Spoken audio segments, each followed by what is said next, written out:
Constellation, Last Stand Media's conversational podcast, is brought to you by you. If you want to learn how to support our podcast network, head to patreon.com/laststandmedia.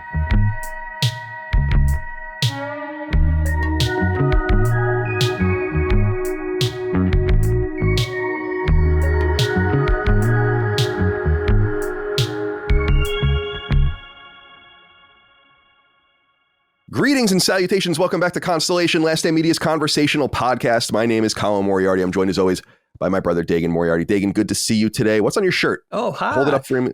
This is Gotchaman, the anime, okay, I couldn't see it. Oh, there it is. Yeah, I couldn't quite see it. Series. Yeah. We knew it as G-Force growing up. Is that Tatsunoko? That is Tatsunoko. Mm-hmm. Yeah. Ultimate, legendary, the most important, I would argue, Tatsunoko. That's the only reason I know that word is from Tatsunoko versus Capcom. Of course. On Wii. That was the gateway for that's a good lot. Taste. Yeah. Good taste, Colin. One of the great names. And I think that's a pretty rare game today. If you have that. It's very rare, yeah. Dave, good to see you. Good to be with you today. Good to see you. That's the voice of Gene Park, Washington Post's Gene Park can't talk. Punching up Gene Park also does punching up with. Dagan, welcome to the show, my friend. Good to see you. How are you? This might be the first time people are seeing you since a renewed clean bill, right? That's true. Of health. So congratulations on that front. Did you hear the story about how I was going to write this thing? Did you hear the story about my speech that I was going to give at the wedding and then I didn't? Yeah. I thought that would make you laugh when you finally heard that. Yeah. I actually now feel bad. I kind of wish you just said it because, I'm not like, I was still like fine, so so now I'm kind of bummed that like I wish you just asked me and I'd be like, no, just fucking say it, it's fine, and well, if I die tomorrow, then like that's not your fault, Yeah, I don't know. I don't want for people that might not have listened to wherever the hell we talked about it. I was on the wedding episode probably. Is that I had a speech written on these cards, and then so two things happened before the wedding. One was I had this joke about how this was going to be the only time these people were going to be gathered until I'm dead and you're going to be at my funeral, and my dad was like, that's not funny, what's the joke?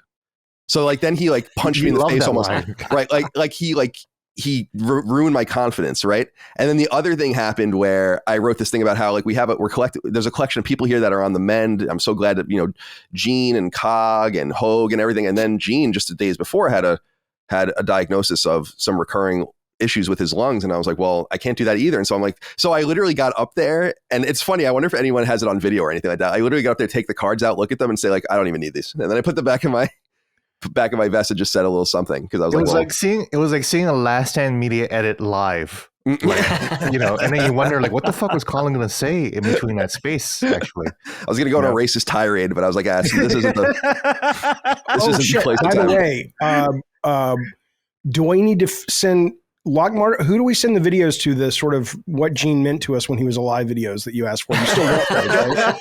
Yeah. David Jaffe, legendary game designer. Welcome to the show, my friend. How are you?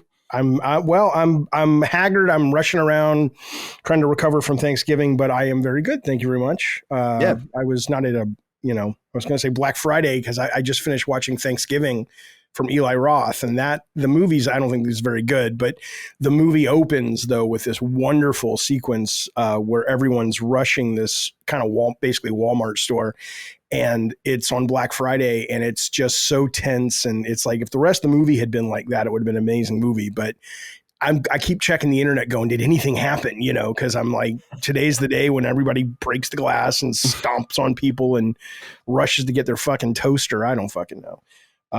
But anyway, I'm good, but I could have just said I'm good. I'm good. That's good. That's fine. I don't mind you. This is pontificate all you want. This is what Constellation's for. I was reading on Zero Hedge that expectations for Black Friday are pretty soft this year. I'll be interested to see. It's totally different. It's already totally different. That Gene, you'll know, because you and I are both purveyors of online fight videos. This was like the greatest day in the world for fight videos until probably 5, 6, 7 years ago. Some of them were amazing. Mm-hmm. And now I did see that Target will have, and by the way, we are recording this on Black Friday. This will go live weeks later, so I'm sorry about that, but it doesn't really matter for the subject matter. But PS5's $350 at Target today. Is that right? Which is kind of wild. Holy shit. Wow. Yeah, I would find someone for that for sure. Yeah, I was almost thinking like Wario64 tweeted out the digital link and I just had happened to see it last night, like when it went live. So I could have gotten one. And part of me was like, at that price, why wouldn't you buy a PS5? And then I'm like, I literally have 3 PS5s technically with a test unit. It's like, we don't need another one of these, for no reason. It's still tempting though. It is At just that at that price. point. It's like, I don't know. At that price, yeah, it is tempting. I have 6 Switches. I don't get have you 2 3. PS5s It's now, too. tempting. You have 3 of them. What are you going to do with the 4th one? Yeah, there's no. I Take will a say shit this. in it, make it into a toilet. I mean, what are you going to do with it? Yeah, we can put it in resin or something. Yeah. I will say this: PlayStation Portal, which I think is awesome, by the way, awesome. Interesting. Love it. Yeah, and we're gonna do a conversation, I think, next week about it. Yeah. It'll have already gone live by the time this guy goes live. We are fucking the timeline up for everyone out there completely, but it has revived. I have a second PS5 in our loft upstairs, and we use it sometimes. I play that's where I go to get into my heady games. Otherwise, I play in the living room, and it's kind of revived it as my PlayStation Portal machine because we use the PS5 downstairs often as an entertainment suite or whatever. So it's kind of the multiple PS5 things working out well for me, but that was unintentional based on this. How do you think it's going to ultimately do after the first batch kind of get done selling out? Because I've heard people like you say, like, it almost seems like case by case. People are like, it's amazing. There's very little noticeable lag. I use it all over. And then I've heard people say, this is incredibly stupid. I got it. The lag's terrible, even in the living room. I mean, is that just sort of it depends on your setup, or do you think it's going to be most people will have your experience? I don't know. I think we talked a little bit about this on the show where from my anecdotal evidence, I have a friend of mine, Mike, who got one and he hated it. And he was like, this thing sucks. And I simply asked him, I'm like, is your PS5 wired? And he's like, no. And I'm like, well, wire your PS5. And then he did, and it worked great. And so I think you have to have an Ethernet wired PS5 to use it, like at the very minimum. And then a router that is somewhat new. I think my router's from 2019. And there is what was impressive for me, because I use the Backbone sometimes. This thing is so much cooler than the Backbone, especially because I have a little fucking dinky phone, my SE or whatever. And the reality is that you can kind of play almost anything on it. Like, that's how good the latency was. I played the back half of RoboCop and platinumed it on the Portal, and it was great. Cool. And I would have never been able to do that on the Backbone. What's the farthest you've been away from home or from your PS5 with it? Not far at all. Probably. Colin doesn't leave his home. Yeah, I don't leave my house. Probably. Yeah. That's the other thing I'll say is that I wouldn't even bother trying to use this outside of the house. I think for my specific use case, where we are constantly watching hockey, we're constantly watching football, there's just things on the TV, you just want to play something else. I think for that specific use case, it's really dope. And I'm actually, we talked about this on the show. Someone wrote in, it has surpassed my expectations, actually. Because my expectations for it were like, I don't know, man. It seems like extra Xperia tablets that they found in like a fucking Taiwanese factory with these dual senses fused onto them, but it is very good. I mean, there had to have been some, I assume marketing at Sony or research at Sony going, I know for a lot of people, this is going to seem stupid. Like, to me, it remains stupid for my use case, but clearly they had done enough research, I assume, to go, yeah, but this thing of like hockey being on, the wife or the husband watching a show, the spouse wants to play. Apparently they did their research, and there's a big enough audience to care about that. So I'm real fascinated to see how it does in the long term.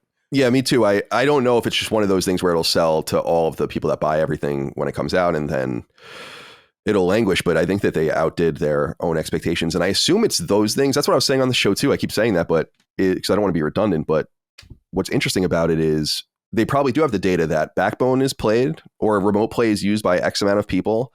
Plus, I think you can look at the Switch experience and glean data from that and be like, some people just want the intimate experience of holding a handheld. Like, they don't care about it. If they're playing like Stardew Valley or something and there's a frame missing and it's at 1080p, they couldn't give a shit less. And I think I'm that way. Yeah. Yeah. So and there's going to be streaming soon. I mean, somebody at Sony PlayStation said that sooner than later, they're going to flip the switch and it's going to be able to stream actual games from PS Plus Premium. So that's even cooler. Yeah. I will be interested to continue to read and listen and learn about what people think about it. But I have been surprised because I'm the exact opposite with PSVR 2, where I'm like, this is cool, but I don't really want this. I don't really care about this. And I actually have to force myself to try to play it more because I think I am missing things on it, but nonetheless.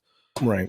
All right, boys, it's good to be here with this collection of people. By the way, Gene, is that the Final Fantasy, that like really expensive t-shirt that was sold by that what is it, Uniqlo or something like that? Yeah, Uniqlo or whatever, or Uniqlo. Yeah. I don't know if they were expensive, but they were like limited. Limited. Maybe that's what it that's was. cool. Yeah. Yeah, they were like over $30, probably $40 or That's not whatever. bad. So That's not bad.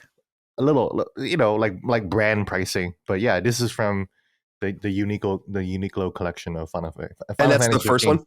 Oh, Huh? what is it? 13? 15. Oh, 15. Okay. I can't see. Okay, cool. Oh, okay. I can kind of see that now. It's the boys strip on the bottom. Yeah, it's a 4 Boy boys, strip. just like here, Yeah. That's Oh, right. yeah, definitely. The four of us Yeah, going. this is the Final Fantasy 15 of podcasts. Oh my God. I hope not. Maybe it is though. Maybe that's a good. All right. So we have great topics this week. Some serious ones, some just funny ones. Jaffe, I am most intrigued though, in some sense, by yours, and I want to begin with you, if you might. You always give us multiple topics to choose from, or often do. And Well, it's like wine.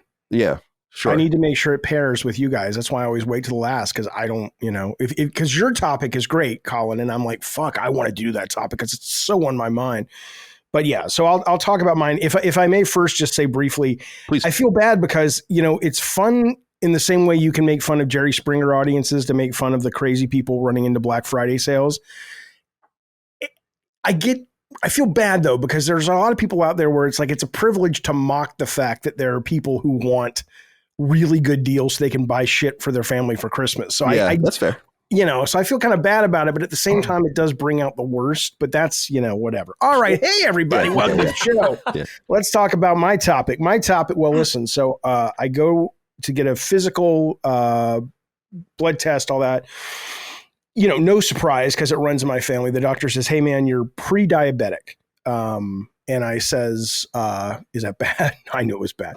We talked about it and stuff. And I had been seeing this doctor for a while. And, she says the same shit everybody is like, oh, you should lose some weight. You should exercise and calories in, calories out. And I'm like, and I finally said to her a couple weeks ago, I says, I know all that. I'm 52. I've been trying that.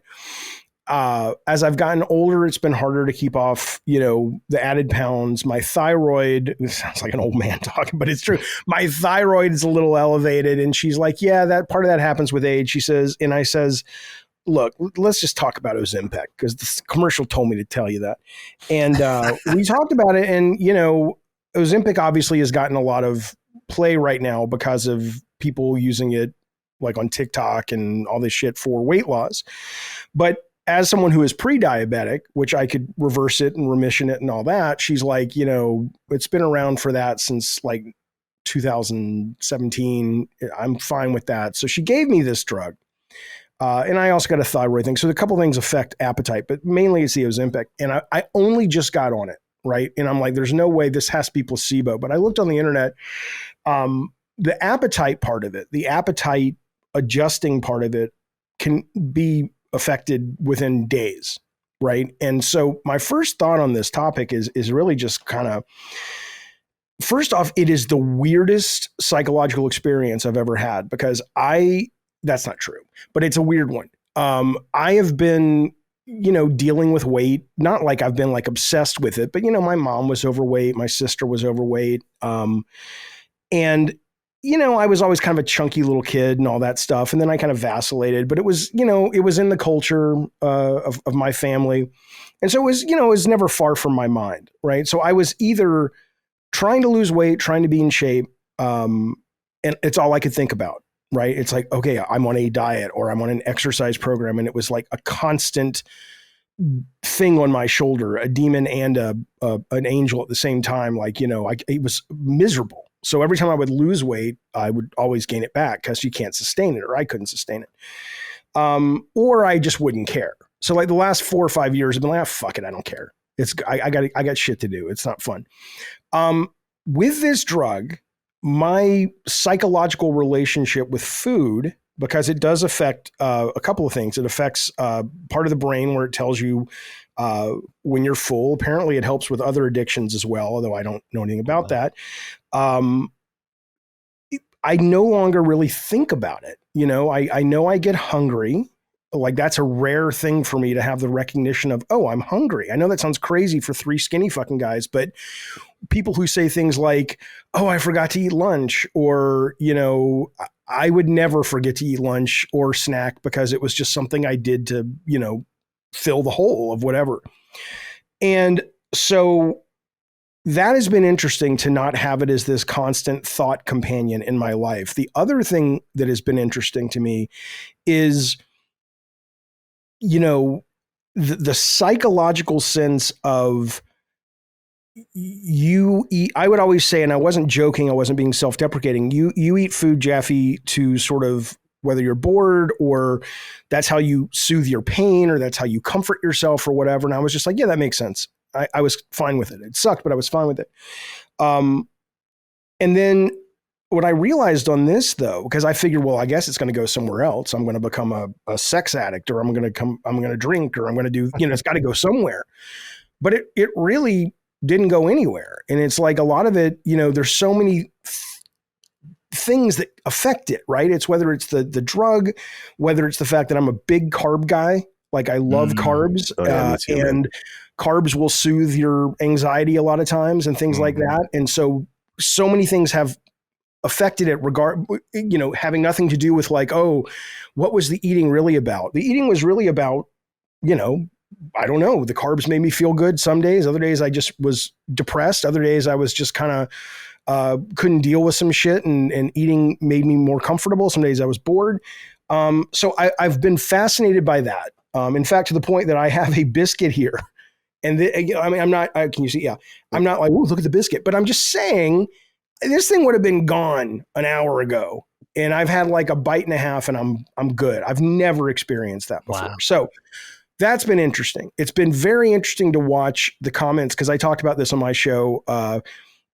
Inevitably you would have these judgmental comments coming in. And, I talked some of these people off the ledge and, I'm not mad at them or anything. And they apologized and stuff, but it's like, oh, that's just so American that you would just take a pill for it. And here's what you should do. You should exercise and you should do this and you should eat this. And it's like, motherfucker, I know. I'm not a fucking moron. You think I don't know that a bag of carrots is better than a bag of chocolate chips? I'm aware.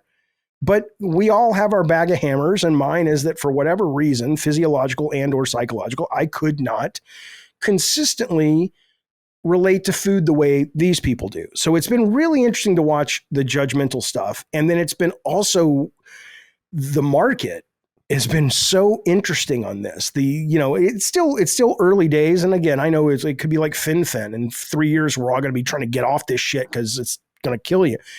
But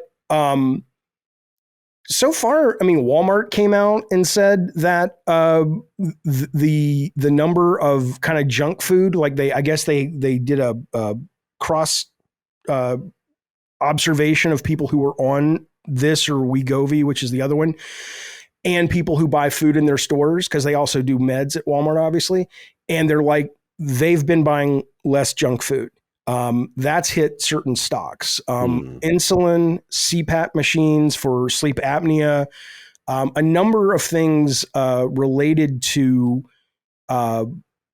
weight, heart attack, stroke, diabetes. A lot of those big billion-dollar companies that have built their brand on taking care of that are now starting to lose a lot of value because people are like, oh, I'll just take this shot once a week and everything's good. So I'll bring this up real quick because I was reading about this before the show, but I thought this was on, I guess, Business Insider, but I just loved the end quote was this, which was, it begs perhaps the biggest question about the Ozempic effect. What happens to an economy that is primarily driven by consumption if a sizable portion of the population starts taking a drug that reduces consumption? So that's just, it's on my mind. I don't know if it's much more than just what I said. I don't know if you guys have any thoughts on it or things like it, but I just find the whole experience I'm going through right now fascinating. So, but of course I'm going through it, so it's fascinating. It may be like, dude, shut the fuck up and get to Gene's topic, bitch. All right, I'm done. No, I have questions. I think this is an awesome topic because I think it's a fascinating. I watched the 60 Minutes or something on it, and it is fascinating. That my whole thing is, I think personally it would be dope to be able to take medicine and pills that would reverse all of the things that we do to ourselves. Like I don't think there's any shame in that at all. I use this as an example. They have all these early cancer screening stuff now, right? And if you catch almost any cancer very early, you have a great chance of nipping it in the bud. So people look at that and they say, well, I guess I can smoke more cigarettes or whatever and do all that kind of stuff. And I'm like, I guess so. I mean, have at it. I mean, I guess that is kind of the benefit. And it's the same thing here where I look at it, it's like, I don't mind people counteracting their addictions or their predilections or just loving food. And I've noticed my body changing as I'm almost 40 now. And it's like, damn, this sucks, you know? Mm-hmm. But I wanted to ask you this question because this seems out of nowhere, but I'm going somewhere with it. Micah and I have been watching we were watching a lot of old episodes of Price is Right on YouTube, and they're full of all the commercials from the time. So like 1983, and oh, Bob Barker era. Okay. Yeah, right. Exactly. It was 70s, 80s, and 90s we'll watch. And the commercials, and this is why I wanted to ask you, Jaffe, because you said you suffered with this your whole life. So I wonder what you think of this in hindsight. The commercials are always like fat-free. And you want to be like Matthew McConaughey in the Tesseract at the end of Interstellar, where you want to scream and you want to be like, it's the carbs, it's the fucking carbs. And you want to like shake. Do you look back at that and be like, wow, we were fucking hoodwinked. Like they didn't know dick all. And they were telling you guys that it was the fat and they weren't measuring the carbs, and people were just getting fatter and fatter and fatter because of it. The food pyramid, for instance, is total hogwash, right? Yeah. And I wonder what you think of that as someone who has maybe been victimized by it in some sense, because I have to say, I don't want to paint it like that, because that was probably my mom. That was probably my sister. For me, I wasn't one of these kids that was just like constantly, you know, oh my God. But it was always sort of somewhere, if not in my conscious, right underneath it, depending on the day and depending on what my parents were dealing with. Right. So I never looked at it like, I'm 14 and I want to try to lose weight. It was never that. It was just kind of an awareness of, oh, you know, I'm a little, I'd like to be more like the people I see on TV. That's kind of what it was. And I never really thought about, I didn't watch those commercials. Hell, most of the stuff they're showing you at 14 is not fat-free potato chips. It's, you know, whatever.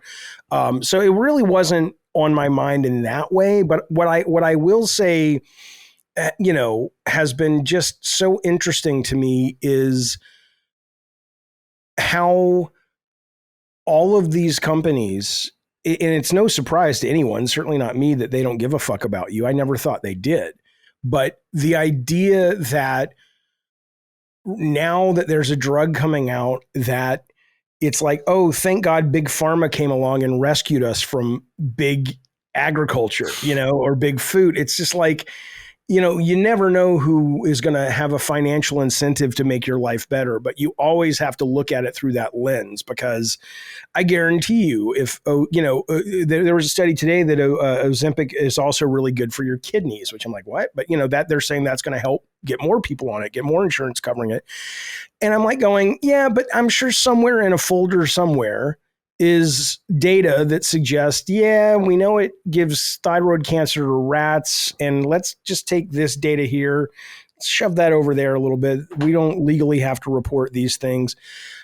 Of course, right? So I don't, you know, to me, what all those commercials do, or looking back at these commercials, or looking at just the culture in general, even the cigarette smoking, you know, when they brought up the people in front of the Congress in the 80s or 90s, Philip Morris, all the executives, and they had to admit this stuff causes cancer, even climate change. I mean, there's so many, everybody is controlling the message for their own personal interest. And so for me, the Ozempic experience has been more going, it's not a wonder drug. It's just a fucking another block in the capitalism that we live in that will probably fuck me in the end. But at this point at 52, it's a race between what's going to fuck me more. Do I want to have diabetes, or do I want to maybe, you know, get cancer at 65, you know? But in those 15 years or whatever span, it's been a lot of fun. You know what I'm saying? So I don't fuck it. Gene's like, motherfucker, you do not want cancer.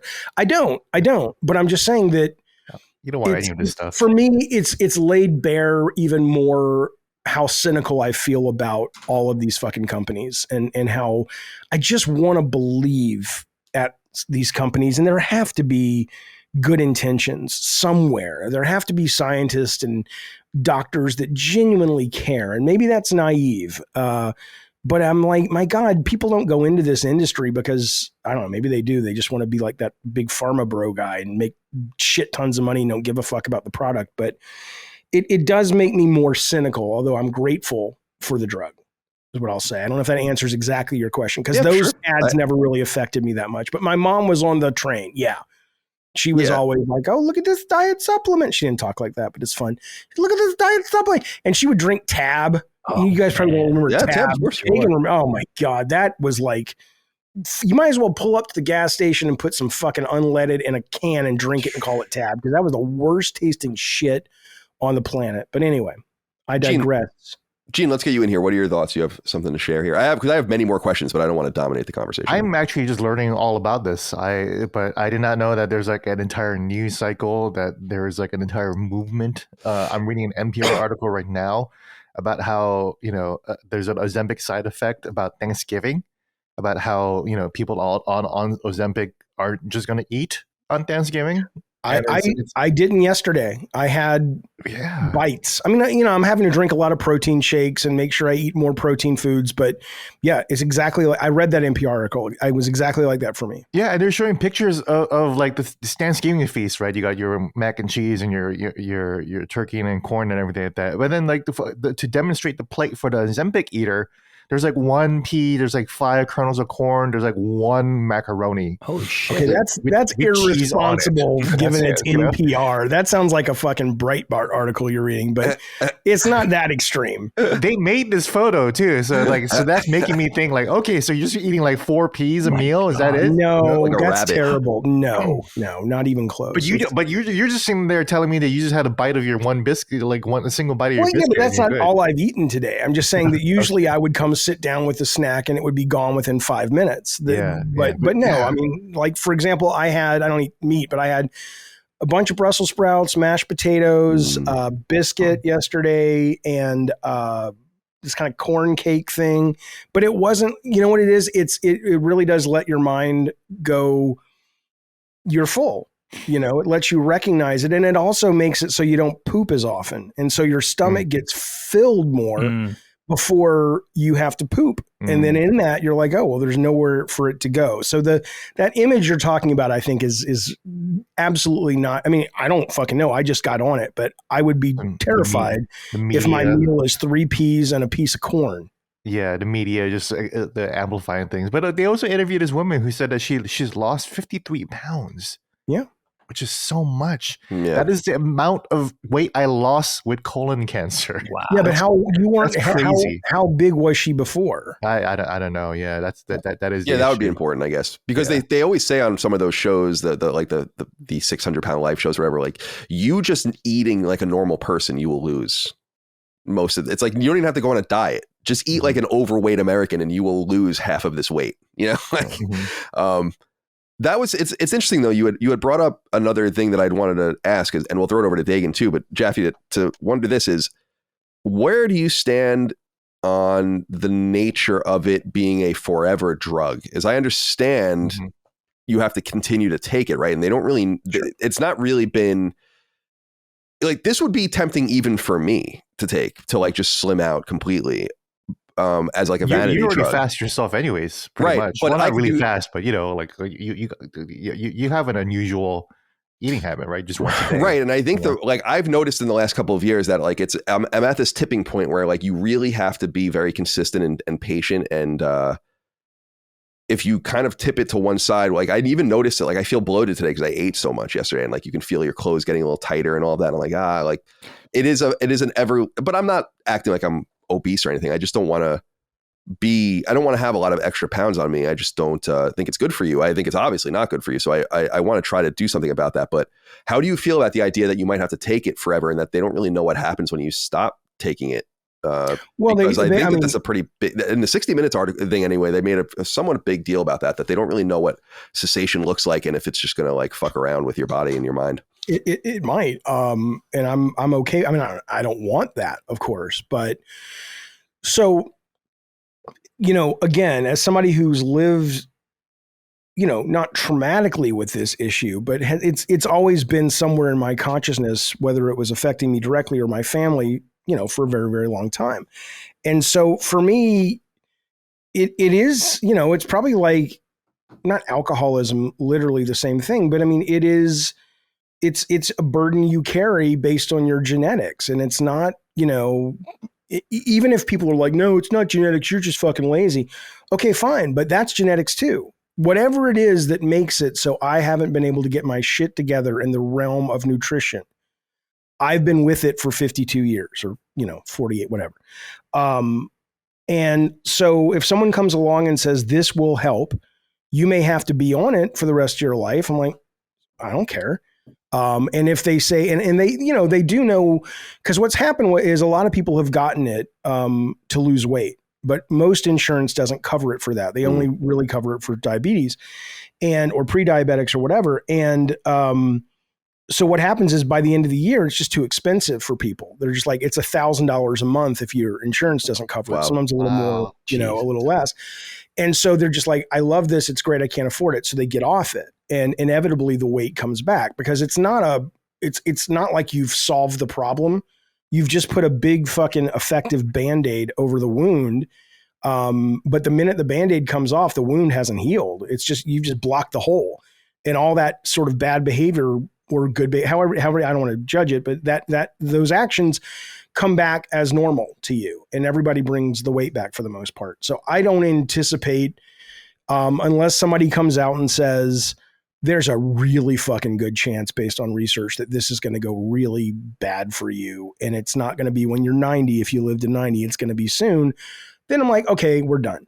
But I would, I don't know, it's that or have a heart attack. Yeah, or a stroke, I totally understand what you're saying there, Jeff. Yeah, yeah. So for me, though, the idea of being on your question, how does it feel? What's the alternative? No, I agree. I feel this. I mean, it's not, well, maybe it's quite as serious, maybe even more serious, depending on how you look at it. But the meds I take, like the psychiatric meds I take, I don't know what happens. Like the assumption is that you always take a couple of these things. And it's like, I don't want to do that. Like I'm trying to remove myself from these things ultimately. And it's scary. It's almost like I want to almost go to my doctor and the pharmacist and be like, at some point, you don't tell me when, over the next year, I want you to introduce placebo into all of these things. And then slowly over time, because I think that's a major thing for your mind, right? It's like, okay, I'm going to stop taking Lexapro. And then you're stopping taking it. So it's almost like a self-fulfilling prophecy if you feel sad or have a bad day or whatever. So yeah, I understand that. You are aware, though, that not psychotropic, but what do they call it? SSRI? SSRI. Right. Yeah. Those drugs, I think it's 20% are already placebo. Like when they fill let's say they give you 60 pills, 20% of those have to be placebo legal. Oh, I didn't even know that. That's great. I lied. Give me 100% of placebo. True. There's nothing true about what I just said. I was like, okay, I didn't know that at all. That awful idea out into the world. Oh, okay. I thought you were saying like because there's like an addictive quality to some of these drugs, which is true. I was saying because I think your point is a good one. Your point is a really good one, which is how much is a placebo effect, when you take these meds? And I think it's a great question. Why don't you want to be on them forever? Like if Lexapro is making your life better, what's the problem other than maybe your liver? Yeah. And I've gained some weight too, on Lexapro, like that I know, like, and I'm like overheating all of the time, which is annoying. And that comes from that too. But generally speaking, it's not even that stuff. I want to, because I'm not trying to demean people that take this stuff. I have taken it for years, and I encourage people to go see a doctor and figure out what's wrong with them. But because there's a lot wrong with a lot of you out there. Let's be honest. Or just normal, and we've called it wrong. But I want to know that I can reconnect with whatever the barometer of normalcy in my mind is, unencumbered from pharmaceuticals. I want to know that I can go there again. I'm the exact same way. Yeah, Colin. So I was taking. Sorry to interrupt. No, please go ahead. Yeah, like I just want to say that I've heard you say this over the years in various shows, and I feel the same way too. I was taking Lexapro for years. Since I got cancer, I haven't been taking it at all because I don't like the idea of just like having pharmaceuticals and like. Whatever I was going through while I had cancer, Lexapro wasn't going to help with that. I'm sorry, like whatever mental baggage I had while I had cancer, the Lexapro was outmatched, outleveled by Cyberpunk 2077, baby. I read your articles. Yeah, exactly. I know what got you through. Well, like if cancer was like a level 99 boss, like Lexapro is like a level 30 weapon, right? Right. Like, I was like, it's not going to work. And then once I finished cancer, I was like, Well, I'm just off Lexapro. Maybe I can just like tank the depression damage, and see how that goes. Yeah. How long have you been off it? For enough that it's out of your system, right? Yeah, for sure. It's been 2 years now because of the last year, 2022. I had cancer in 2023. I was fine. I just haven't used it at all. I have been thinking lately though that it might be good for me to get back on it because the tanking depression can be pretty tough, as many of you might know. So that's one thought. But yeah, Colin, just to go back, I absolutely share your point and perspective and appreciate that too. Yeah, no, thank you for that. It's just, I don't know. It seems like almost everything is too good to be true, right? Like nothing seems to help you without some sort of caveat. Oh, you're on Ativan for your anxiety. It's addictive, Oh, you're on Lexapro for your for your depression. It's going to make you gain weight. It's going to make you sweat. It's going to do all sorts of other things that it does to people, tank their sex drives, do all sorts of things, that seems like, and that's what with Ozempic, it obviously went through a ton of trials because it's being sold in the United States. So we know about it, but like, I wonder what we will think about it in 10 or 20 years. It could be, because it's like you said, Jaffe, and Dag, we'll go to you. I know we haven't heard from you, so I'm going to go to you and step back. But it reminds me of the and people still do it, the surgeries, like the stomach surgeries. But that always struck me as strange because gastric bypass, right? Gastric bypass, because I know it works for a small amount of people, but it doesn't work for my sister and brother. They're both thin as a fucking weed at this point. And both of them were. Oh, I'm sorry. It worked for Boogie 2998. Yeah, 2988. Well, his came back though. Yeah, well, that's what I was going to say. It always seemed to me interesting because it didn't seem to. When you eat that much, it's not because you're hungry. You're eating that much because you're thinking about it. So what is that going to do for you? And for a lot of people, I would be in that same boat. But anyway, Dagan, where are you on this? We have a lot of different directions we can go in, but I step back and leave it to you. Yeah, man. I mean, this is the Ozempic is the drug with that advertising campaign that, it's magic song. My kids hate it. Right. That's right. It's a take on that. Right. And you know what? I mean, Big Pharma fascinates me, first of all. I mean, here in suburban Philly, we're in the shadow of Big Pharma. Like a lot of my neighbors work for Johnson & Johnson and Pfizer and Merck because, we're not far. We're right across the river from South Jersey and Central Jersey. So, this is the land of East Coast Big Pharma. So that it fascinates me on that level because a lot of them are directly involved. I think my daughter's ex-boyfriend's dad was the COO of Merck, like East Coast division of Merck, which is interesting. So they would have a lot of interesting input into this thing. But Jaffe, I don't know if you and I have ever had the occasion on a Constellation to talk about this, but I'm pre-diabetic too. I'm flirting with that whole pre-diabetic, even crossing over into diabetes now. Type 1 or 2 though? Type 2. How would it be 2? You're like so thin. I know. Well, you know what the thing is? It's hard to, you and I just recently met for the first time. And it's hard to look at me now and think this, but first of all, I was up to not even long ago, Kyle, right? Like 10 years ago, maybe I was flirting like up around, I think I topped out at like 198 pounds. And you know what I did? I mean, I just ate. I always ate my whole life. And I was graced with like a rapid metabolism. So it never really took hold. But I was like really probably in my early 30s, like visions of Henry VIII, like turkey drumstick in each hand, face down in the apple pie. Like I ate. That's a good life, man. I just ate and ate. And I think, you know what, it was my way of coping with the stresses of my career. And really, if I look back, honestly, a 6-hour commute like that, I didn't do drugs. I didn't drink in excess. I just kind of medicated with food until it got out of hand. I mean, I ate, if I told you what I ate on a daily basis, and just completely wild, undisciplined eating, like eating whatever I want, Chinese food, takeout, fast food for years. And my doctor was like, you got to slow your roll, as it became like fatty liver territory, high triglycerides. Then it was like you're pre-diabetic. Now I'm actually on diabetes medication. I'm not on insulin. I take an oral medication and I walked it back with diet and exercise. But Colin knows, like I got to the point maybe 2 or 3 years ago where it was like, if you don't slow your roll now and reverse it organically, you're going to go on insulin. Like it was that bad. And I'm 160 pounds. So over that course of time, I lost the better part of 35 pounds. So it had, it wasn't an obesity thing with me. That wasn't in my genes, but it was definitely the blood sugar thing. you know. So this really, this speaks to me. And the other thing that, you know, that's interesting to me that I feel bad about, and I think speaks to my upbringing, is just like people who are obese or just overweight, just kind of the insensitivity or the lack of sensitivity they have to deal with. It makes me think of growing up, right, Kyle? Like we didn't really have that many overweight people in our lives. Like our Uncle Mike was the person we were closest to that maybe be construed as overweight, but he was just a big dude.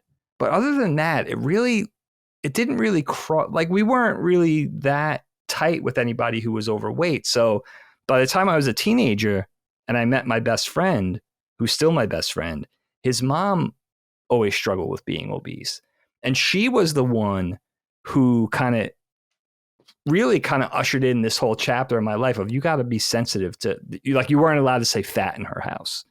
You know, typically as a kid, you're referring to somebody, that would be an adjective. You would describe, you know, the fat girl. And it was almost like a dollar in the jar type of thing. Like if you say that, you pay the price type of a deal.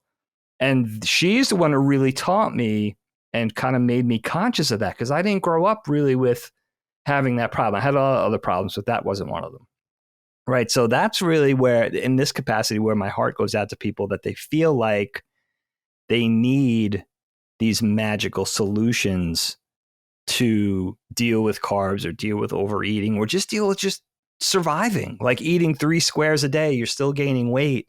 That's where it feels like a little predatory. It could be potentially predatory from the pharmaceutical standard where, you know, and even really schooling myself over the last hour before we did the show, finding out things about people taking advantage of Ozempic, non-diabetics taking it just to lose weight, that it had this thing in Hollywood where all I was gonna say it was like all the stars were doing it because it was so expensive. Yeah. Now it wasn't available. Whatever drug company was like, we can't make this stuff fast enough. Now it's not in the hands of the diabetic people who need it because it's being abused by people outside of that circle.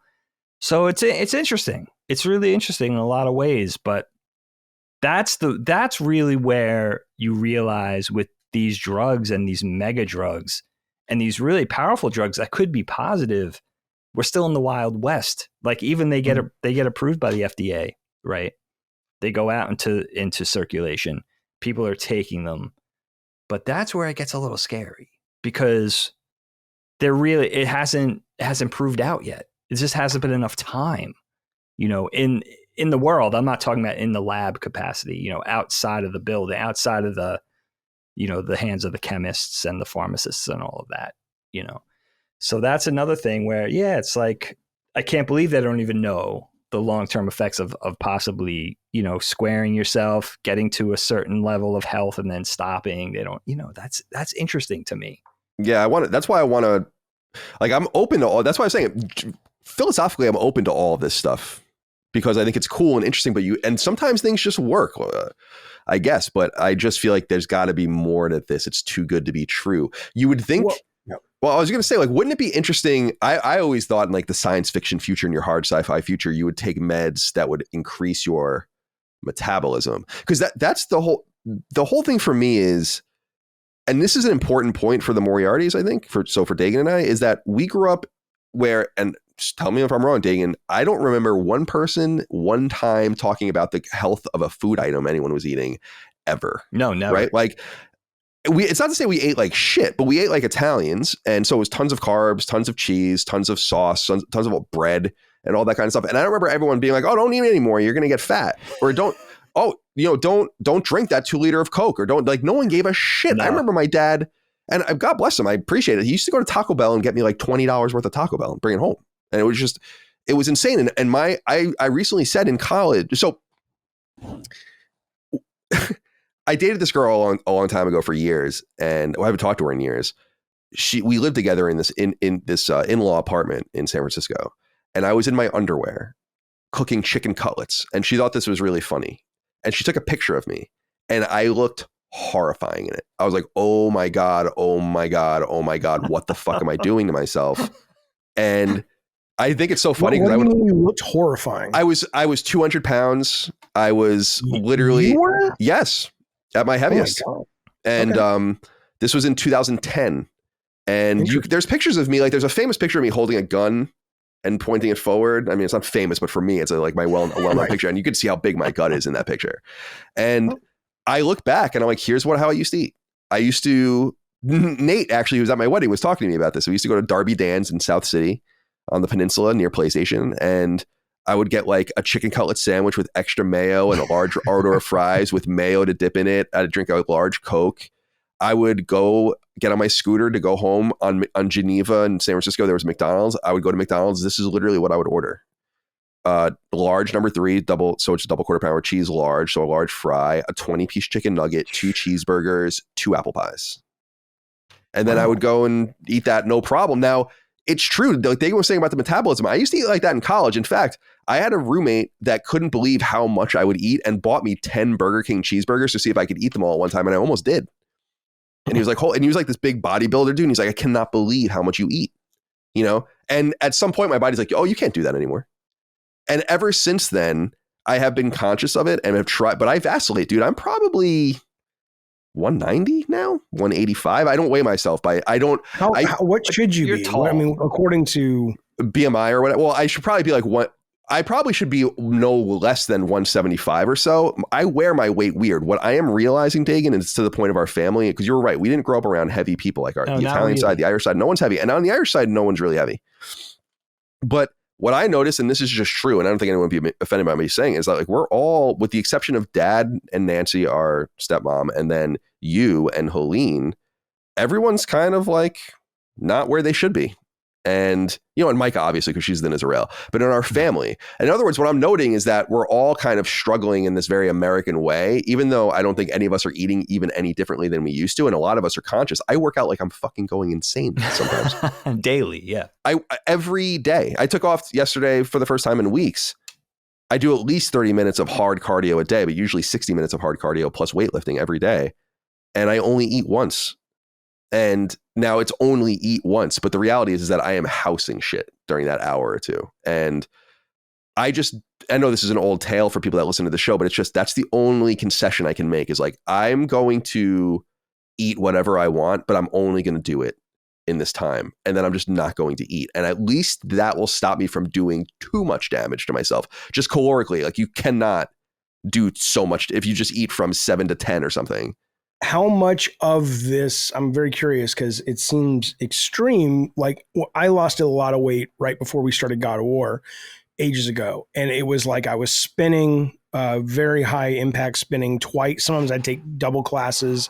I only let myself eat crap like 3 times a week. And everything else was like crazy, you know, watching the intake and very lean shit.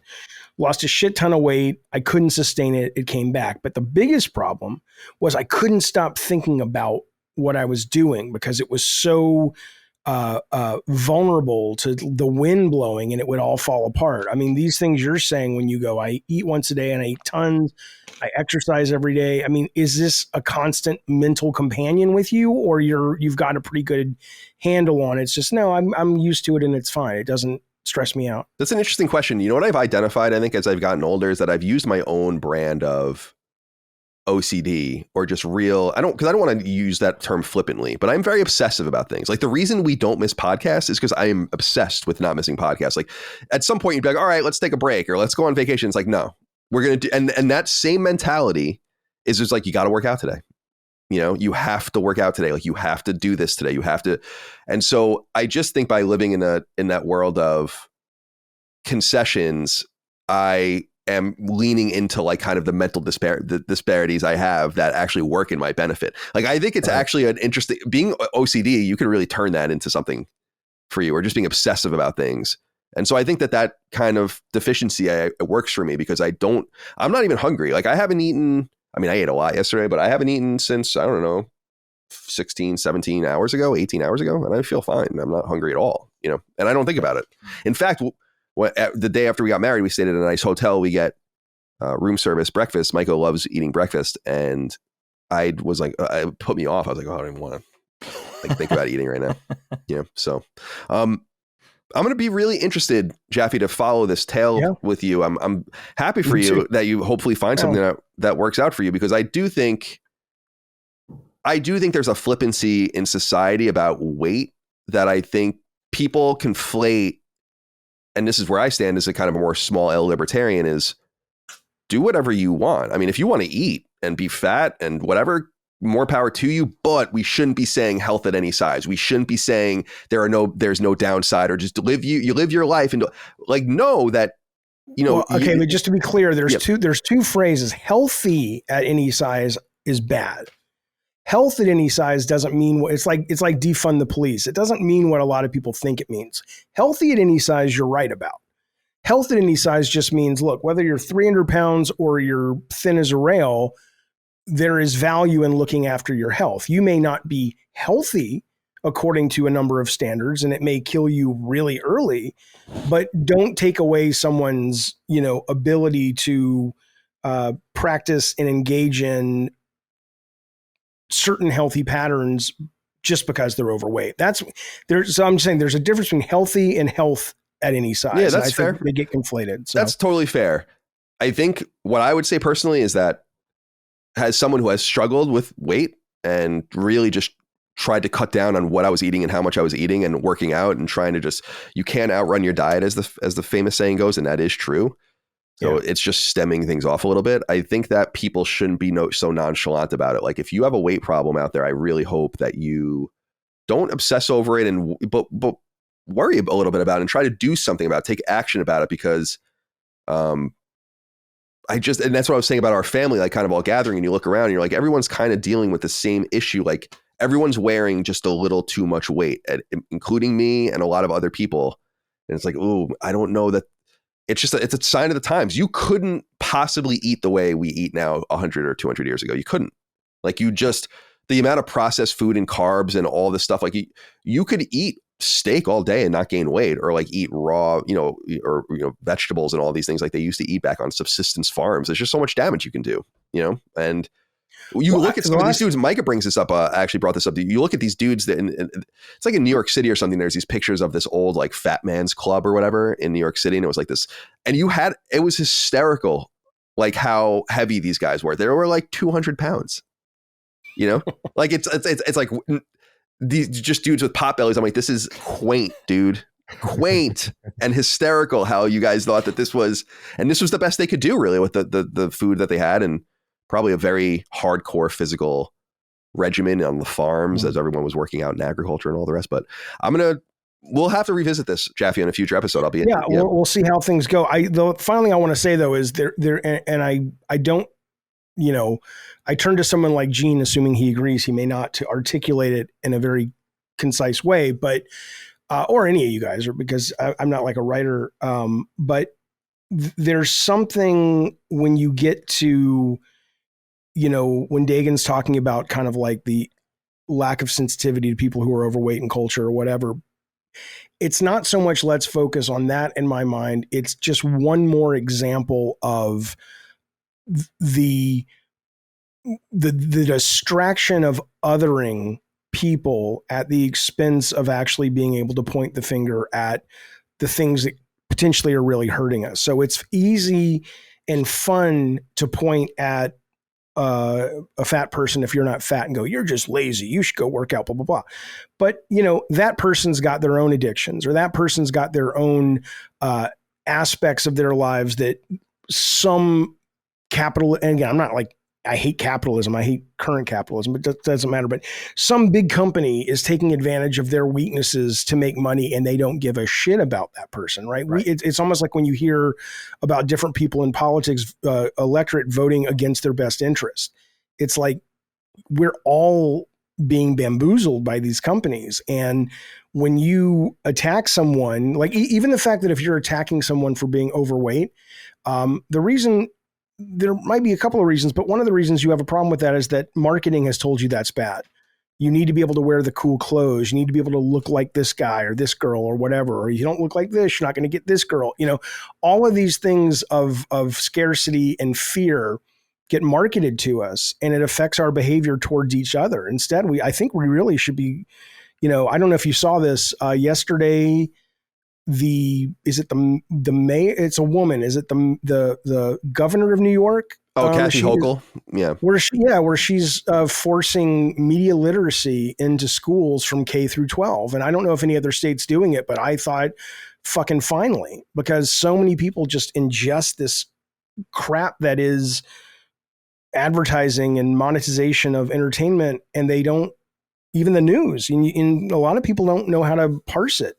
It's very hard. So I'm just saying that it's all part of one big ball of suck as it relates to, we fight each other and we judge each other, but it's part of the, people making money off it. So I hope that makes sense.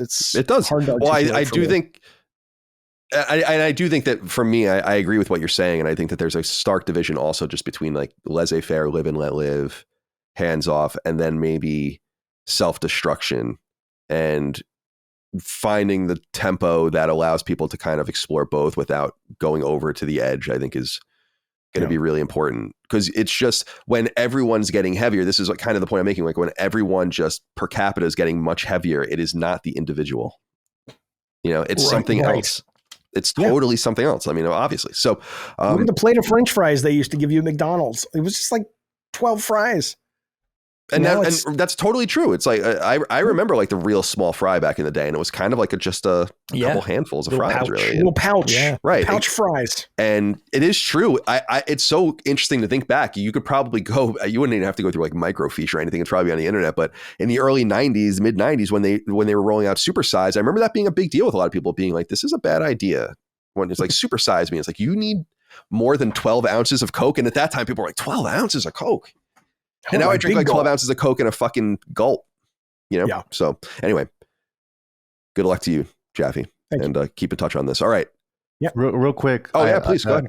Colin, I wanted to say, you mentioned your quote unquote famous picture with a gun, so I decided to look for it, and then sure enough, I found it. It's right in a blog post, right next to the subhead, Colin versus women. That sounds right. It's a whole blog post about how Colin Moriarty is wise to stop supporting Kind of Funny, and it just goes through the whole.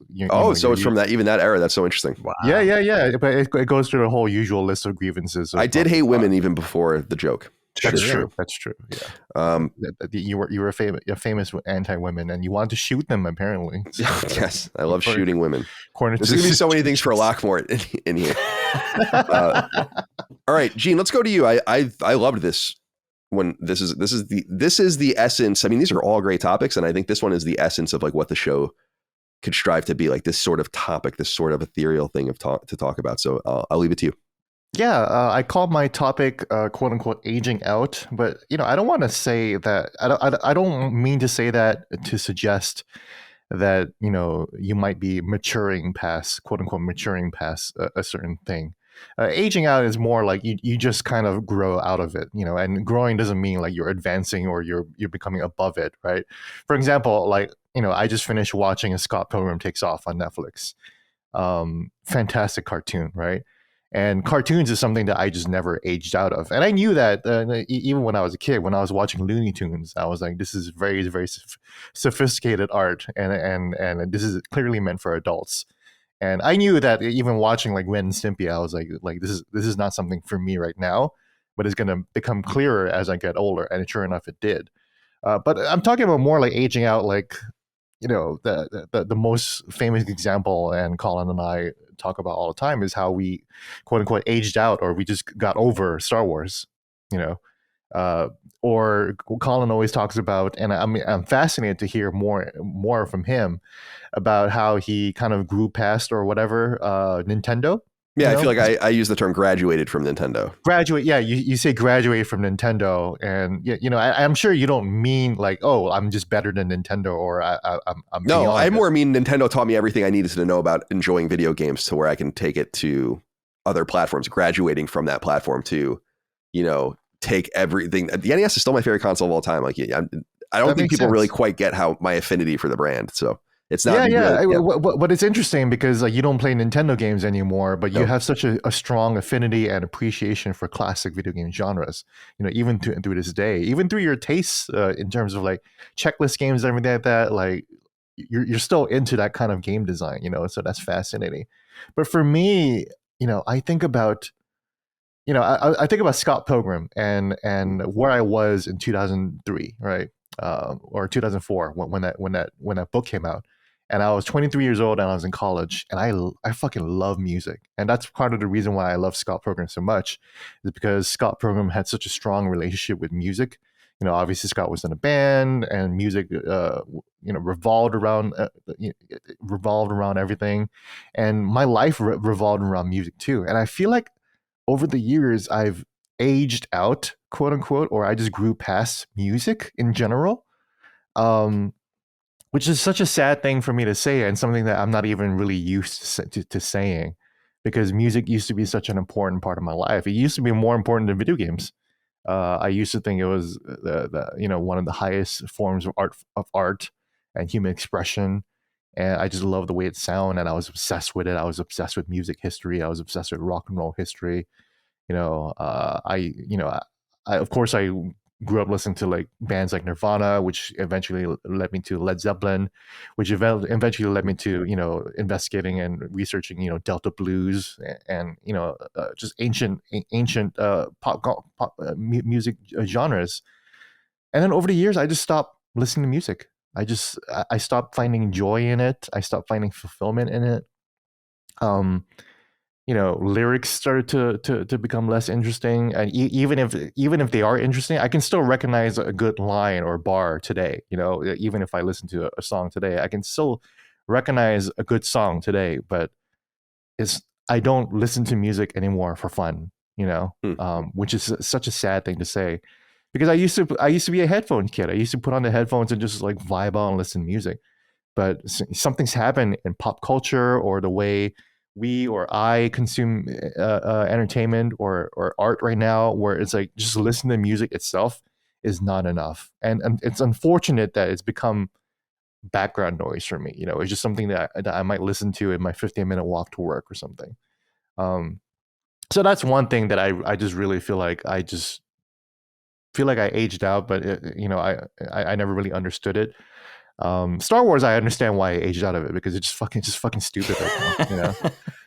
And I can't keep up with it. I'm afraid of even saying anything about it anymore, because people get so mad at me now. It's just like, and I get it. You know, it's. I mean, I still can't. I'm comfortable with saying that I've grown out of Star Wars, because I think there's nothing to stand by anymore. At least with music, I know that I'm probably not listening to a bunch of great artists. And there's probably a bunch of artists right now that I can pop in headphones and just sit down for an hour and listen to and really enjoy myself. But the issue is that I just don't really feel motivated to find them anymore. And even if I do find them, I don't feel the rewards to be enough to counteract the amount of effort I went through to fucking asking a friend, oh, what kind of music do you think I like? And oh, this is the genres that I like, or this is the type of vibe I'm looking for. And then they give it to me, and I have to like think about it and taste it, and then, you know, decide whether I like it or not. And it's like, that's just not worth the effort, you know? And then with Star Wars, I know that it's not worth the effort, because I don't care. When I see or hear about a lightsaber fight, that no longer electrifies me anymore. I don't care about lightsaber fights anymore, which is such a sad thing to say, because it used to be the coolest thing ever, right? So that's just where my topic is. I you know, and we're all, you know, semi-older gentlemen who have gone through, you know, various phases in life, you know. And right now I'm just in a phase where I'm just like not really engaging music, and that's been that way for the last 10 years. I used to play in a band, you know. We were a punk band. We used to play punk cover versions of Guns N' Roses songs, you know. And then in college, I wanted to be in like a hip hop band, you know, kind of like what NERD was doing, the Neptunes and everything, you know. It's something not really rap rock, but a little bit more hard rock, but jazz or whatever like that. And we were trying to practice, and I loved it. And again, that was the era where like, oh, Scott Pilgrim's an indie band. He thinks his band sucks. I'm in a band too, and we're trying to get a new sound going, you know. But just all of that just went away, you know. Like I go to a guitar shop, and I'm not interested in buying any new guitars. Not interested in how they sound anymore, you know. And that's sad, because I know how joyous that used to be, you know. It's interesting you bring that up, just because I feel like the Star Wars thing That is how I feel about it, where I think people think that I'm being actively a hater or whatever. And it's like, no, I just don't care. Like people are like, but this happened and this, they tell this story and they go here. And I'm like, I can't believe I'm telling you this. Like if I was 15 or even 25 and you told me this, like when Disney bought the brand, I was so amped. And even after episode 7 and Rogue One, I was like, this is good shit. But now people tell me all these things and really something shut off my brain where I'm like, I don't care. I don't care. I don't care. I don't care. I don't care. I don't care.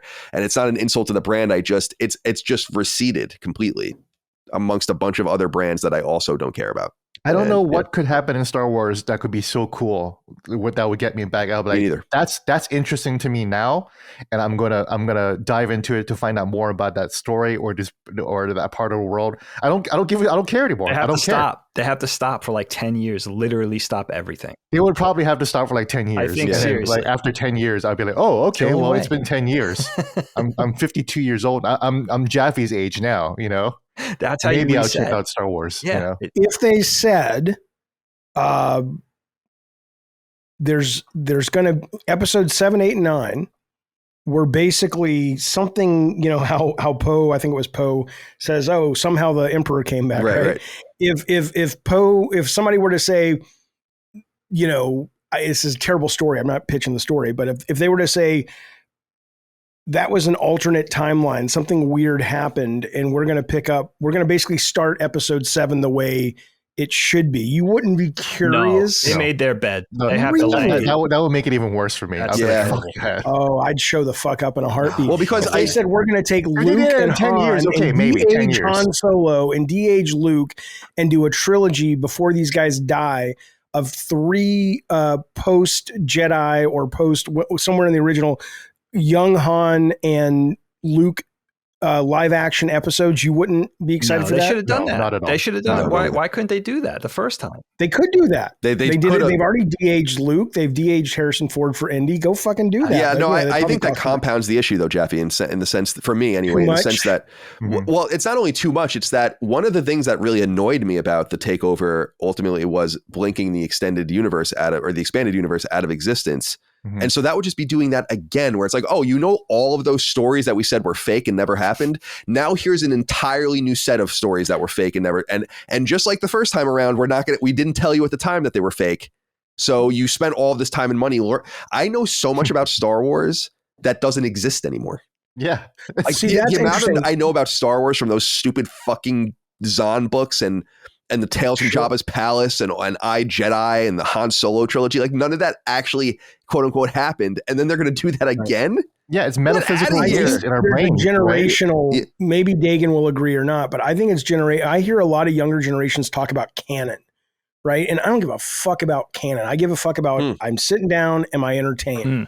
Right. And a lot of people like you're saying, oh, but no, it's this whole legacy in this world and this, that, and the other. I'm like, that just feels like you're doing homework. Did you check all the canon boxes to make sure everything's still, you know? And I'm like, I don't give a fuck. I don't give a fuck if when they make a great live action G.I. Joe movie, the Storm Shadow tattoo and the Snake Eyes tattoo is totally retconned. As long as it's entertaining, I'm good. Yeah. But that may be generational. Dagan, do you feel the same or no? You care about canon as much as these guys? No, with Star Wars, it's tricky because there's legacy characters like Han and Luke that you really care about that you don't want to see tampered with.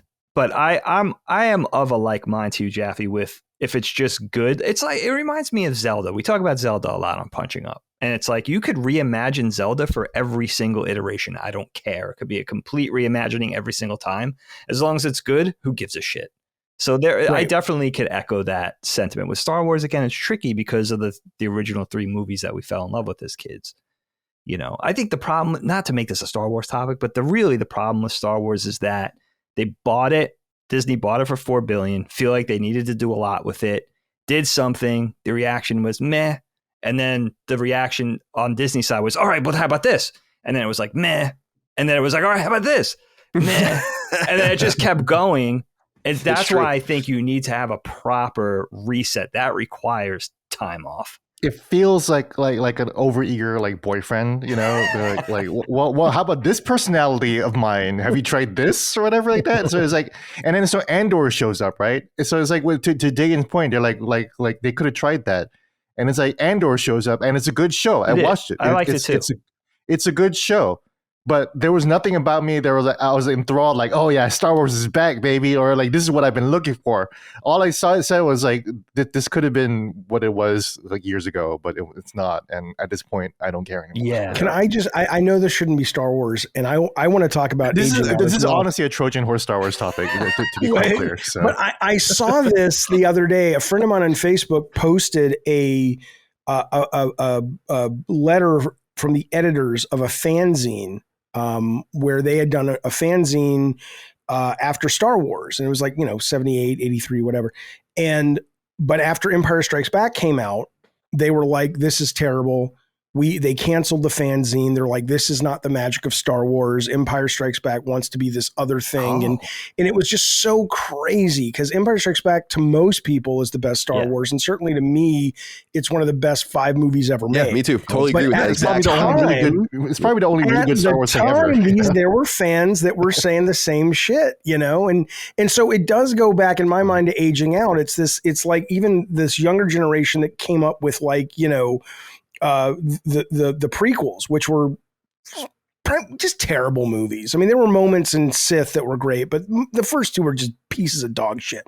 But if you're a kid, there's a nostalgia there. Mm-hmm. And I think maybe the sadness of aging out of something like that is just, because aging out, like you said, it doesn't necessarily mean that you're advanced.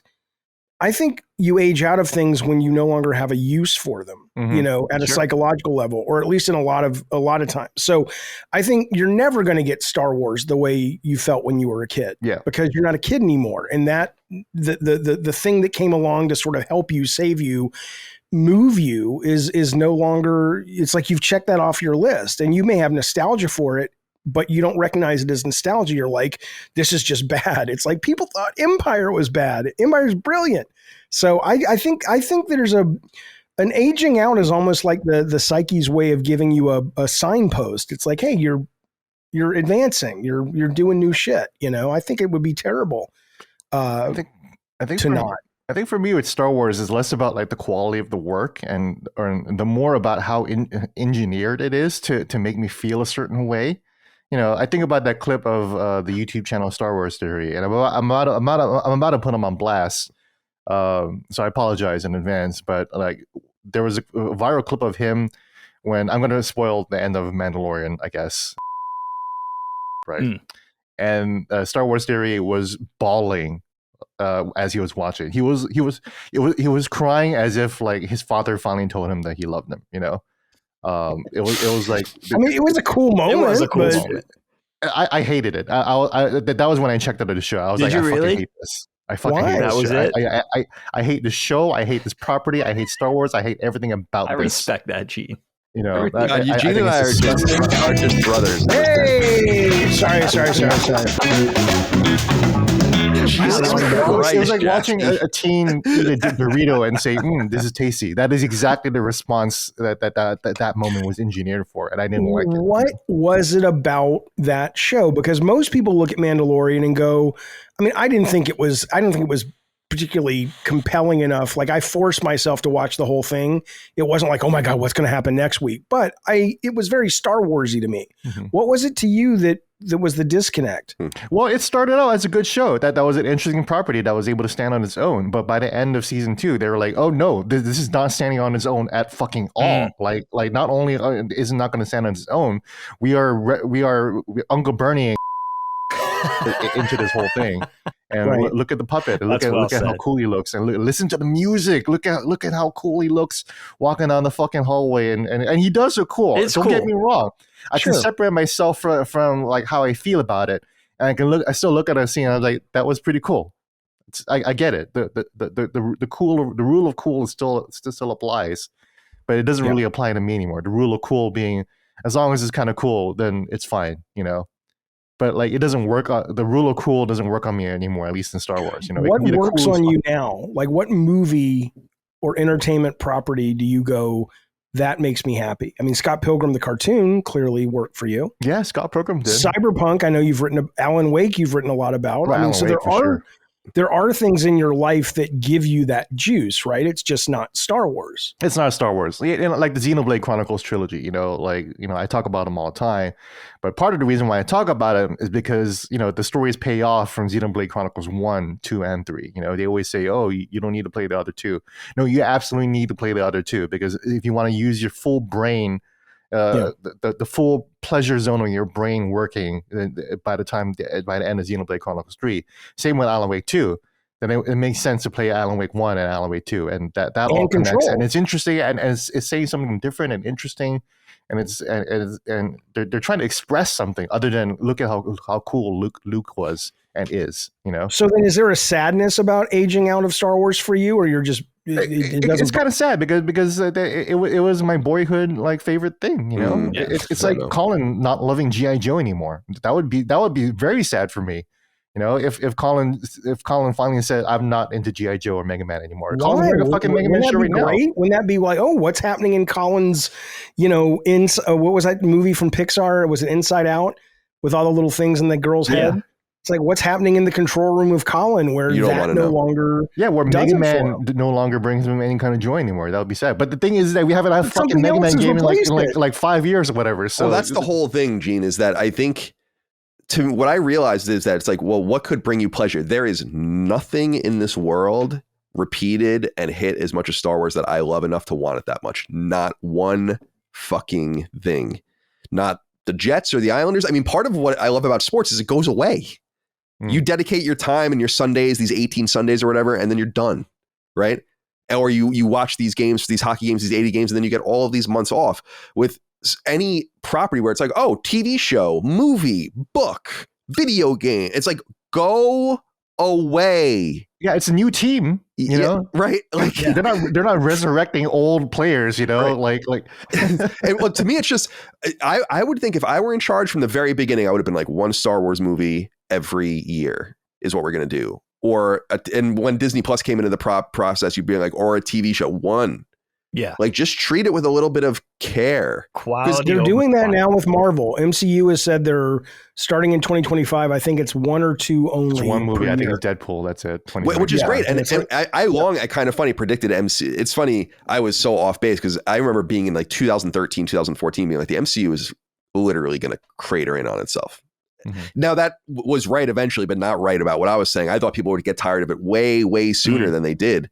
But I think with this Miss Marvel thing or whatever it is, people aren't digging it anymore, and that's totally fine. I never really dug it. Although we watched the first few movies in the MCU, which I've only seen those first few, and those were good. But I imagine it gets out of control at some point. But Dig, where are you on this? I'm curious what you might have aged out of. Yeah, man. I mean, there's especially Dagan. I'm interested in you because you work in animation, you work in cartoons, but we also have a similar history. Absolutely. Skating, and everything. So yeah, I can't wait to dig in. You look like the guy from Infamous. Colin didn't say it this time, so I'm saying it now. What's his name again?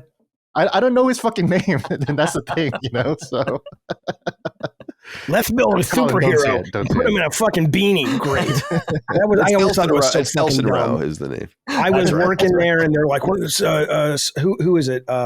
Sucker Punch is making a superhero game." And I was so excited to go to the preview of all the developers get to see what we're working on. And I'm like, when does he change into his costume? And they're like, no, that's him. That's it. I'm like, oh, come on. Anyway, whatever. David Jaffe hates Infamous headline. I don't hate Infamous. It was a missed opportunity to build a brand. The fact that Gene can't even remember the motherfucker's name. That is an issue. Cole McGrath was the first one, and then you had Delson. I remember Cole McGrath because he was a much more interesting character than what's his face was in Troy Baker. Yeah, Troy Baker. I remember Troy Baker. Outfit, Megan. It looks great. I'm just saying. Thank you very much.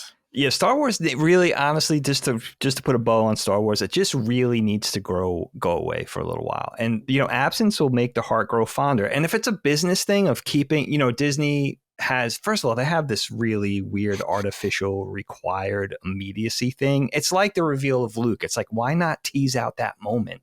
Mando was going pretty well. Book of Boba Fett, same thing. It's like there's this thing of like not trusting the audience and just oversaturating and quantity over quality. Like it really needs to go away. Let absence make the heart grow fonder. And you could still rely, like Star Wars has a huge legacy, like Marvel. Like you could still rely on the merch. Lego's not going to stop making sets. Everybody's going to love the Millennium Falcon.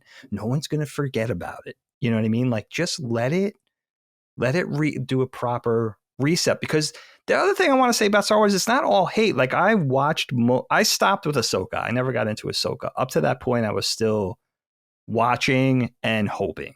You know, and there were flashes of brilliance. Like, I won't say what series it's in, but they did something with the Rancor monster that I was like, oh shit, that's fucking ingenious. Or the thing of like, you know, there's always something. I love the whole conceit in Andor, where it's really the whole thing reminded me of a Revolutionary War era England dealing with guerrilla warfare. It's like, okay, the brutality of the rebellion and understanding the Empire's reaction to the rebellion in almost a sympathetic way. It's like, yeah, they're pretty rough to deal with. Like, I kind of get it. I kind of get why you guys are pissed. And from an individual standpoint of like an Imperial officer taking exception to like the rules of combat, it's like, we're not playing this way anymore. It reminded me of that whole thing. So there was always something in there, like a seed of like, oh, hey, you have something in there. Like, let's grow it. Let's nurture it. You know what I mean? Rather than like, here, take this. And then if you don't like this, then there's this. So that's really but you know what? It's not even an aging out for me with Star Wars. It's just realizing at a certain point, it's not for me anymore. Like it was for me in the 70s and 80s. And then somewhere along the line, maybe that has a lot to do with me too. It's like, it's not for me. Like, it's just not, and I'm not saying it's for kids. I'm saying it's just for what Star Wars meant to me. It's just, it's evolution. I went this way and Star Wars went this way, and we're getting further and further apart.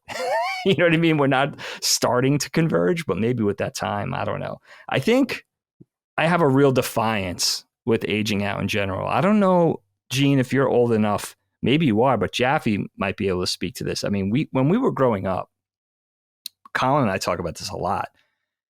In my generation, there was a really unspoken but altogether very real thing about stopping with the toys and stopping with the comic books and stopping with the cartoons at a certain age. It was like, all right, now it's time to graduate to girls and sports and clothes and leave those things behind. No one ever talked about it. It was just like, for us, it was like that summer between 6th and 7th grade, you were expected to drop the Transformers. And at the lunch table, it was talking about the Knicks or the Rangers or the Mets or the Yankees, whatever it was. You know what I mean? And like that. I remember that. And I didn't want to. That's when I was into sports, because I didn't want to, and I didn't. And I'm not. I mean, I resisted that because I know exactly what you're talking about. And I'm like, I would go home. I had a buddy in 7th grade. We'd go home and we'd still watch the G.I. Joe cartoon. Because it was like the first. I don't know if they started with them. It doesn't matter. But we would watch that and we'd talk about it. And it's not that. It's not that we were trying to hang on to anything so much, that I think it was just whether it was arrogance, self-esteem, or some blend of the two. We were just like, but this is what we like, and we want to be filmmakers, and we got excited when, that's awesome. You know. I wish you were my friend. Well, I mean, it's, you know, I mean, and I don't know. Anyway, it was what it was, but I know exactly what you mean, and I remember being sad when I would see my friends age out of that, going into junior high and stuff, and be like, I'm not saying Angela Spivey, I said her name. I'm not saying Angela Spivey's not the knees bees, and she was to me anyway. But she played saxophone anyway. But it doesn't mean we can't also enjoy the fact that, you know, there's a new indie movie that I just read about in Starlog. Let's talk about that. Right. You know, my little group was able to kind of do both. But I hated it when friends in our group felt like that's, and it's weird because is it conscious? Like, do you think the people who go to the lunch table in 7th grade and talk about the Knicks or talk about, you know, whatever, are going, I don't really want to be talking about this? Or is that just a natural evolution of that's what 7th grade boys tend to want to talk about? I think it was for some. I think it was the more, like, I think of the guys that were really already particularly sporty, not even just as athletes, but maybe just as fans, you know, which they got largely from their parents, especially their dads at that time. they were okay with the transition. Then I knew myself and some other friends who kind of fell for it because of the peer pressure, but kind of regretted it. And it was this slow tapering off where it was the nerdy stuff on the weekends, like behind closed doors. Like we could still kind of mess around with the G.I. Joe figures, watch Voltron, watch Robotech, whatever. Right. But we weren't really talking about that at the lunch table. And we certainly weren't admitting it, to girls, for instance, like that type of thing. And then eventually you just kind of, sadly, you leave it in the dust. You leave those things behind. That's why I have that giant nerd chip on my shoulder. And I think a lot of Gen Xers do, because now it's like, well, I'll stop liking something when I'm damn ready to stop. With Star Wars, I was ready to stop. If I still want to collect NES and Famicom, I'm going to do that. And then that we went back. That's when we got into collecting. I mean, just look at how it went from nerd culture into pop culture. You go into Target, there's a nerd collector toy area in like the biggest box stores on planet Earth. So it's interesting how that's, our reaction in a way to being in 6th and 7th grade Jaffe. You know what I mean? It changed everything. It created industry. Missed out, though. Our generation, what we missed out on? I mean, we missed out on it bad. We missed out on geek girls, because now I look at my kids and their younger friends, older friends, and it's like, you're telling me when you guys were in high school, there were girls that were into anime and indie and movies and Star. Are you out of your fucking minds? I would have lost my shit. Yeah, I'm an elder millennial, and so I'm at the very tail end of Gen X, probably. Yeah, I absolutely understand how you feel, because there were just no girls that were into anime or I mean, there may have been. Maybe I was so like I aged out of like cartoons and everything like that. And music was like my thing instead of like the Knicks or sports, right? Like music was like my teenager or like growing up like interest, right? I still couldn't find any fucking girls who were interested in music, They didn't like fucking music. They didn't like bands or music or hip hop groups or anything like that. I didn't have anyone to talk to, so it was just like and plus I was still listening to like techno music at the time, where everyone thought, it was for gay people, but I would say that I would be called a homophobic slur, You're the world's biggest Darude fan. You said you're the world's biggest Darude fan. The biggest Sandstorm fan. I was jamming to that before it became a meme.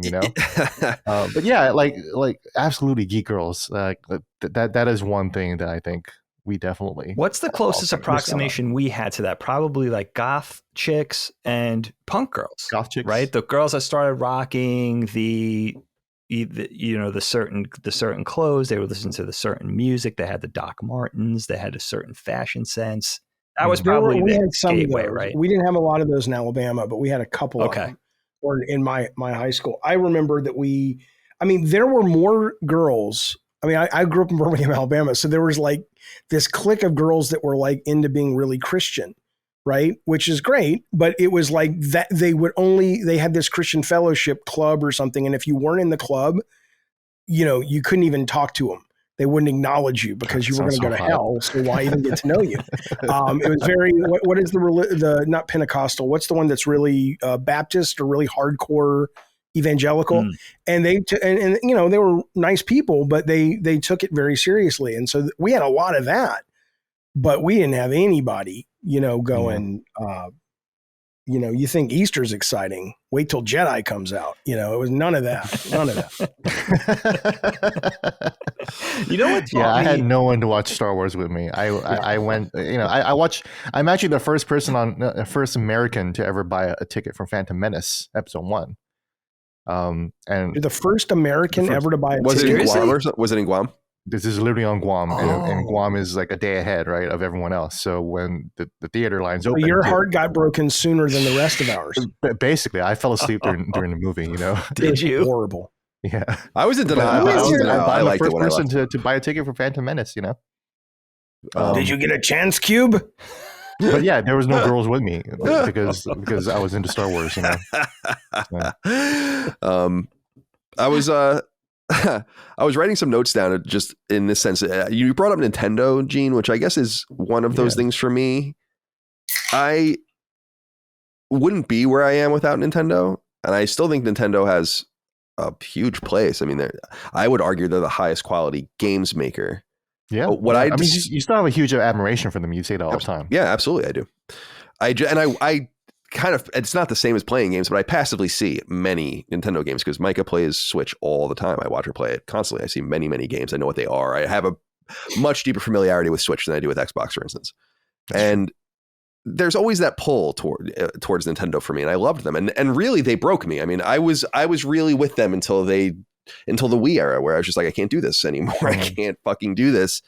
And they taught Nintendo games, and Nintendo taught me what I love about video games from a gameplay perspective and often a presentational perspective, but allowed me to know to walk so that I could run and get into the games that I love more that they don't really do. I mean, you were saying earlier, like, what are those quintessential games? To me, a quintessential game is like BioShock or The Last of Us or something like that. In addition to all of the indies and the little, I play all sorts of weird shit. People always tell me I play the most obscure shit, and I like doing that too, but they don't really necessarily offer me what I want anymore. And I just know that.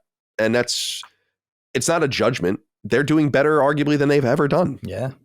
So it's definitely a me problem. But when they were more me oriented in a sense, and when games were more simple in terms of their presentation, and I didn't know what games could be like, I remember and it's not Nintendo, but I remember when Dagan and I played Medal of Honor on PS1, and I was like, what the fuck is this? I couldn't even believe it. I was like, what is this? Like, you just, you encounter things and you look back and you're like, well, you're not really doing this. You give us Metroid Prime and stuff like that, but it's not really the same. And so that's how I graduated off of Nintendo and found something that there's only so much time, and I'm not going to spend it necessarily playing Zelda or Mario or anything anymore like I used to. I used to be so far up Nintendo's ass. It's ridiculous how much I love Nintendo when I was a kid. And so, but that's a great example. And the other thing I was thinking of is, my Ramon, who's been on the show, my best friend, he does all the music for our shows. He's a musician. He and I have these, it's not even an argument because it doesn't matter, but he really doesn't like a lot of the music that we used to love and anymore. And I can't relate to that at all because I still love all of it, basically. Some stuff I listen to now and I'm like, this kind of sucks. I've brought up the band Disturbed before about how I would listen to Disturbed, and my dad used to make fun of it. Like and he would never say anything about anything. He was like, this shit sucks. And I look back at some of that stuff and I'm like, yeah, I think I can see why you would think that, but I haven't aged out of many things. I still really hold on to the past, as we know, we do a whole show about the past in many ways. So it's weird for things to lose me, but I think the Star Wars thing's interesting. I think that's just too much. And it's just, there's no winning me back. It's over. What's special about it is gone, in my opinion. And then I think that there's things that just don't really speak to me the same way anymore. Another example I wrote down, and a final example, is baseball. I just really loved baseball a lot when I was a kid. Hockey's always been my favorite sport and the sport I played, and so that's always been number one for me. But I was a huge Yankees fan, and what I found with baseball is it's just too much of a time commitment. I can't believe, it's hard for me to imagine anyone really following any of these teams. How? When I was in high school and I would sit in front of the fucking Yes Network all day or whatever, or when I was in college and I'd watch every Yankee game, I had nothing else to do. That was like the highlight of the day. Oh, the Yankees play at 7:00 6 times this week, you know? And I'm like, oh, that's awesome because I have fucking nothing to do. But at some point you realize, oh, I'm only able to catch one or two games, and then you just lose track of it, and then you're not really a fan anymore. I love the game, and I love going to baseball games, any baseball game. And I'm not saying like a Little League game, but like an A game or an independent game. I'd go to those, and they're fun. I love the game of baseball. I love the game of baseball live. I think it's a wonderful turn-based game, and it's fun, and it's American, and it's old, but it is a turn-based RPG. It is. Yeah. So is football. I've been saying that forever. That's true. Football is the ultimate turn-based RPG. In fact, I've made the case many times that it's surprising that more video game people aren't into football because it is so video gamey in so many ways. Totally agree. Totally agree. You know, like the playbook and all. It's crazy. It's like how deep it is. Like, I don't think people know that. You know, like it gets a bad rap amongst geeks. Yeah. And I was one of them. I never wanted to watch it growing up, but now that I've gotten into it, I'm like, this is a really interesting, fascinating game for a lot of different reasons. Totally. I always thought they should have kids in high school for the high school team. There should be the kids that make the play, right? So it's like just instead of the coach going, okay, we're going to run this play. It's like, hey, there's probably some really smart geek kids that could go, you know what we could do? but they don't really do that, obviously. But that would be cool. Yeah, I would watch that game. Could see that. Yeah, the embrace of nerd culture and sports, I mean, not unfortunately, because I love this shit, but advanced analytics is where that came from. Like, when people started doing saber statistics and all that stuff, that's when nerd culture intersected in a major way with the sport. And it wasn't even out of a love for the sport necessarily. It was out of a love for the sheer statistical analysis that goes into baseball, especially when you show that to a charts person, like guy who loves numbers and all that, and you show them a book of just everyone's, they're probably like, oh my God. Or like, what was Moneyball? Yeah. Moneyball, that's exactly right. That's the perfect one. And movie. Really the key saber stats success story, I would say, still to this day. I have no discipline though. I would go every time it's fourth down in a video game. I go for it. Oh, really? I never. It's so funny. I'm so much the opposite. Micah notes that all the time when we play. I'm like, why are you going for it? Like, just punt it. Because it's exciting. If you get it, you're the star. Yeah, you'll never know. People are getting much more aggressive. Play calling is, in my fandom of football for many, many years now, it's getting so much more aggressive. People are going for it on a constant basis in all sorts of situations where they would have just punted or kicked a field goal in the past, which I think What is the league that's trying to come back? The Rock owns some of it. Oh, it's the XFL? Yeah, they do something really interesting. I love what they do when you get down there, because don't they give you a choice? It's like you can go, it's more video game like. It's like you can go for a field goal, or you can do something else where you can get 3 points or 1 point. Oh, interesting. So I don't even know that. Yeah, I don't even know. Yeah, and it makes the game go a lot faster. It's really cool. It's really exciting, but I don't know whenever it's on, so I don't really follow it. But I've watched a few games, and they've made some rule adjustments that really make it more action oriented. It's cool stuff. They merged with the USFL. I think they're going to have a chance of off-season football. I've always thought, I still think it's interesting that there isn't a proper minor league in the NFL that plays its games on, say, Wednesdays, and have like instead of having practice squads, just have an entire team, just like the NHL, where it's like you have another whole team below you where you can pull from. And pull. I thought that was just college football. Well, no. We're talking about a farm system, like a real farm system. No, I know. I just assume that those, all those college kids are waiting for the call. It's not totally. Like but I think there's because like a city like Richmond, I live outside of Richmond, obviously. It's like we can't support an NFL team here, but it'd be dope to have like the Redskins or Washington Commanders minor league team here. I'd be like, I'd become a fan.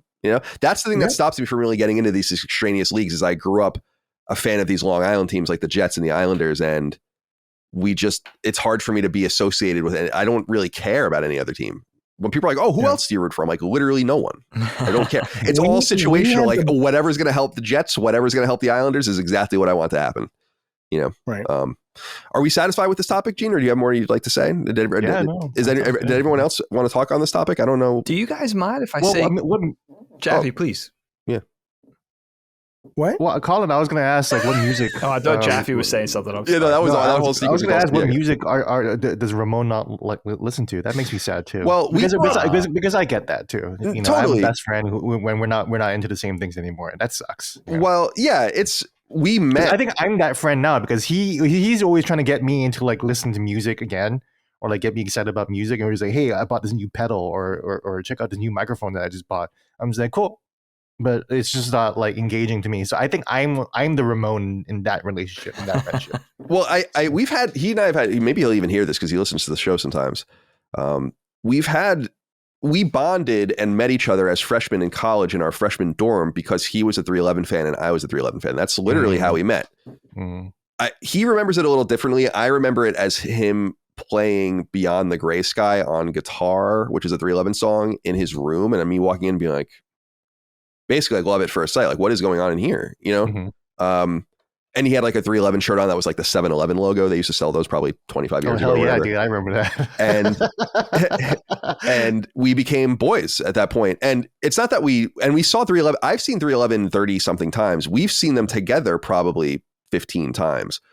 And we bonded over nu metal and rap rock and alt rock and grunge and all the stuff. We loved a lot of the same music. And then I kind of stayed in that space and he kind of moved on, and I respect it because we're both musicians, but he's a trained musician. He went to Northeastern for music. He's a working musician and a touring musician and a writer and all these kinds of things and a composer. So I know he has and I don't just say this, he is the most naturally gifted musician I've ever met in my entire life. And I've known a lot of great musicians. I was in a band for years and those guys were great too, but I was by far the least talented person in that band. So he's well above me. So I do appreciate his perspective, but it's weird to me that you can say like, we both loved Significant Other, like the Limp Bizkit record, or we both loved whatever. And then I still love it. And he's like, I'm kind of like over it now. And I'm like, why? You know, what is it? I think there's especially with the reputation of a lot of the music we loved, like the Family Values tour stuff and like all that stuff from the turn of the century. I think some of it has a bad rap, and I think he's aware of that. It reminds me of a friend of the show, Finn McKenty, who does YouTube stuff for music. He had written recently on Twitter, he wrote something about how Wes Borland, Limp Bizkit's, he's going to do a video about Wes Borland, Limp Bizkit's guitarist. And like, what Wes are some, was great. Yeah, he is. And he's like, what are some thoughts that you guys have about him or whatever? So I DM'd him and I'm like, the thing about Wes Borland to me was he kind of represented, and in my mind, he represents nu metal as a whole, where he became ashamed of Limp Bizkit. And he wanted to separate himself from it, and then realized that there is no Wes Borland without Limp Bizkit, and came to embrace that he was one of the major reasons why they were relevant anyway. And that's why you're here, and I kind of feel like we should all come through that it's like the people that say like, I don't listen to Creed. It's like, well, someone did. I mean, someone listened to them. I like some of the Creed songs. Me too. I like some Nickelback songs. I love Creed. I think Creed's those first three Creed records are so much. Dude, those first three Creed records are dope. They really are. And that's the whole point. So I wanted to say that I've had this conflict with my best friend, and it's a fake, it doesn't really matter, but then something will happen. Like, he's the guitarist in the band Bad Rabbits, and they opened for 311 in 2017. And I got invited with backstage passes to go and hang out during the day and watch the show on the side. And he and I watched 311. I have the videos from here. It's like, it was like we were 17 again, and so that's still there. As we were like, oh my God, they played Hydroponic. Oh my God, they played this. Oh my God, they played that. Especially because 311 is always playing many, many songs. They don't have the same set any night. And so that was exciting, and it's still there. But to me, that's still front of mind. And to others, it's like, wow, that I still sit in my drum kit every day and put my headphones on and have a playlist of hundreds of songs that I love playing along with, that are many of those songs, and they're always going to be my favorites. So I don't know. I can't relate to that on the other hand, And what I realize about music is that I'm very stuck, and this is common. I'm just very stuck with the music that I've always listened to and I'll hear a new band or a new song and it'll get added in, but it's just this extraneous shit. It's basically just the same stuff, and people are just, bands just gleam onto this rocket as I go through my life. Mm-hmm. So, so I wanted to throw that out there, that I've watched other people have kind of aging out or change of hearts about those kinds of things, and wondered from the outside, like, why and when and how and all of the rest. But yeah, Nintendo's a great example. I'm glad you brought that up. Yeah, because I feel like a lot of people, would look at that for Nintendo for you. But again, I'm the Ramon in my own friendship, where it's like, like you're talking about playing drums and listening to music. I'm like, man, I used to do that all the time. I used to, the last time I did that was actually with Taylor Swift, where I was like, I love Taylor Swift. I think she's an awesome songwriter, and I want to learn her entire album. But that was it. That was the last time. Which album was that, Gene? It was 1989. Yeah. I just think that is like a monumental record. It's classic. And I was like, I just need to learn. Folklore is a really good record too. Folklore. I also learned Folklore too, actually. So that was the last time I actually sat down and decided to, like, I really want to like dissect and listen to this. But that's rare. That's never happened. I guess just Taylor Swift. She's awesome. And that's the next topic, Taylor Swift. Well, do you guys mind if I just insert something here? Because I love this. Is like one of my favorite topics. that's what she's. Why would she say that? What is she putting? How dare you besmirch Taylor Swift with such smut? Speaking of aging out, we're talking about things being put in and out. Sorry. This topic is amazing, but it made me, when Gene emailed it to us, I thought of something. And I like it because it's kind of a positive spin on the Star Wars talk. And maybe it's such a spin that this becomes a whole nother topic for another day. But this speaks to a big milestone I have coming up, right? I'm crossing the threshold from my 40s into my 50s imminently. And it makes me think of something.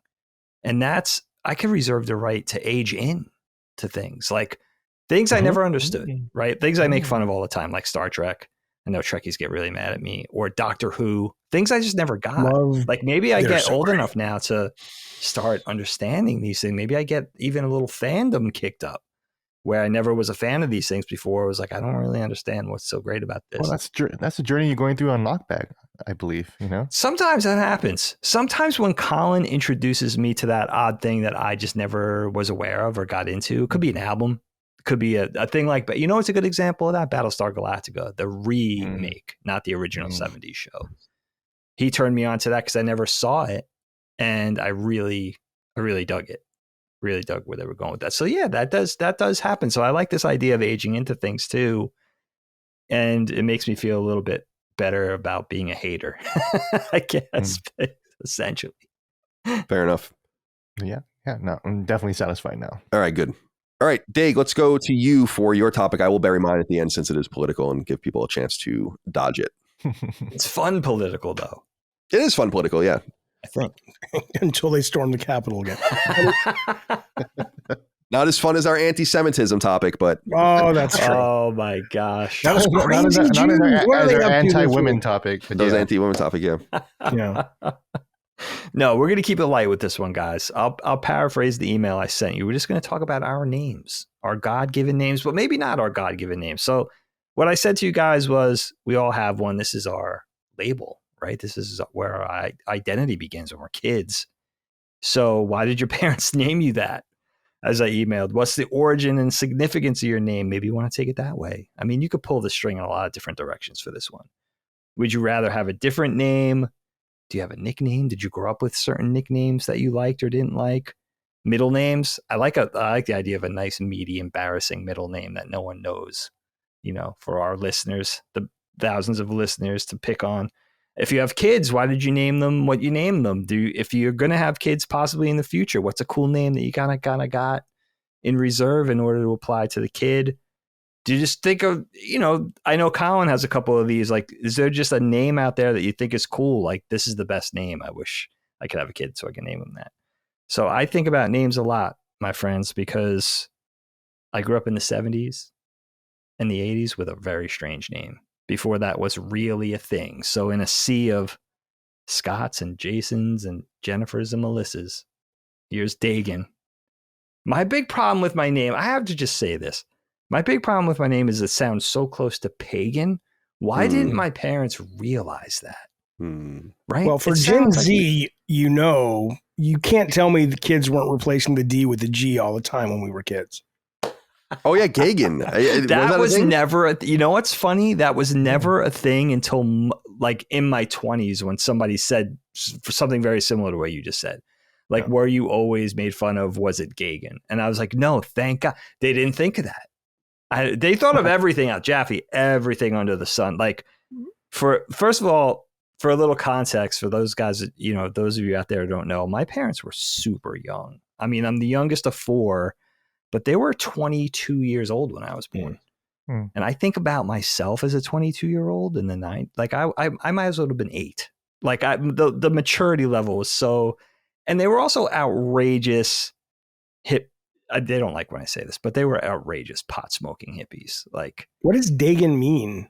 I've never even heard that name. Jaffe, thank you for that. Thank you for that segue. They always told me the only thing I ever knew about my name when I got old enough to ask, and it usually was in frustration because the kids were making fun of me at school, right?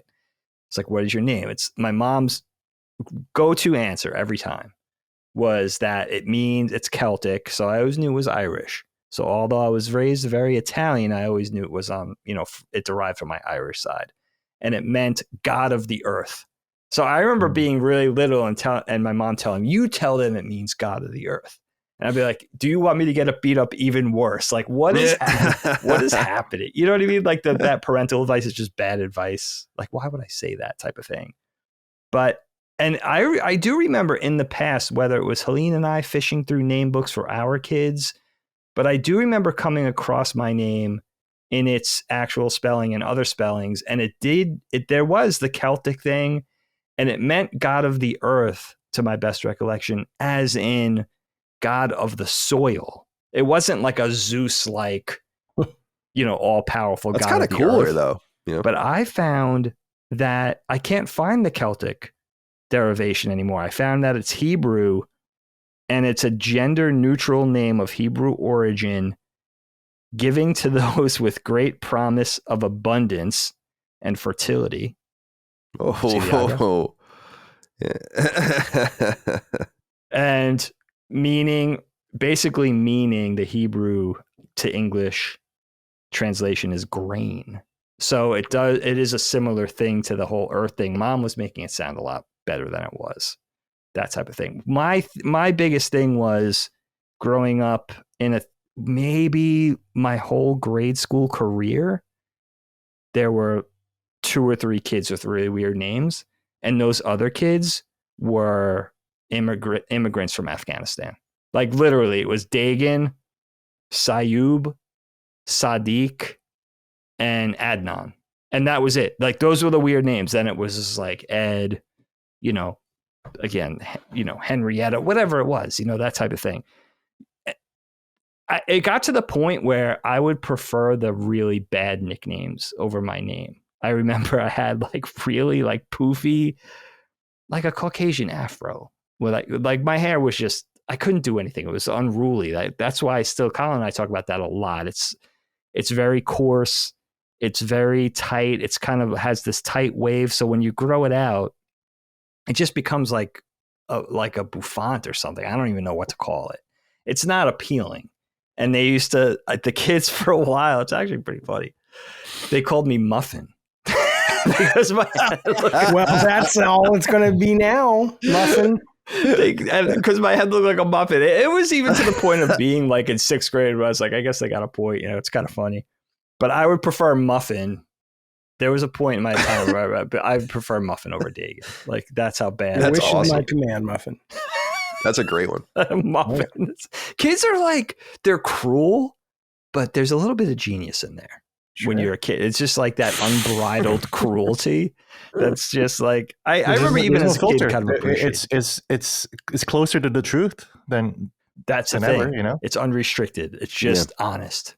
It's just candid. So I grew up with that, and it was like I remember really like the bullying really culminating when I was a little younger, because it didn't persist later in junior high into high school. But like I remember that whole thing of like they could just skip the outfit. If they didn't like the fit, skip the goofy haircut, the buck teeth, whatever. They just went right to my name. Like it was just fodder for being made fun of in the 80s. It just was. People didn't have, parents weren't on that unique name trip yet. They just weren't. It makes me think now, let me see. My kids were born in 2007 and 2010. And both, I feel like unique names were still a thing, but it was coming around to a name that was just had some semblance of originality, but didn't need to be a one-off. Like I think the hippie generation, like the boomers, like my parents, it was like, no, it needs to be the only one. Like he needs to be the only Dagan of millions of people on Long Island. Like the mindset was like, you have to be a one-off, not a one-off in the school district, like a one-off in New York, that type of thing. Where I think it kind of came around to, it's enough to name your kids something that maybe they won't grow up to meet somebody with that name until they get into college, that type of thing. Where I wonder if the trend is going to be the type of thing now where, let's say Colin and Micah have kids someday.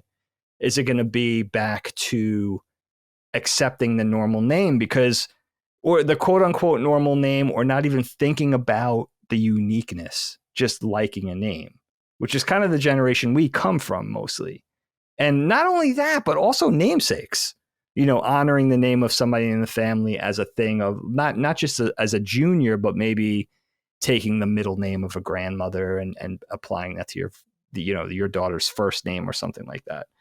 So I'll hand it off to you guys. Gene, I'll go to you on this. I know you guys have more quote unquote normal names than me, so maybe it's less of a big thing for you, but I like the nickname thing too. I like to know what people were called as kids, but Gene, you pull the string and whatever. That's enough out of you, Muffin.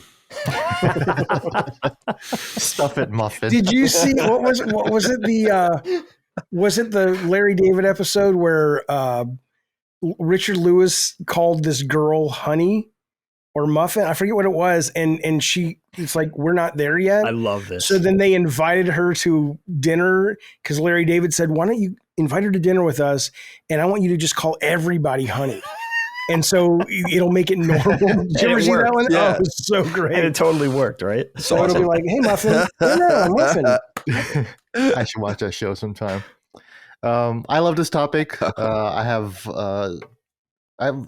I guess I have an interesting story to tell about my name. So, obviously my name is Gene Park, but I was actually born John Eugene Park. A lot of people don't know that.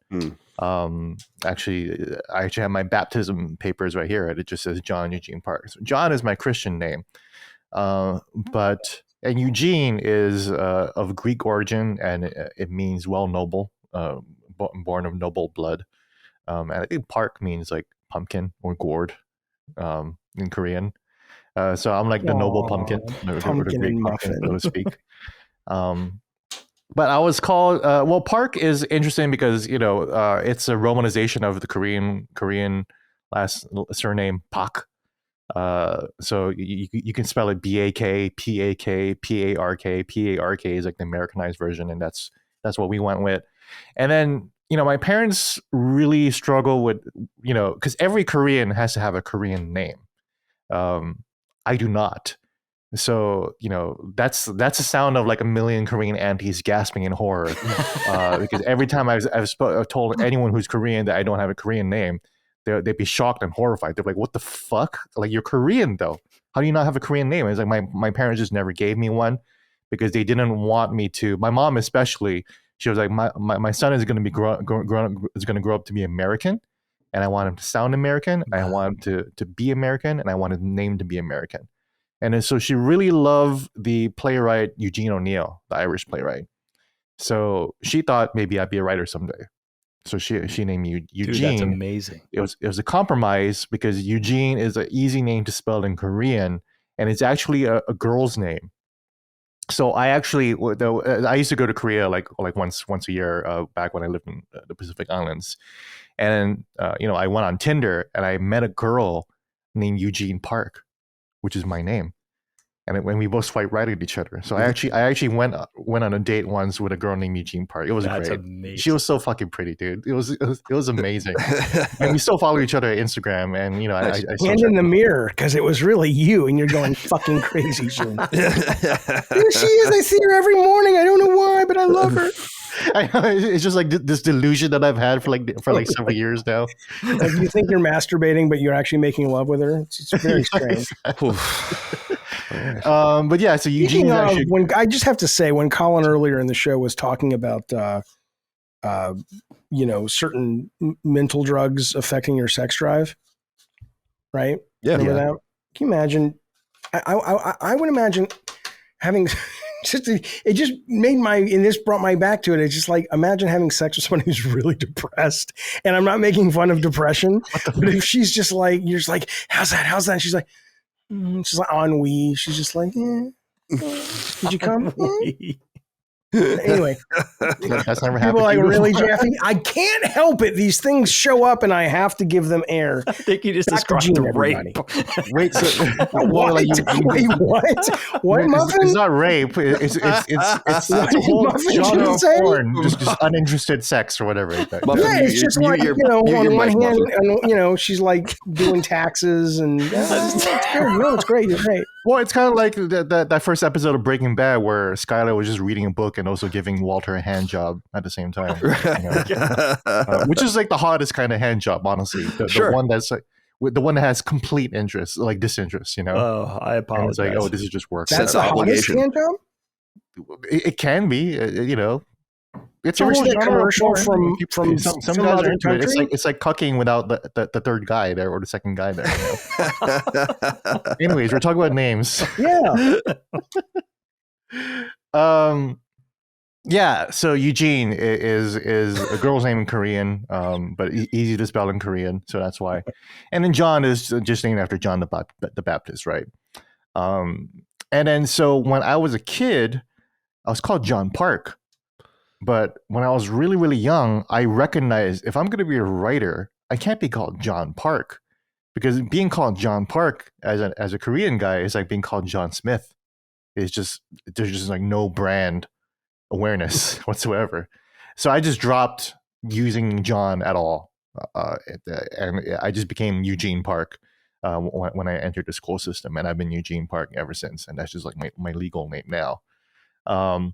But you mentioned nicknames, Dagan. Most people call me Eugene until high school, and it wasn't until actually my best bud Joe, who I still talk to, and is a guy who's still into music, Colin, the one I was talking about, when I'm the one who's not that into music.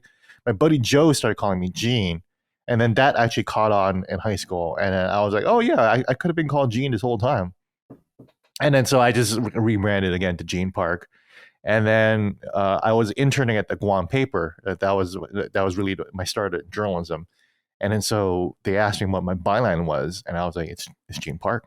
It's a good writer's name, as opposed to John Park. And I've always heard that, and it's gotten to the point where I actually introduce myself with my first and last name, which is an incredibly egotistical thing to do when you think about it. It's like when you go up to someone, it's like, hey, I'm Gene Park.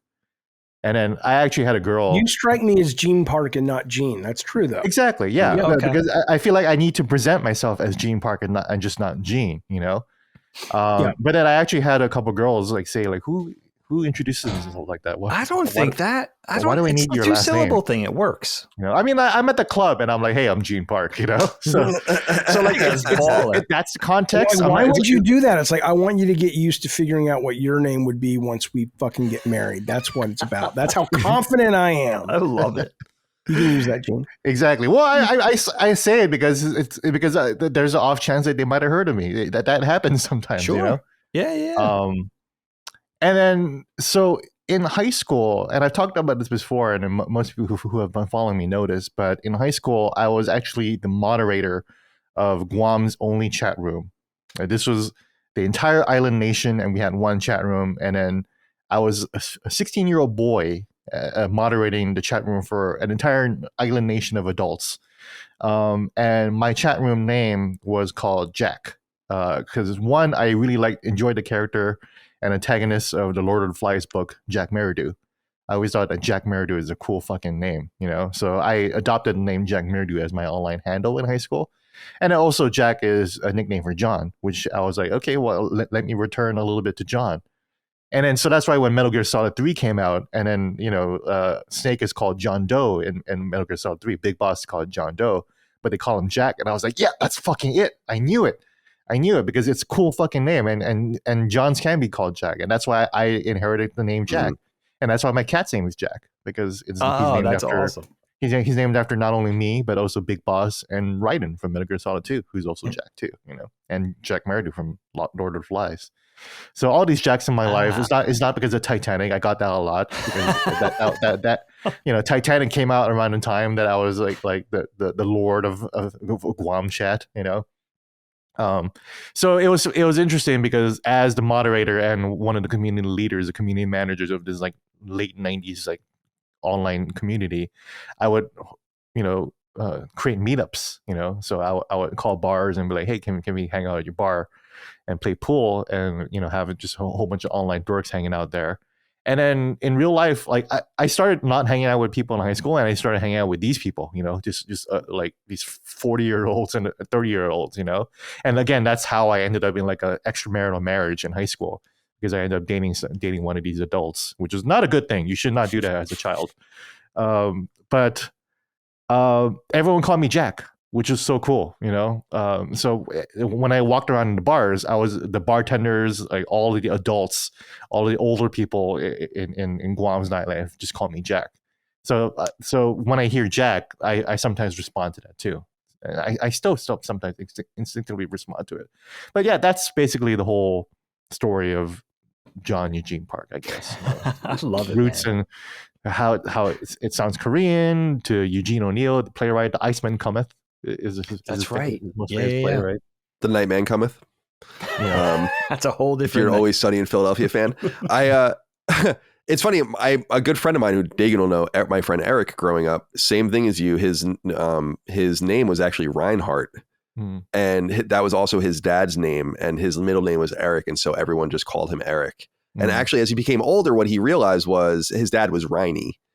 and like mega handsome dude. Reinhardt's a fucking cool name. Yeah, and exactly right. So I met up with him in San Francisco years. I hadn't seen him in years, like after college. He's married and all these kinds of stuff. And he goes by Reinhardt now. And I'm like, oh yeah.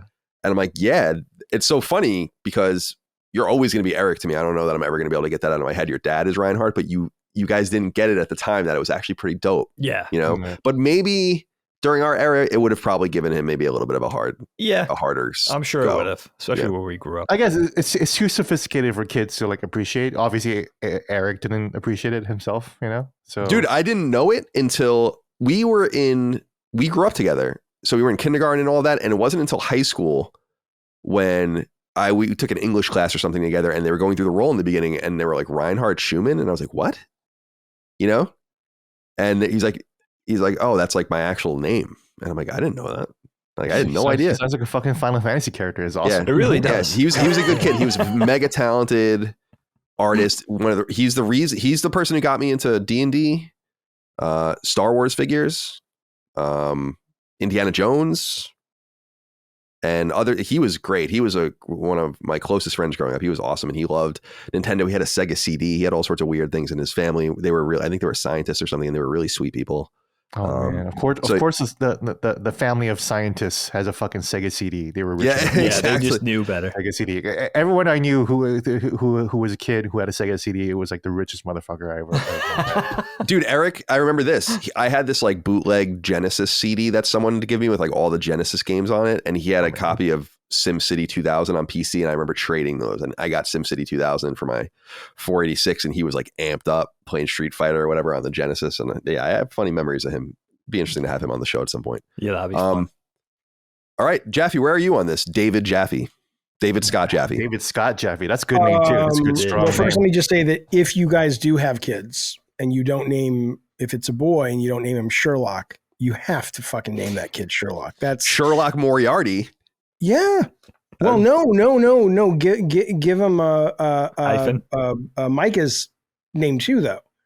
So it's like Sherlock Holmes Moriarty. Come on, isn't her last name Holmes? No, Watson. I mean, yeah, Sherlock Watson Moriarty. Come on, the fact that you guys found each other and got married. I know a lot of people are like, so what, dude? That's fucking weird. Yeah, it is weird. She's gonna. I don't have any rules per se, but like I was like, my preference is that you either take the name or just keep your own. But I do not want to hyphenate Moriarty. That was like my only request. I'm not putting that out. I'm just not putting any more hyphenated names out in the world. It's just too much. So Micah's actually the first Micah I've never met who's a woman. I didn't know that Micah could be unisex or whatever. Me too. I worked with a Micah at IGN for a while. Yeah. He was a nice guy. He used to give me. He was my weed hookup for a while too, which was nice. Appreciated that. Yeah. The Micah I know was also an unseemly character too. He was a good guy, but he would judgy fuck. No, but he would be hanging out in the middle of the quad in school, and he would just have his balls out, right? And I'm like, Micah, what are you doing? And I'm like, I'm just giving my boy some sun. Wow. Okay, this went different. Confidence.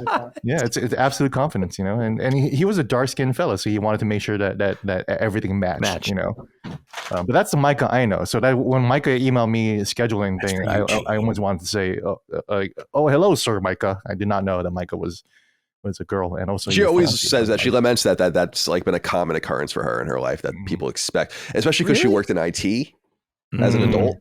So I think a lot of people thought they were talking to a guy, you know. Sure. Yeah. And her name on Reddit is Cockring King, which I think is the funniest. and she's like an active user in like some of these Reddits with like grilling and smoking and all that. And I'm like, they have no idea they're talking to like a beautiful woman. These guys have no. Well, because no her idea. name is Cockring King. Why would that'll throw him off the scent? Yeah, it's such an amazing name. But anyway, Jaffe, back to you, David Scott Jaffe.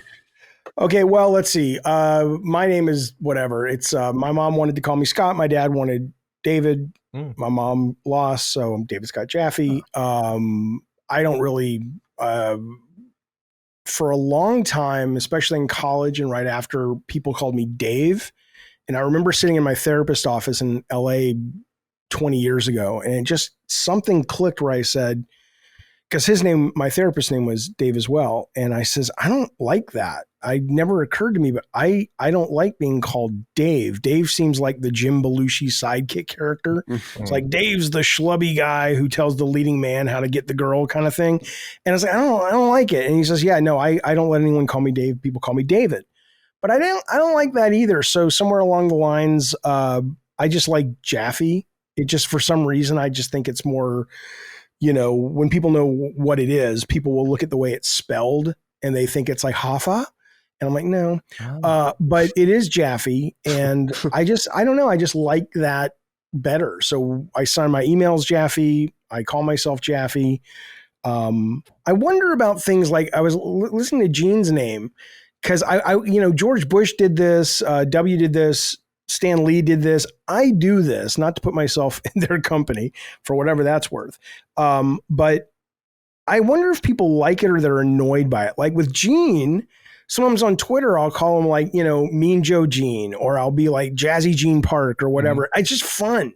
And I don't know if people, because no one does that to me. So like sometimes when I stream, people call me Papa Jaffe, but I always like taking people's names and just playing with them. But I don't know if that's something that should be looked at as rude. Yeah. Or people like it. I like it. I like it when you do that, at least to me. So, what about you, Muffin? I would love that. That's a sign of affection. Yeah, yeah, Muffin Top.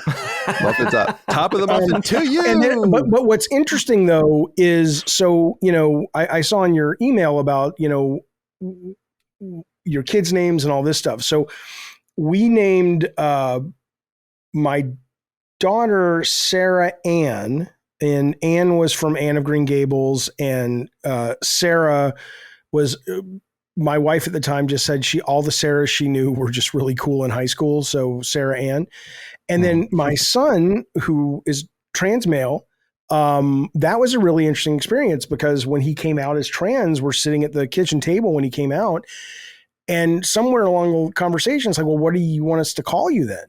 And he picked, and I was excited. I was like, we're going to get, Thor. Give me something. Give me something. And he's like, Calvin. I'm like, what the fuck? That's a good name. Yeah, I like that name. It's not a bad name, but it's a name from 1940. He's the guy that you're like, hey, Calvin, come on over here. I'll show you. Coolidge. Yeah. You guys don't think of Calvin and Hobbes?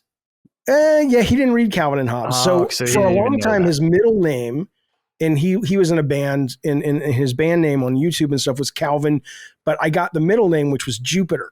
And I thought that was pretty cool. Calvin Jupiter Jaffe.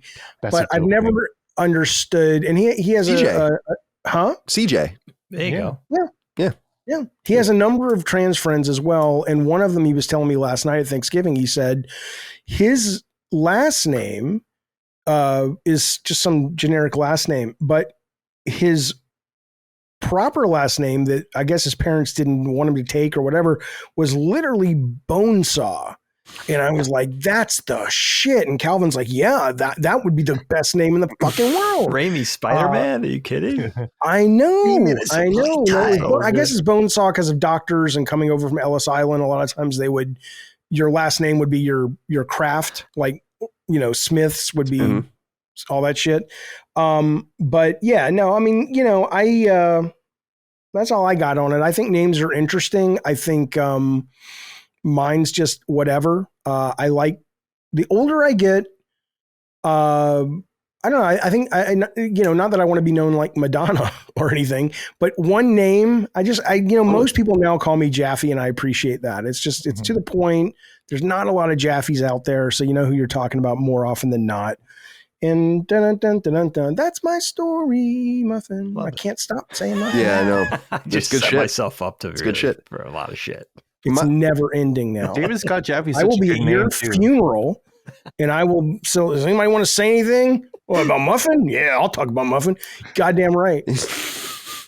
David Scott Jaffe is so memorable because it's like it's really one of the first. I don't told you this before, but like it's really one of the first names of a developer, like at least in the West, that I memorized and knew. Oh wow! Oh, yeah. And I think I used to be a pretty big deal. You were a big deal, dude.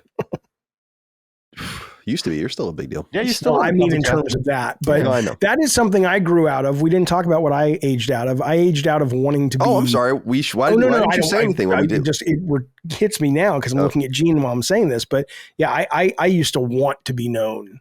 I wanted to be famous in games, and I got that, and I aged out of that, and I'm grateful I did. But I mean, that's just anything. But yeah, I when you say David Scott Jaffe was the first developer, you know, I made sure you knew me because I busted my ass to sort of be a media whore. Me and Cliff, I think, were the two biggest media. I was going to say you and Cliffy are that remind me of that era for sure. Yeah. Yeah. You guys were the emerging rock stars, I guess, right? Like at the time, post John Romero era. Well, I was going to say that Romero would have still stuck around if not for Daikatana, right? And that kind of ruined his reputation. Yeah. So there was nothing left for them. Cliff actually walked the walk, though. I never really did. I may have with things I said, but you know, Cliff would show up to E3 in crazy outfits, and you know, he actually was out there, you know, presenting that life of a fast cars and everything. Yeah, I was just like, come on, get my Toyota Corolla and head on home. Nobody was thinking that about me. I was okay with that. Yeah, I think about Cliffy a lot, and it's like if I was in Cliffy's shoes, I probably would have been the same way. I probably would have been like, look at all these women and cars that I have, you know. Yeah, totally. I wonder if he aged out of that. I wonder if he's getting to a point in his career where he's like, that was, you know. I'd like to get him on the show at some point next year. He would be great. Yeah, they're actually getting maybe a few of us on would be to talk together would be fun. As far as the name is concerned, I don't really know where my mom got the name. Dagan might know what the options were. As I understand, and Dagan might have more insight into this since he was there, I guess, is my mom, I think, had an inclination to name me James in the beginning. And this was after her grandfather, who just had died. And my mom actually says today that I remind her a lot of him. And there was like some connection, I think, mentally with us, like him having died and me having been born and all of that, but it never happened. And then because my mom and dad, for some reason, didn't give Dagan and I middle names, I think this was like something they were trying to kind of get going on the male side, is like no middle names.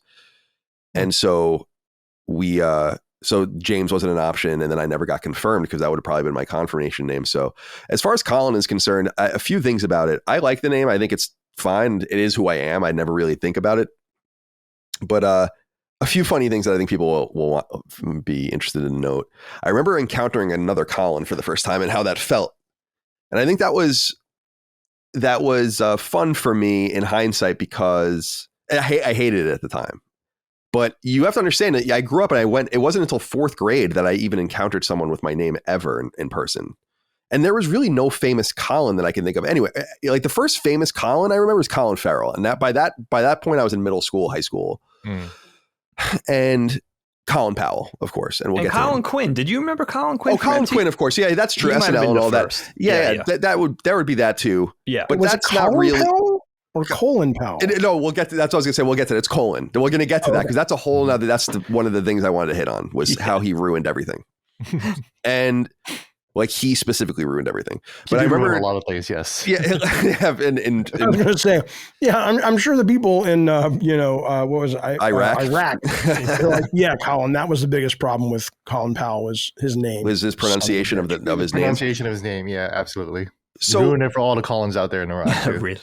I am grateful in some sense. And I think Dagan can probably even, this can really refer to him even more, is I do appreciate that my parents gave me a name kind of unique enough that I didn't really encounter very many. As I got older, I started to encounter more. And obviously as my view started to widen, then you realize, oh, this guy's name's Colin. This guy's name's Colin. Dagan has a good friend named Colin, and so on and so forth. Yeah. But one thing that was always mystifying to me, and I'd be curious to know how you guys feel about this, is because, two of you have children, is I'm always perplexed that people are born and someone is like, this person's name is, I don't know, Mike or whatever. And I'm like, there's nothing wrong with that name. It's a fine name. I know many wonderful people named Mike, but that's the point, right? Is that you're putting this person into the world where he is not going to be unique in any way with his name. He's going to be one of 3 Mikes in his classroom and one of 5 Mikes in his graduating class. And exactly. And I've always been, right. Exactly. John, come on. I've always been confused by that just from that point of view. Not that I think some common names are really awesome. David's actually one of those names where I'm like, it's a really nice like name. you know, or I lived with a guy named Alexander, and he was one of those guys where it's like, don't call me Alex. His whole thing was my parents named me Alexander. And so you called him Alexander. It's like, these are beautiful names, but I would look at it and say, how am I going to position this child to have some sort of at least unique identity mathematically, right? And I wonder if our parents thought about that at all. That's exactly what my mom thought when she gave me Eugene. She was like, well, I'm not going to call him like Matt or Mike or John or anything like that. It's like, it's got to be Eugene O'Neill because that's such an interesting name, you know? Right. Because it's hard to talk about because it's literally not an insult to those names. It's wonderful. Exactly. The point is that I know 10 Matts. Yeah, literally, probably. If I sat down and thought of all the Matthews I knew, or all of the Mikes or Chris's or whatever, it's like, it's a lot. Did you know that Matthew, there was a huge spike in Matthew in the late 80s? So that's why I think, because around our age group, I wonder why we know so many people named Matthew. Yeah. Was there some famous Matthew? There was, I don't know what happened in the late 80s, but there was definitely, like, I had a graph where it shows like a huge spike in Matts. That's interesting. In like 1987 or whatever that. So every time I meet some new girl or whatever, they're like, oh yeah, my fiance Matt, or my boyfriend Matt, or my husband Matt. And I'm like, everyone's fucking boyfriend or husband, his name is Matt. There's so many fucking Matts around. Yeah, we grew up with a lot. You know? After Frozen came out, the last 3 years after Frozen, Elsa, I think Elsa was the number one name for it. And it's really interesting how it affects. I think The Last of Us, the Ellie had some sort of effect in the gaming industry. You see lots of people with their kids named Ellie. We saw that with Daenerys and like things like that. Yeah, my goddaughter's name is Aerith. Yeah, that's cool, and that's the kind of the point. That's unique. Wherein I wonder where a parent comes in and is like, it's usually family names probably and stuff like that, which is cool. But I would be worried about that. Just being like, oh, I don't want my little Timmy to be one of 3 Timmys in his class, or maybe that's not a good example. It's a little bit more of a bespoke name, but something like that. Name your kid Abby. Would that be okay? Abby, from The Last of Us. Sure. I know an Abby, one of my good friends, so that's who I would think of. Be a golfer, professional golfer. Yeah, that's a perfect name for that. So to me, like, I think about names. If we had kids, and we talk about names all the time. We think naming our child Maury or like Maurice would be really funny, just for Moriarty, because we just think that's funny. I love that. That'll work. But which would make him. But I've always loved the name Roosevelt, straight up, for a kid, boy or girl. First name? Yeah, first name. And strong name. And like that's Teddy Roosevelt, Long Island's own, of course, but also I just think I love that name. I love that it could be like Rose, like for a girl, or just Roosevelt, like this strong. Oh, Rose. Name. Yeah. So.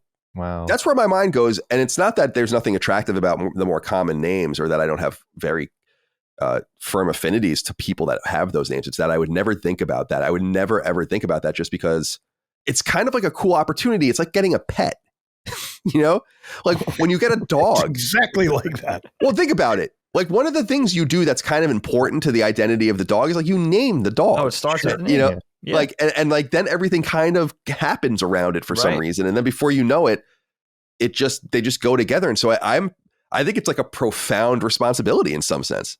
And I'm also surprised more people don't rebrand themselves, That's exactly what I did. Again, that's exactly what I did. I just rebranded myself as Gene Park, because I was like, Eugene Park is even just Eugene Park itself isn't good enough. Right. I recognize that the timbre of Gene Park sounds good, Now, I will say, as somebody who lived on the west side of Los Angeles, Santa Monica, all that frou-frou stuff, I loved living there. But, when we had children, there was a lot of unique, weird names. And we were flirting with the name Dharma for one of the kids, and Rain for the other kid, because, we were we remain very, whatever that is. Rain is great. Whatever. New Age? Yeah, kind of, not really, but whatever, in that world. Okay. And I was at Whole Foods, and this is when that just turned off. I said, nope, we're not doing that. Because it became clear to me it was about the parent, and it wasn't about the kid. And it was about, look at me, I'm the parent with the cool name. I'm at Whole Foods, and this woman shouting to her kid, it must have been like, Destiny, come here. And I was just like, oh, God. Yeah. It's so fucking annoying. So we just said, you know what? If the kid's going to be an outstanding human, it's going to be based on what they do, not on their fucking name. Because once I heard her shouting for her child, and nothing was wrong with the name Destiny. It's cool, but it was clearly the mom wanted the attention. It wasn't about the kid, in my opinion. I did date a girl once, and her name was Sweet One, and she had a sister named Dearheart. No, wow. Yeah. Dearheart, were these real ladies, Gene, or were these like in a little visual novel? They were in my head. No. These are real girls. Dude, Dearheart would be a cool name if it was like Dearhart or something like that. Yeah, no, like, it's misspelled a little bit. It's Heart. Yeah, exactly. Like you got to misspell it a little bit. Native American or I don't know. They were part of a lot of times those names, the Native American names, will be more like that, right? Yeah. I don't think they were Native American. I think they were white. So got it. Yeah. Did you ever see the movie L.A. Story? No. Yes. Steve Martin. I can't remember. He meets Sarah Jessica Parker and he says, she says, "What's your name?" She says, "My name's Sandy." He goes, "Oh, let me write it down." And he goes, "Oh, but you're writing it wrong. It's like big S, little a, small d, big D, underline Y, and there's a little star over the Y." Yeah. So, accent aigu. Yeah. So I'm from the Pacific Islands, and there is an island nation called Truk, right? And there's a generation of kids there or people there where they really, really glommed onto and admired like American products. Yeah. To them, like American products and American pop culture or whatever is like the top of the top of culture, right? So there's a whole generation of kids name things like Budweiser or Clorox or literally Batman. Wow. Batman's cool. Yeah, That's and then amazing. the thing is that a lot of these kids would end up going to Guam or Hawaii, and unfortunately, they would end up in a lot of trouble.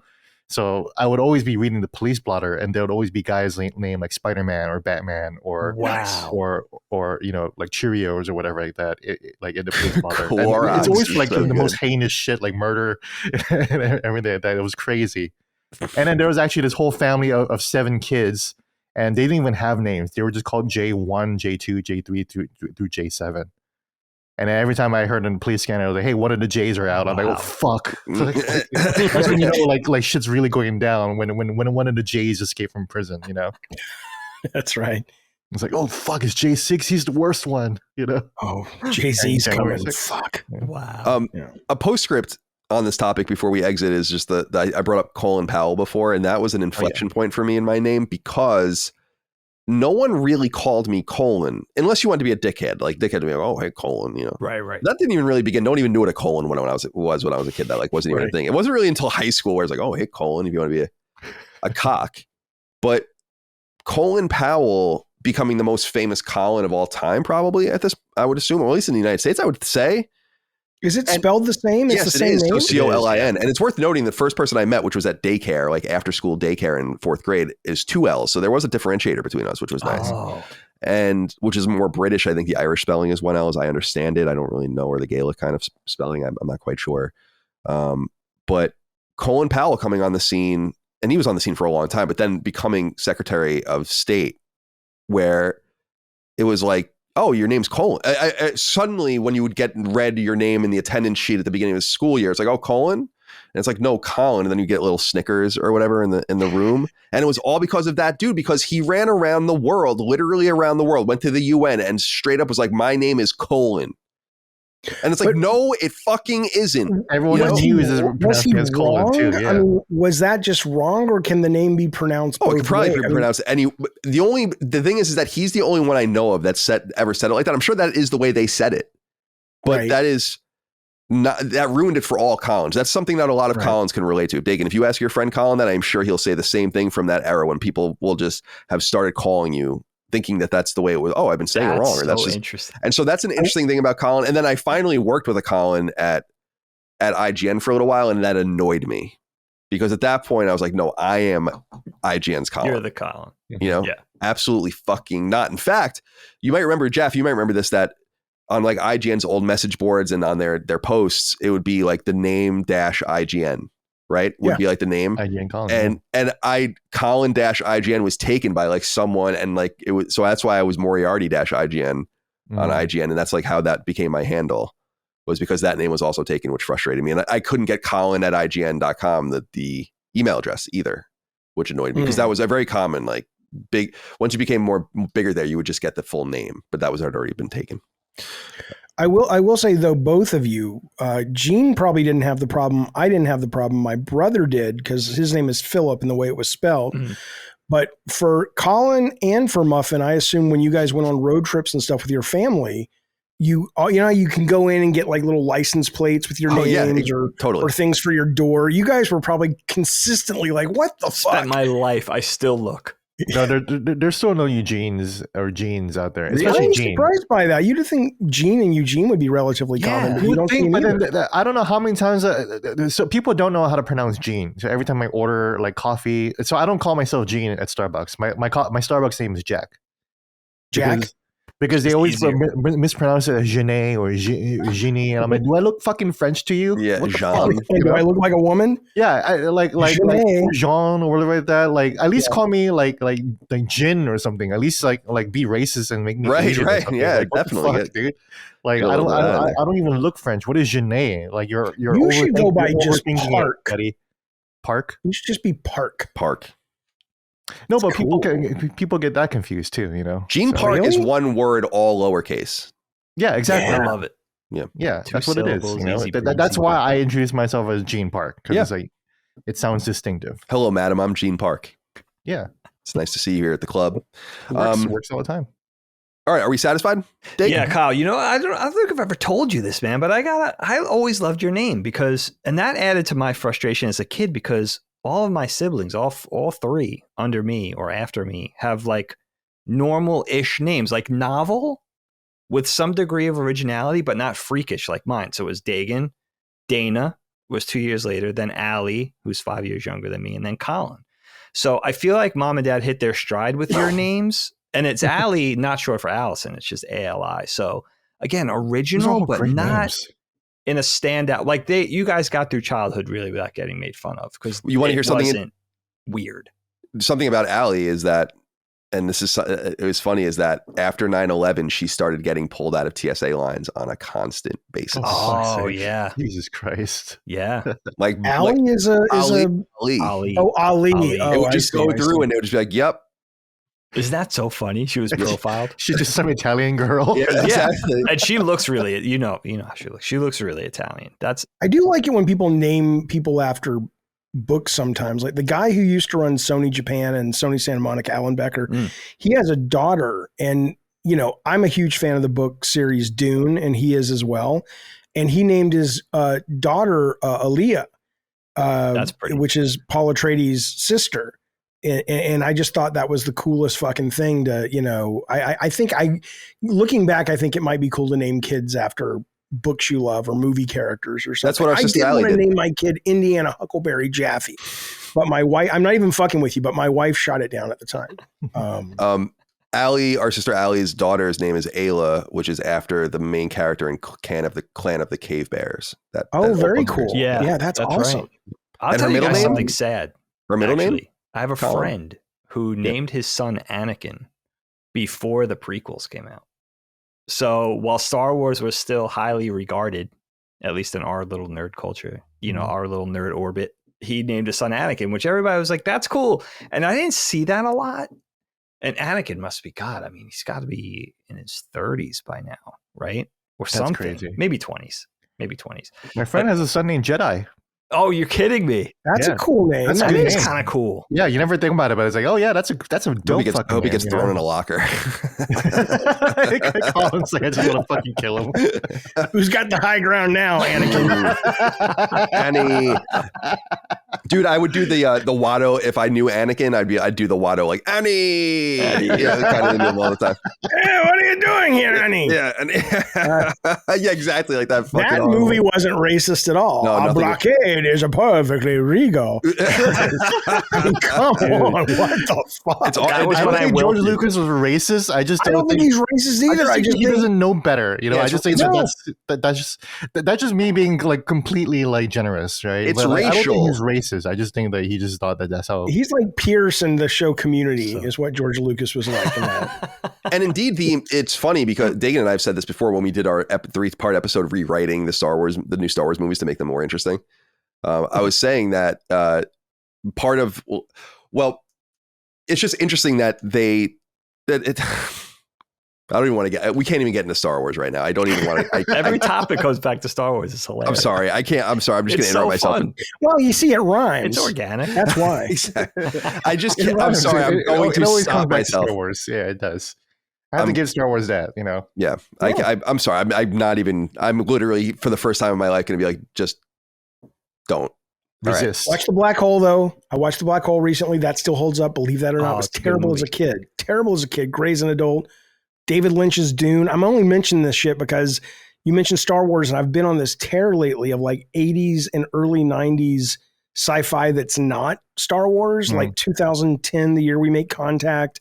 There were some really, and all the effects are practical, and it was just so cool to watch these, and it just they hit different. And I don't know if it's a nostalgia thing or if it literally is when you have CG out the butt and you can do whatever. That's a big part. Something about seeing those sets and those miniatures, and it just feels cool. Yeah, Dave, you know what, Jeff? Like that was a world we grew up in where today you would never get a David Lynch directing a Dune. Like David Cronenberg almost directed Return of the Jedi. That's the world we grew up in. Like anything went. It was like fucking weird, and it just worked. You know, what I mean? Dagan was talking about just the Ewoks getting fucking massacred by the biker scouts. Like, all right, all right, my friends. Let's end with this topic. This interesting topic, I think, but buried it here in case anyone doesn't want to hear about it. I totally understand. We're going to hear about it all year next year. Exactly, and I think it's all right. How do I position this? I don't personally take professional or corporate perspectives on candidates or issues. So when I talk about them, it's not an endorsement of them as an entity. It's how I personally would feel about something.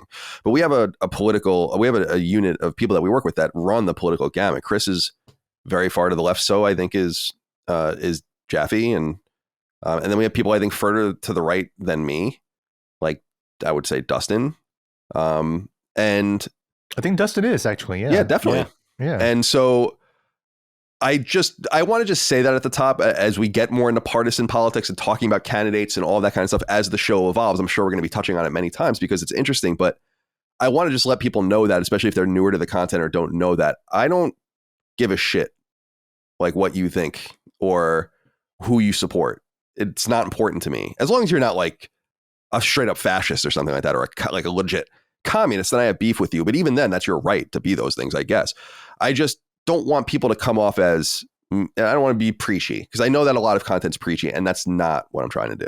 So just want to put that out there as a disclaimer. What I wanted to do today, though, was just to present to you guys who I think are going to be the candidates, what the dynamic might be. And this is going to be a few weeks before this goes live, so who knows what might have changed in this time. I don't think anything's really going to materially change in the time this goes live. And I also wanted to ask you guys like where you were, even by percentage. Like if you had to say like, I have a 70% chance of voting for this person and a 20% chance voting for this person, I'd be interested to know what that is and what issues are important to you about driving your decision this time around in 2024. So the way I see it is that it's going to be Trump certainly win the GOP nomination. And I don't think that anyone has any chance of beating him, really.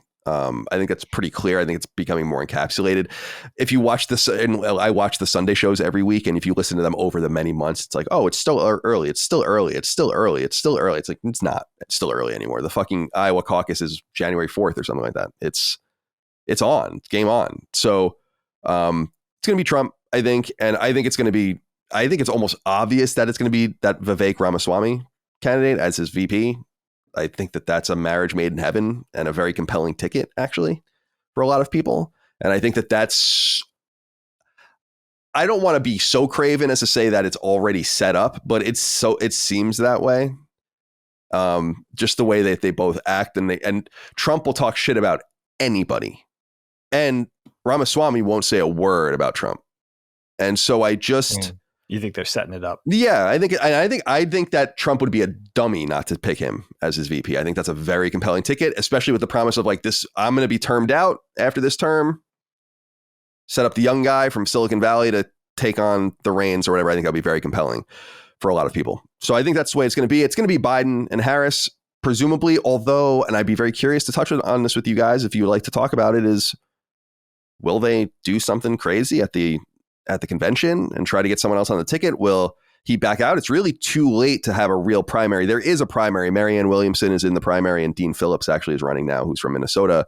Yeah, he just dropped out of his re-election for the House. Yeah, so, yeah, exactly. So I think he's done. He's like a very rich businessman and can self-fund and all of that. And then so those are the two kind of silos of the main parties. And then I think what's interesting is that there's maybe 2 or 3 somewhat viable third parties. And I don't mean viable in that they can win, but that will get a few percentage. And I think one third party that is probably the most viable third party since certainly Ross Perot and probably maybe even like Teddy Roosevelt in 1912. And that would be RFK. But you also have Jill Stein, who's running as the Green Party candidate, and Cornel West, who was running as the Green Party candidate, but is now running as independent and has a really big online following that I think will materialize and probably a point or two if he stays in the race, just straight up, just win a point or two. So with all that presented, I'll say this, and then I want to throw it to each of you, is that I'm mostly undecided. If this is the group, like the 5 real choices, I will say that there's no chance of me voting for Jill Stein. There's no chance of me voting for Biden. And then I think Cornel West, I don't think we agree on very much, but his disruptiveness, if he became somewhat of an interesting force, I'm not opposed to him because the one thing about him that I like is he's very respectful, and that means something to me. He has like very cordial and interesting relationships with people you wouldn't expect him to have, with like Laura Ingraham or someone like that, where it's like, I like that. He seems to be able to talk to people. He has a humanity about him, but he's like kind of a peripheral candidate. RFK, I think, is very interesting.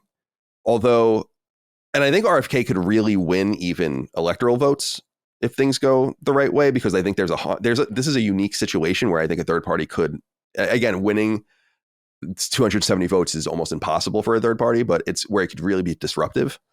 And I'd be interested to see like who he would have as his running mate and if he has staying power. And I would be honest, I'd be lying to say that like if it was Trump and like Trump, Biden, RFK, that I wouldn't not vote for Trump, because it all just depends on, I guess, the situation at the time. But I don't think that I wouldn't vote for Trump. I left the GOP in 2016 over Trump because I just wasn't feeling him. And in 2020, I just didn't vote. And so I don't know like if like going back to that well is the right thing, but there's something about the reality now that we're in, like going into year 4 of Biden, that it was materially better under Trump. And that's worth something. That's not zero to me. But I think if things were held right now, I'd probably vote for RFK, to be honest.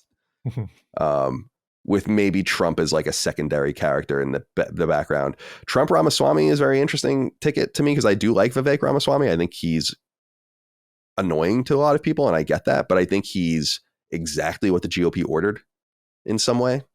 And I like seeing him just kind of body the establishment people on the stage and the neocons and the warmongers. And then as far as the issues that are interesting to me that I'm following is like certainly the economy, inflation, cost of living. These are all huge things. The border and immigration is fucking broken and out of control. We cannot allow this to continue, and this needs to be dealt with. And frankly, and this is the scary stuff about the immigration stuff, especially, is like everyone's like, always fascism in America, fascism in America. I'm like, dude, keep letting people in by the tens of millions and you'll find fascism in America. You know, like soon enough when people are like, well, what do you want us to do about this huge problem? And that would be horrifying. So I hope that we kind of nip this in the bud and maybe deal with this now before it gets too out of control and draws in with its gravity the most extreme elements of society. So I think it's a really serious issue. And then the third thing I'd say is that the overseas conflicts. I believe the United States should be an isolationist nation. I believe that. And that doesn't mean that we don't trade with it. We have all sorts of trade agreements, and we have bilateral and unilateral and multilateral agreements with different countries and different entities to do business in the ways that we see fit. But this entire idea that we are this roving empire and this army that goes into all these things and gets involved, and we fund Ukraine, and now we're funding Israel and all these kinds of things. Like, no more. It's over. Doesn't mean that we can't be sympathetic to Ukraine, and especially to Israel. I'm mega sympathetic to Israel. But we don't need to be involved in these things. We have so many problems, man. We have so many serious problems here. And so the candidate that focuses domestically on the problems at hand and keeps at bay the weapons manufacturers and the fucking chronic neoconservatism and the expansionism and all that kind of stuff, that's the candidate I'm really interested in this time around. So that's the way I presented. Gene, I want to go to you first.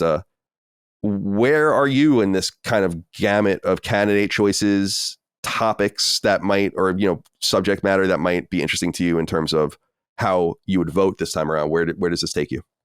Yeah, I haven't thought about this that much because I am not interested in any of the candidates. Like you, I just don't find any of them that compelling.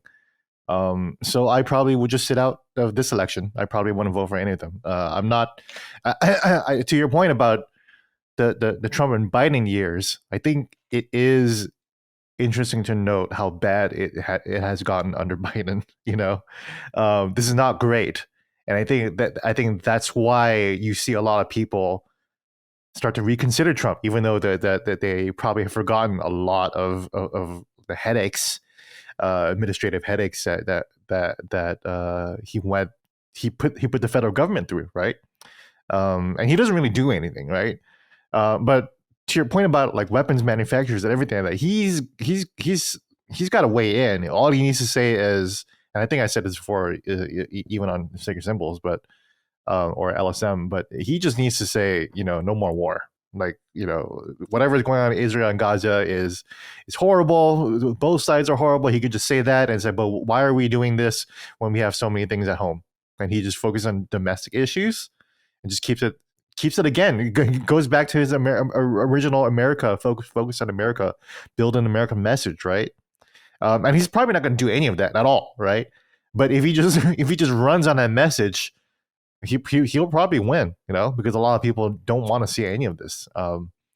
And yeah, I'm just not interested in any of. I guess Marianne Williamson, just because you know, for a 71-year-old, she's pretty hot still. That's literally it. She's got that woo-woo thing going on. You know? Yeah. And she's very new age. She's definitely the kind of girl that would name their child Destiny or over Nikki Haley. Sweetheart. Huh? You'd fuck her Say that over again, Nikki Jaffe. Haley. Would I fuck her? So fuck, marry, kill Nikki Haley or Marianne Williamson? Yeah. Yeah, would you fuck one or the other? I think Nikki Haley in a heartbeat compared to Williamson. Yeah. Oh, geez. I mean, Haley is like younger, obviously. So, but I think Williamson would just be a lot more fun, you know, even though she is 71. Right. Like, there's 20 years. There's a 20-year difference between the two of them. I'm looking at their ages right now. First of all, I had no fucking idea that Ron DeSantis is only 45 years old. Is that right? He is only 3 years older than me, man. What do you think about the whole thing of him wearing like weird shoes that give him a lift? I think it's so obvious that he is. But He definitely is. bullshit. That's the game. I mean, people care about that stupid shit. But he won't admit it. It's like, dude, you are dead to fucking rights. I don't understand this. True. Yeah. You know? Yeah. Well, I mean, that's the image problem that DeSantis has among anything about his policies or whatever that, regardless of his policies, because that's what all these fucking presidential campaigns are. No one really knows what the fuck, what any of these people actually stand for, right? It's all about how you feel about them, right? So you look at Vivek and it's like, oh, I feel good about him because I like his moxie, right? So you look at Ron DeSantis and like, the guy has no fucking moxie whatsoever, right? And I think I've also mentioned this before, but Trump just seems so much more authentic than DeSantis because Trump is not pretending to be something he's not.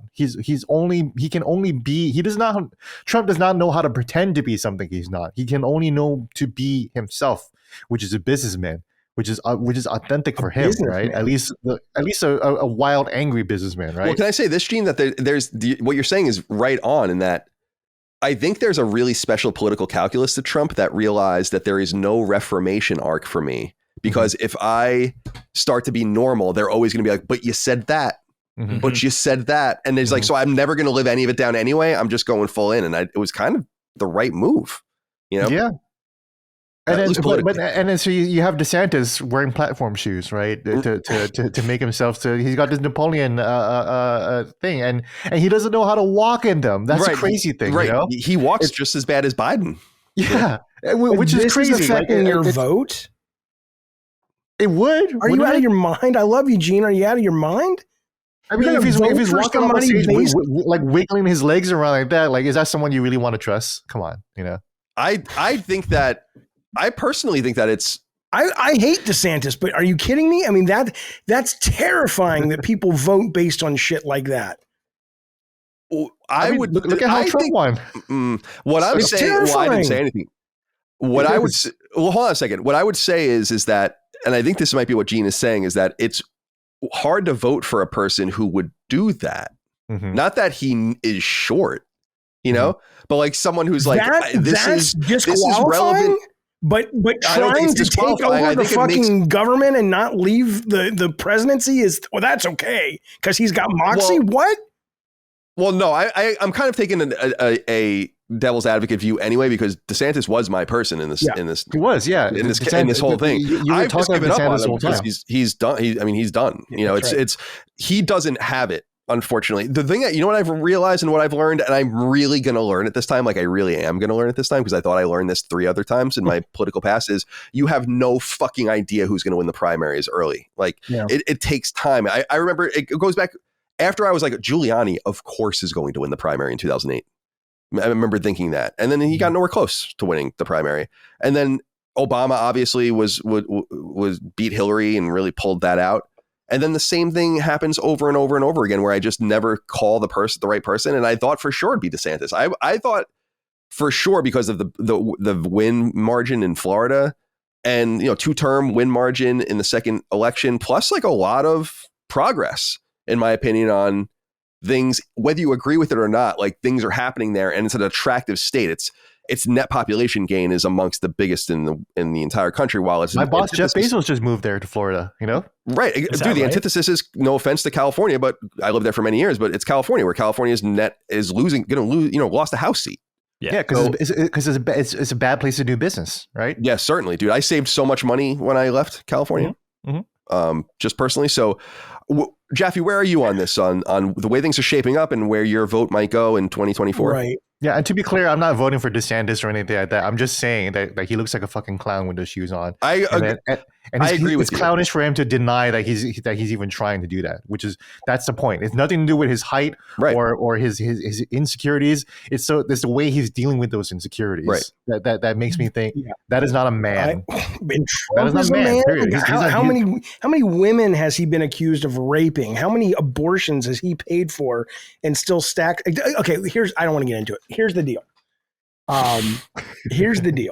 I am trying, and I'm not even fucking with you. I'm trying very hard this time, and just in my life in general. Like I know last time I was on y'all's show, we talked about ground news and trying to really find what am I missing and what am I not reading about? And just because I love, Washington Post and New York Times and this, that, and the other, I still want to give myself subscriptions to other places because I want to see what the left-leaning media is not covering,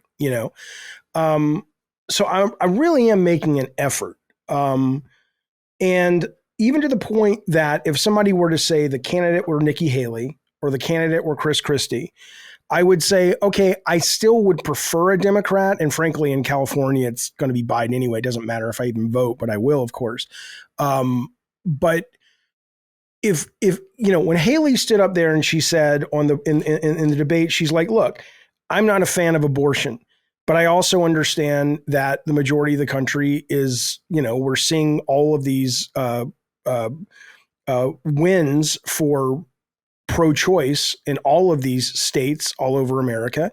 And she's like, we simply don't have the votes. And she, I appreciated the practicality of it. She's like, if I could get the votes, I would, but we're not going to get 60 senators to make a federal ban on abortion in 6 weeks. There was an adult aspect to that, whereas all the other ones, you're not going to do shit. And she's like, so I appreciated that. I appreciate Chris Christie continually bring in, he's done a lot of shit in the past I don't care for, but I appreciate that he's constantly reminding people about what Trump is. And here's why I'm really bothered and confused, because I want to be able to go, because I know you guys are smart. I know Colin's whip smart. You're fucking whip smart. Muffin smart as a muffin. I get it. But the fact, though, that what I hear, and maybe I'm hearing it wrong, what I hear is you guys saying, because the cost of bread is lower or higher under Biden right now, or because gas, which is cheaper now than it was last year and whatever. I mean, Biden, whatever. That makes the things that Trump has done and said forgivable enough, because money is the only thing that ultimately matters. And I have to think I don't want to be judgy and say we're better than that, but I have to think that at least other things factor into our choices when electing this. So let me just let me just ramble for a moment. But, I understand in 2016, people would vote for Trump because he owns the libs and fuck those guys. And he's totally a wrecking ball to Norm. And I get that. I understand the appeal of that, especially given how corrupt most politicians clearly are. Not the Trump ain't, but I get the value of that disruption. But after you saw what he did in 4 years, not money-wise for your pocketbook, but in terms of a Muslim ban and in terms of, it should be the fact that this man is sitting under, 91 indictments right now. And the fact that, people are, that's his political enemies. It's like, I would advise you to do a little research on this. I would advise you to research the people who are lining up against him to testify against him. This is not like, it doesn't really track that Biden is like, I'm going to arrest Trump because I don't want to run against him. That's like such junior high playground bullshit. There's no evidence of it. Right. And then when you talk about the things like, January 6th, whatever you want to call it, and people, people are like, oh, well, they just released, 60,000 hours of footage or whatever it was the other day. And someone's like, well, you had a cop saying, we dress up like as Antifa. You guys see this clip? Yeah. I've seen all, trust me, I've seen all that stuff. And so people are like, well, there it is. I'm like, think about what you're saying. First of all, you have no context for that clip. The cop at the end of it was laughing. So he could have been either very serious. He could have been laughing about, haha, fuck them, we're getting one over on them. Or he could have been like, yeah, idiots, this is what they think we do. But more importantly, why in the fuck would why would cops dress up as Antifa and go into the crowd of January 6th? It doesn't make any, it's not even in the narrative. It's just like. Yeah, but I think the more of the claim is that there were lots of feds in the crowd, which I'm sure there were. Well, there may have been, but do we have evidence? Like, what was it, Marjorie Taylor Greene? Like, see, he was inciting. It's like he was holding a vape, not a badge, right? So where's the evidence that these folks have that the presence of others in that crowd led to the incitement? So that. Yeah, I don't know. I think it's hard for me to kind of defend this particular perspective because I think that January 6th is analyzed from different perspectives and on a spectrum of like what you think it was and what you think it means and how it's being perceived. So, okay, well, let me ask you this. Forget the rioters or the protesters. Do you believe when you hear whether it is, I forget what her name is. She testified in front of the committee. She was just on, I think she was on Jen Psaki's show over the weekend. Oh, Cassidy Hutchinson. Yeah. I mean, I don't know if you believe it or not, but when you have a number of people who worked with Trump saying this would be a disaster if he's reelected, and he said he wasn't going to leave office. Assuming you believe that, whether the rioters were rioters or insurgents or just protesters, do you feel that Trump literally would have cheated in order to stay in office? I don't think he would have been able to. Yeah, but I think he tried. Yeah. And that doesn't disqualify him to you guys? Right? How does that not disqualify him? I don't. I agree with you, Jaffe. You're complaining about the way DeSantis walks. Yeah, because it's Colin brought it up. That's why. Yeah, no, I want to say this about. I'll say this about Trump, like, and I think I understand this intrinsically as an ex-Republican and someone who's kind of more conservative minded. Is I don't we were told over and over again, let's go back. We were told over and over again that we're always voting for the lesser of two evils, that we can't vote for good candidates. And that came off, I think, to a lot of people on the conservative side, especially as, okay, so it's like really manipulative in that you're voting against something, or you're voting in the name of something, or you're putting all of these values into this thing that you vote for. And this is the end result of that. What's the end result of that?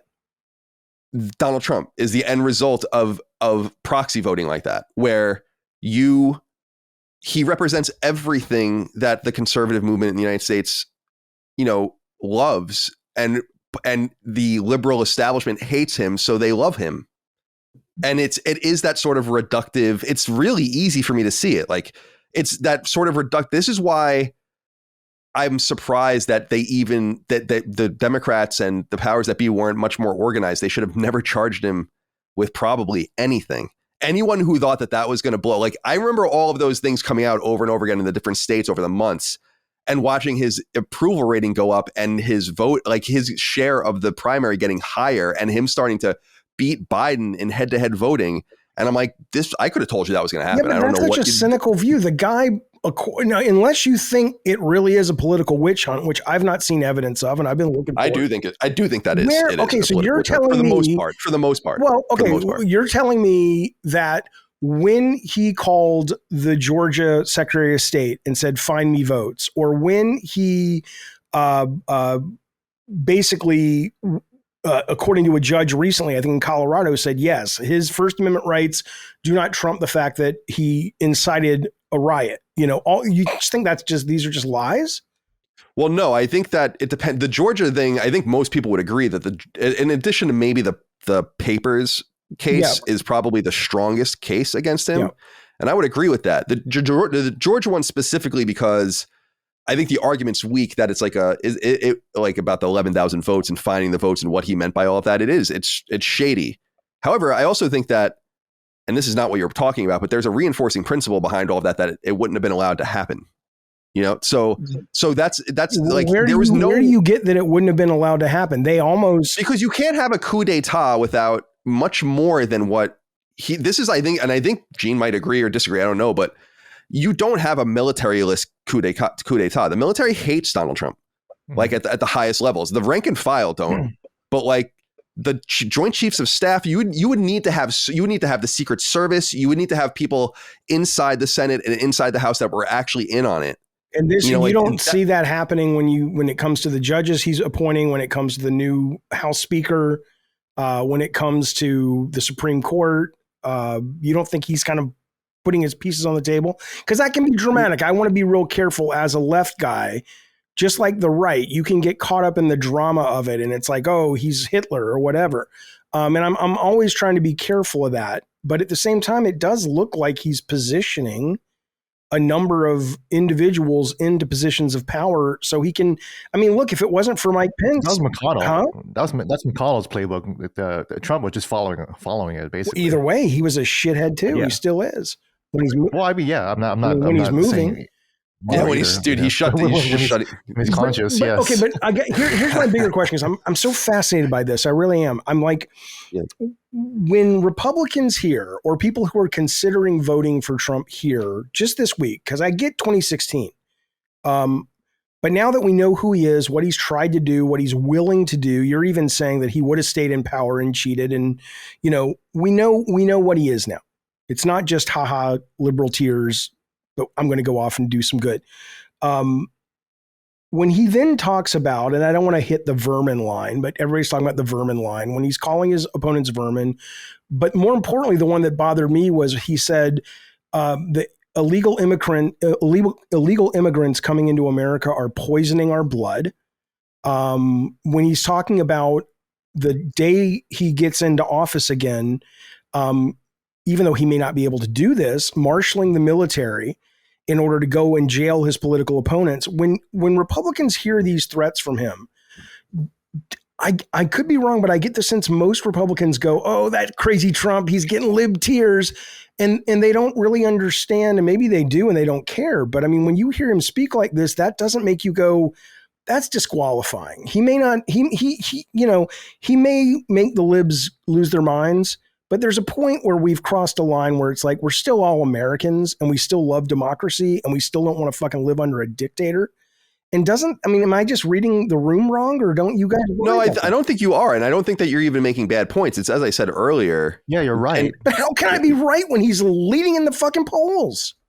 Well, no, I think that, and Dig, I know we haven't heard from you and I want to get you in here, so I don't mean to be ignoring you here. This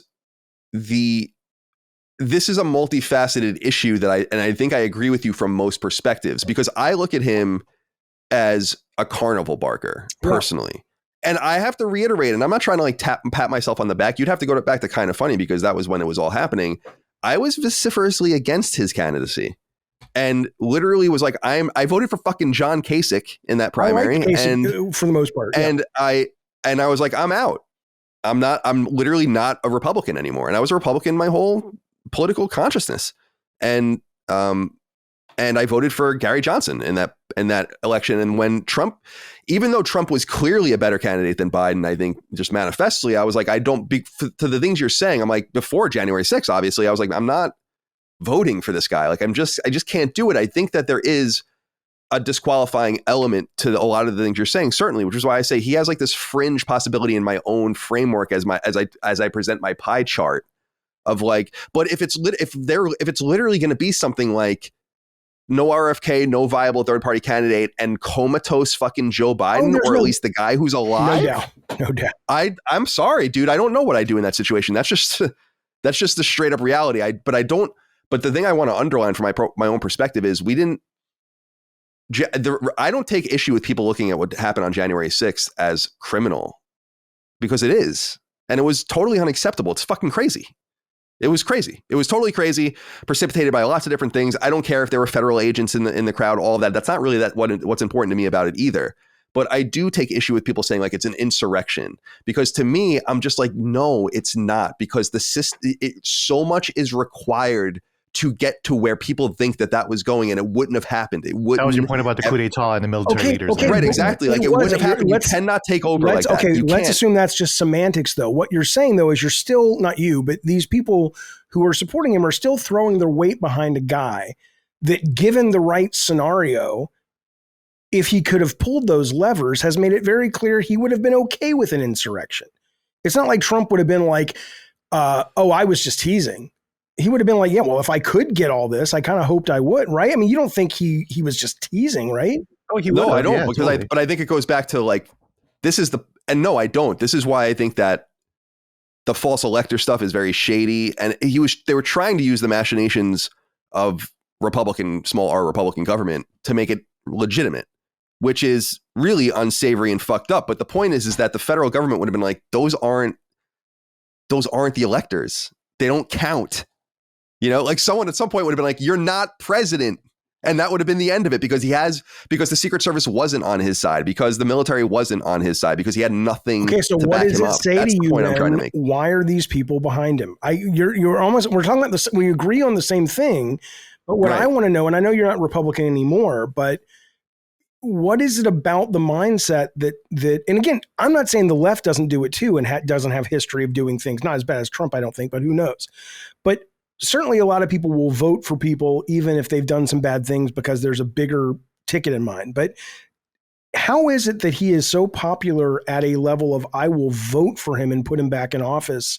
Do you think it's just the financial aspect? Is it's like, yeah, but that stuff's not going to hurt me. I'm not in his crosshairs, and I want gas to be cheaper. I mean, is that what it is mostly? No, I don't think it's just that. No. Because I do think that there are certain things that are true. Like I do think that there's no way Russia would have done what it did to Ukraine, for instance, if Trump was president. Just never would have happened. I do believe that, because not because he's a fucking statesman, it's because he's crazy, and like stuff like that. Some geopolitical people will be like, some people think that was an unusually quiet time because people didn't really know what he was going to do. And some people think he was, and then there's and Putin. And he's like one of ours. So it's like, well, he's like one of ours, I guess. So it's like, he's working on our behalf, and we kind of hope for that. But this is what I was saying earlier, and I think maybe the other guys would agree, is from their perspectives, is this is what I'm talking about putting things onto a candidate. He is the bull in the china shop. Mm-hmm. He's the guy who's going to fucking put a suicide vest on himself and fuck all these people up that everyone hates. But we're all living in the fucking China shop.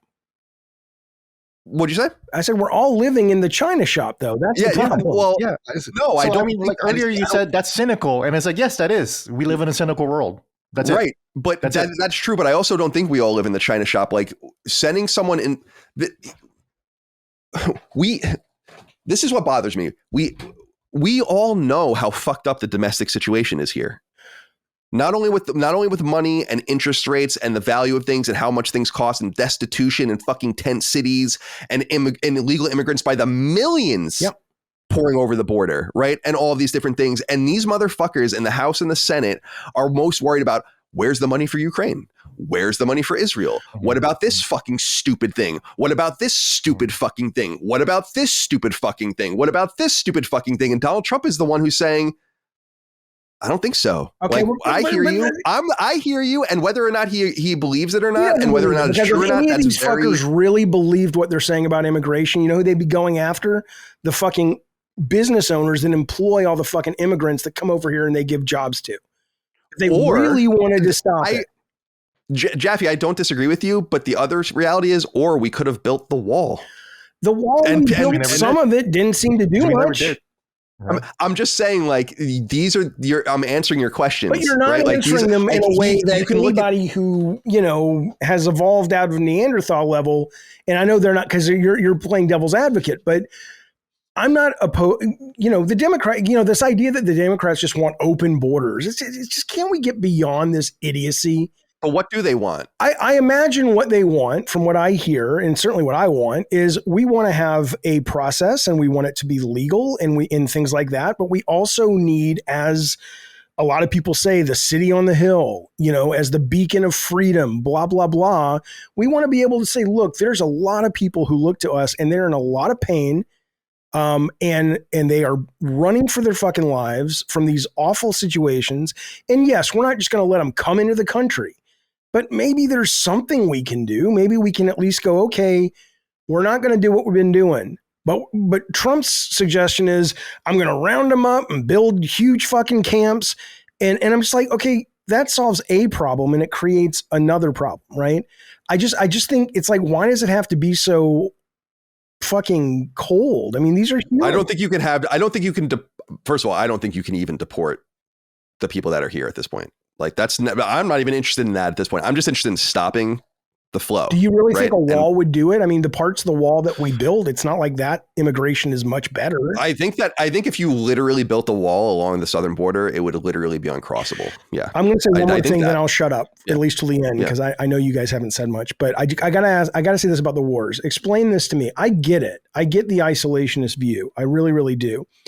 But the argument, do you think it's a false argument on behalf of people when they say, look, if Putin is able to get Ukraine, then he's going to go into Poland, right? I mean, I don't think that's ever going to happen. I don't think he's already, one of his top guys has mentioned Poland, but you don't think that's the agenda for him?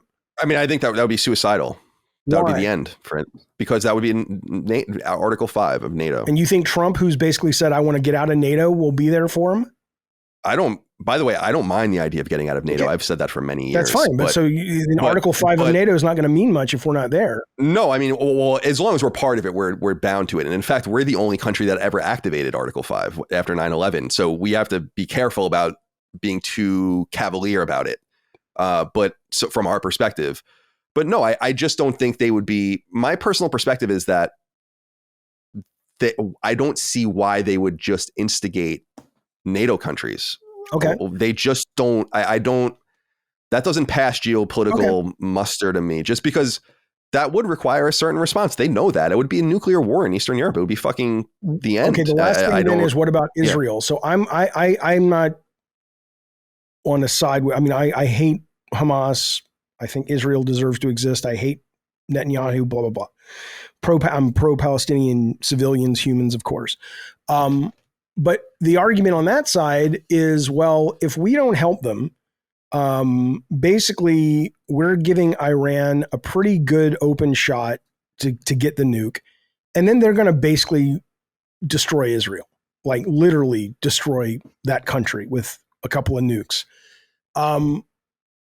that seems bad to me, to lose the one democracy in that area. I do think it's a more serious threat just because Iran is a death cult. Right. So then are you saying that we still, even with all that said, we still should not be supporting Israel with this situation? No, I might not have said this to you before, but it's like, I think military intelligence, CIA working with the Mossad, maybe even money. I mean, we already give them $3 billion a year, and the sophistication of all of that material. And my personal opinion is just kind of the United States and the CIA can just quietly do a lot of its greatest work through assassinations. I agree with that. Munich, go fucking watch Munich, man. Yeah. You know? It's what Dagan and I saw that in the theater together. Oh, love very that timely right now. Yeah. All right, I'm shutting up now. You guys have heard enough from me. No, it's all good. From that perspective, the ideal in Israel would be for Egypt to take Gaza and annex it, for Jordan to annex the West Bank, and for Israel to exist exactly where it is. That would be personally the ideal. But as I've said before, the Egyptians don't like the Palestinians. The Jordanians don't like the Palestinians. So that's not going to happen. So the only other solution is a 2-state solution. And I don't know how it's going to happen. Like, I do not get it. And we did do that topic on anti-Semitism. And the one thing I said in that was that I thought was, we just said a lot of things in there, but one thing I said was, there is this notion that Brett Weinstein put out, the philosopher and academic put out, that what if Israel just responded with maximum unbridled kindness? Like, just like, we will not fight back. And we kind of gamed that out about how that would work. But I personally look at the Israeli and Palestinian situation as, from a pragmatic standpoint, more Europe's problem than the United States problem. Certainly the Middle East problem, and especially Britain's problem, since they're the one responsible for the partition plan. And it's their fucking fault anyways. Yeah, they fucked all this shit up after the Ottoman Empire fell, after World War I, as we all know. That's where it all comes from, with mandatory Palestine and all that kind of shit. So it's really more their responsibility. As I said, it's our responsibility in the United States, if I'm being honest, and if you believe in like the Monroe Doctrine and stuff like that, which I don't really do or don't, but that things in Mexico and the Triangle countries in South America are much more interesting to us and our security. And we should be, if we're engaging anywhere in the world, we should be engaging with the cartels in Mexico, and blowing them away. You know, or we could just legalize drugs and get rid of the whole fucking stupid thing. But you know, I don't know, man. We could do both of those things, but that's not going to solve them anyway. They'll probably turn to other things, but the idea that we're losing all these lives and shit because of just fucking legalize the fucking pot, legalize some fucking mushrooms. I mean, I get the fentanyl. There's a limit, of course, but there's some of this stuff where it's just ridiculous. Anyway, I'm done. Well, I agree with you philosophically, Jaffe, but I'm skeptical based on some of the things that you see coming out of Oregon. Sure. Where like things aren't quite going as well as one would have thought, maybe. But That's so true. I want to be more open to that. Okay. Yeah. Dag, let's hear from you, my friend. I'm sorry, we haven't heard your voice in a while, so let's hear you on this topic. Worries. I mean, not much has changed for me. I mean, as of late, meaning, the last few years, really, sadly, I hover somewhere between wildly unenthusiastic and just plain flabbergasted, and what I mean by that is these options. I really always come back to this. I like these topics, not because I necessarily am overjoyed talking about political stuff publicly, but because it really does hold my feet to the fire, because I think my frustration ends up manifesting in just like aggressive apathy, and just so kind of having to talk about this on the pod sort of holds my feet to the fire. I have to get reacquainted with things, get updates, reinvest, and just see what the latest and greatest is. But I always land in the same spot lately, where the idea where these options, the way it's shaping up, at least by the time we get to the polling place, ultimately, right? Or I could say the complete lack of appealing options is positively staggering to me. And I think the idea where you look at this field that this is the best we can do is actually embarrassing to some degree. But more importantly, it's important because, it's our country's at stake, and our well-being and our families and all of that sort of thing. And what I mean by that is, like, I guess, I have to agree. Like, I'm cutting against the grain of my MTV, Gen X, Rock the Vote upbringing, where it's like, I am flirting with possibly not voting for the first time ever, because I just can't believe these are the choices. And I'm not even sure it's a constructive way to feel, because there's some degree of inevitability in this.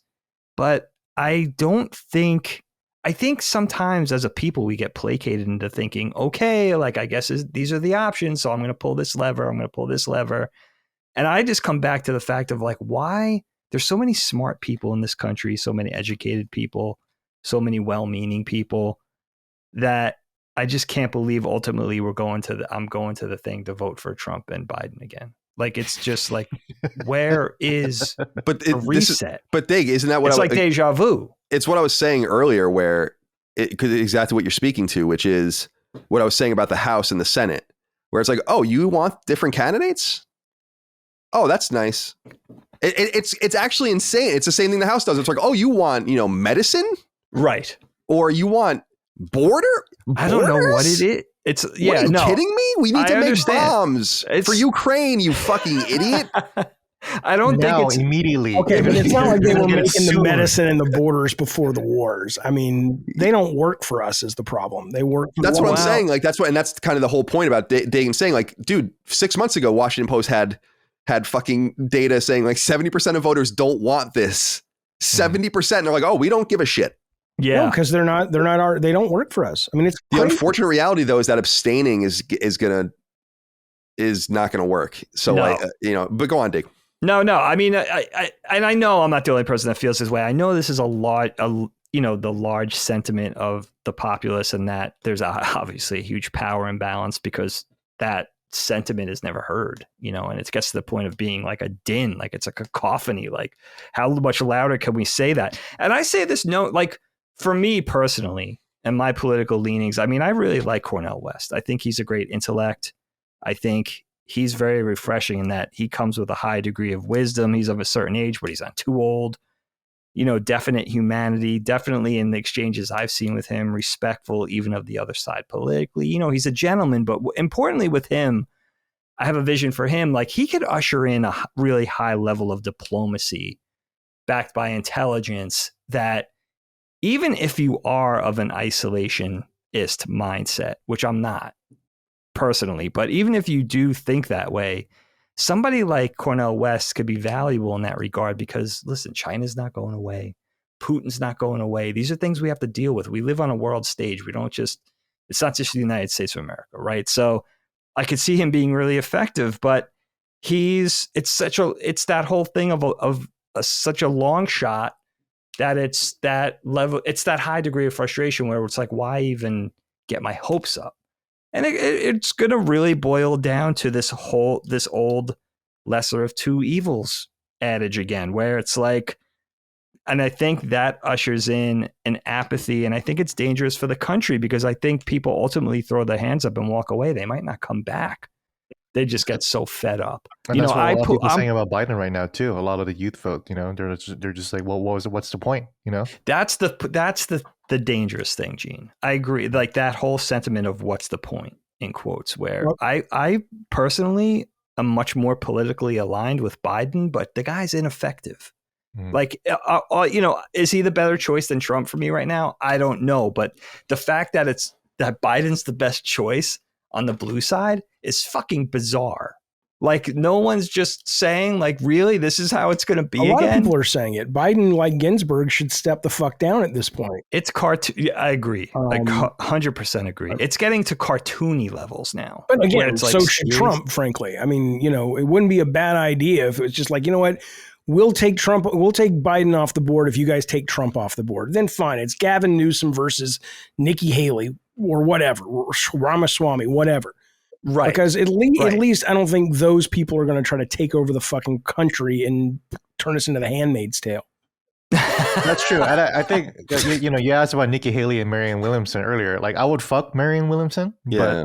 But if I had to vote for someone, it would probably be Nikki Haley. I feel like Nikki is probably the closest approximate to like voting for John McCain or Mitt Romney back in the day, which we all know probably wouldn't have been that bad. No, it was really weird even back then to live through the whole discourse about how they were Nazis or blah blah blah, when Romney is just really out of touch and McCain was just really old, you know? Yeah, well, even McCain, it would never happen today that McCain interrupted a Republican and said Obama is not a fucking Muslim. Obama's a good guy. Yeah. Obama's a good guy. He's and you know you're spreading lies about him. He's a good guy. Blah blah blah. Right. That's a distant past right now. It's horrible. That's it does feel like that. I mean, one thing I'll say about Trump real quick is going back to what Jaffe said earlier and what we were talking about. Trump has all these court cases, right?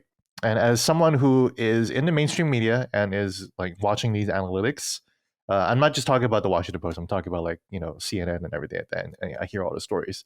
People don't give a shit about the story. People do not give a shit. People are not paying attention to the Trump cases whatsoever. Why? They're not. They're checked out. People they paid attention like intensively during the Mueller thing, right? But that was it. It's kind of like what Chris Reagan said about aliens. Like he's checked out of aliens unless you like actually have a talking alien up on stage. Like I think most people are checked out. I think most people are checked out of Trump unless you actually see Trump in jail. Even the mugshot itself, people were like, "Oh, this is going to be the most important photo of 2023." It got memed for like a day. You know, I see Dr. Han images more than I seen exactly the Trump mugshot, right? Dr. So I mean, Han. that's how little the Trump cases are like in the culture, and like people like look at all the fucking layoffs in the mainstream media. It's not you know they're not being stemmed by all the traffic going to Trump stories, even though there's all these Trump stories going on again because no one gives a shit about Trump anymore.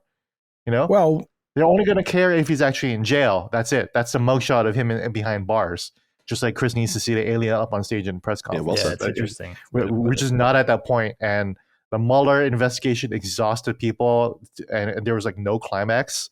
It's like having Last Jedi and like having Rise of Skywalker. We're a right now. stupid fucking country. Then yes, we're a very stupid fucking country. If the goddamn populace is like, well, the Mueller report didn't have a very good third act, right? I don't mean they say that literally. But I'm like, there were a lot of people thrown in jail because of that investigation, right? I mean, it's not as if that yielded nothing, but it was nuanced. So it didn't end with a big, May sweeps weeks climax, and so we're moving on to the next fucking thing. When you've got Luke missed the shot into the Death Star. That's it. Yeah. You know, that's what they were hoping for. Right. They wanted Luke. Do you think it's education? Is it just we're just dumb? Like we? Yeah, it's education too. I think that's a really good analogy. That's why, like we always talk about how education is the most important funding aspect, but we never fund it locally or federally. You know, and two, I think we're just dumb and we're just checked out, and also the media is dying, so there's less civic engagement reporting, so we know less about what's going on in government, so people are just checked out. And there's a pride in it. There's a sense of like, I'm going to vote for Trump because he, or I'm going to vote for this guy, or it just, I don't know. I'm not mocking that. I get it, but my God, it's when you think about how close we could have come in 2020. And it's like people, I don't want to say that I'm right and people are wrong. I don't know. I hope I'm overreacting. But it just seems like I don't want my kids to grow up in a country where the president, I mean, Colin talking about, he'll term limit out. You think Trump literally stood on the fucking stage and said there are parts of the Constitution he wants to get rid of. I mean, but that's not that this can't be the system. It doesn't matter. You're voting. I understand what you're saying. I understand what you're saying. I understand. Lack of understanding for the values of this country, whether you're right or left. I don't know what to say. I mean, it's just like. I think part of it is making sure, and that the reason why we have Trump and Biden, these two very near invalid people, is that the real people who run the country are people who are advising them. Trump is not going to do whatever it's going to take, but Trump will do what it took to work out the McConnell playbook, right? I don't know about that. The people that are advising Trump are now testifying against him in Georgia, so maybe not. Well, I mean, like, a lot of them still work in Congress too, though. Yeah, and sure. they're still they're still working in federal government. That's the thing, and Biden is also the stand-in for whatever values and policies that they want to implement on the Democrat side, right? So it reminds me of this old Bill Hicks joke. Do you guys like Bill Hicks? I know who he is, but I don't know why. Yeah, Is he the guy that has the bourbon? Like He usually has whiskey and smoking. I know him. Yeah, the comedian. He had an old joke about, who really runs the country is whoever wins the presidency enters into a smoking room, the classic smoking room, right? And all the interested parties are there, corporate America, government, everything like that.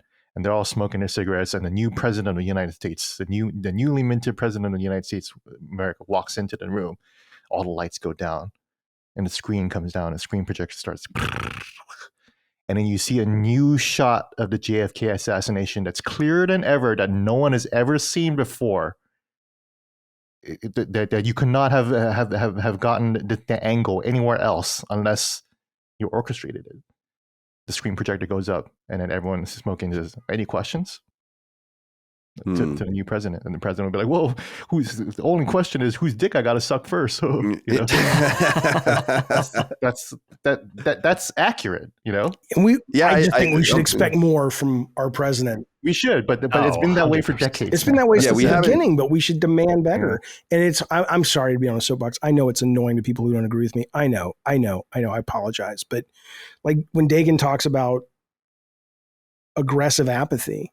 I mean, the only real change, if you're talking that really could matter about money out of politics, term limits, things that would really bring the republic to a definition of what a real republic is probably going to be happening at the local level first. It has to do with who you elect locally and what rules you allow for voting and gerrymandering. And that's the stuff that's ultimately going to get people into office at the highest level that do work for people.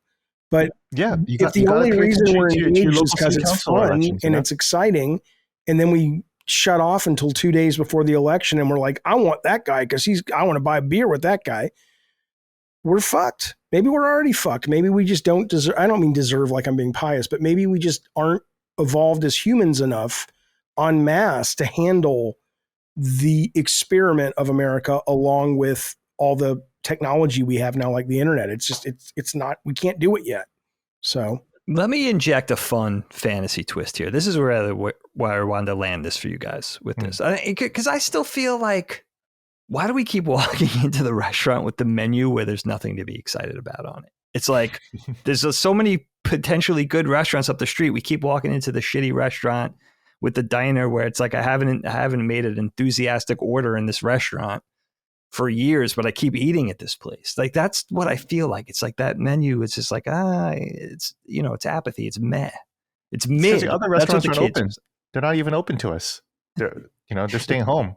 Their kitchens are closed. It's true. They're not even opening the restaurants. That's a good way to say it. I mean, it kind of feels like that, So if I had to present this to you guys, because I'm not even trying to sound too, like Jaffe saying, I'm not trying to sound too pessimistic, but I do look at the field and I'm like, where is substance? Where is intelligence, diplomacy, sincerity, like anything, good ideas, integrity? Like, where is, like, can we just try some fresh blood? Like, and maybe that's because I'm kind of simple when it comes to, intelligence. I'm a very basic intelligence. I'm not an intellect by any means, but like, that's how I boil it down. It's like, can we just shake this out by trying some new blood? So I thought it would be fun to ask you guys this. Let me ask you guys, who of anybody currently living now, this could be a politician or otherwise, would you vote for or choose as president for, like, let's say at least a 4-year term? If you could pick absolutely anybody at all, a person who actually exists on planet Earth right now, who would that person be? I'll go around the horn. Kyle, who would it be for you? That's a deep question. I mean, it could be many people. I mean, someone like a Tim Cook probably comes to mind. Like, you would want someone from the corporate world, I would think, that understands money and economics, principles of accounting, logistics. Like all the things that, there's a lot of relevance to getting someone from that world in. But I don't know that I would agree with him or line up with a lot of his other policies. So I have no idea. I don't know if that's the person I would ultimately choose. But my God, the someone like that. Yeah. Imagine Apple versions of political campaigns. They're going to be so fucking cringy. That would be some sci-fi shit. And Tim Cook walking up on stage. I mean, Apple. It just works. America. It's one of the great success stories in American history of any kind. And though it's the person that inherited a lot of it, he has done a pretty good job and comes from that culture. I mean, he was in that Jim Ryan as Jim Ryan. He's not constitutionally eligible. We're going to have 10 live service agencies. Okay. Yeah. So that's what about Eugene? Is there anyone out there that you would want to be president? That's a huge question, and I'm not sure I'm really prepared to answer it. Yeah, right now. I'll think about it right now. But anything for you, Jaffe? I mean, I'll give you the liberal answer, then I'll give you maybe the answer that somebody could get elected. I mean, I'd love to see someone like Jon Stewart. I love that. In that position. But I know that's a liberal answer. That's fair. Just like Bill Maher. But he's so smart, though. Bill Maher and Jon Stewart, I would love to, but whatever. Let's move them off because it's not, No, a lot of people feel that way. I know. But I'm looking for a candidate that could actually be a uniter, somebody who could be like, you know what?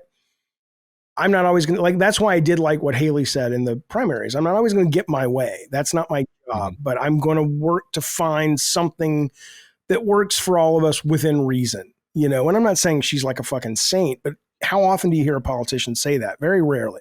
They just promise shit that they can't get done. But anyway, I would say,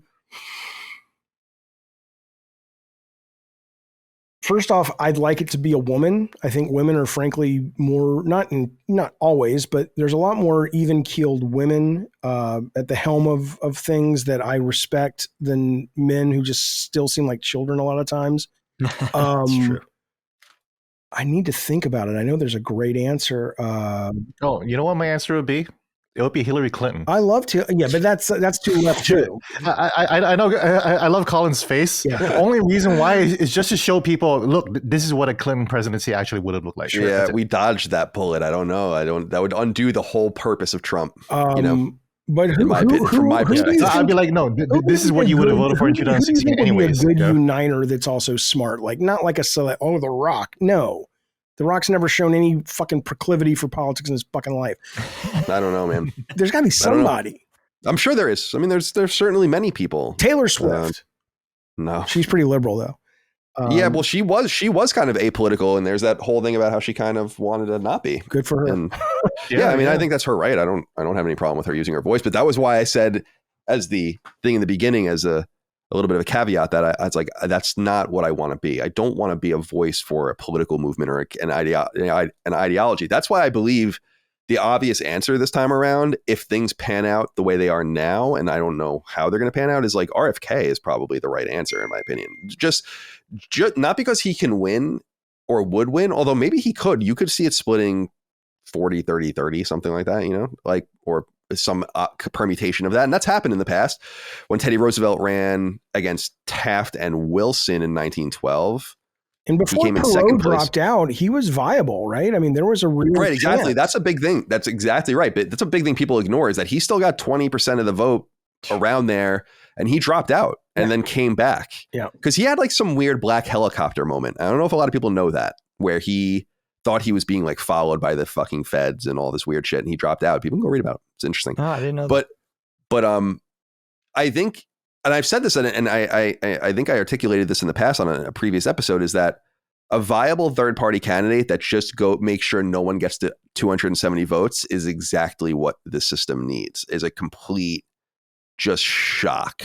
But then what happens? There is, constitutionally, the House of Representatives would pick the president. And that's why I think it would be interesting, because they can pick anyone. They don't have to pick people that voted, and then there could be some sort of conciliation and some sort of, like, you would think in that situation that maybe even the third party would be the choice.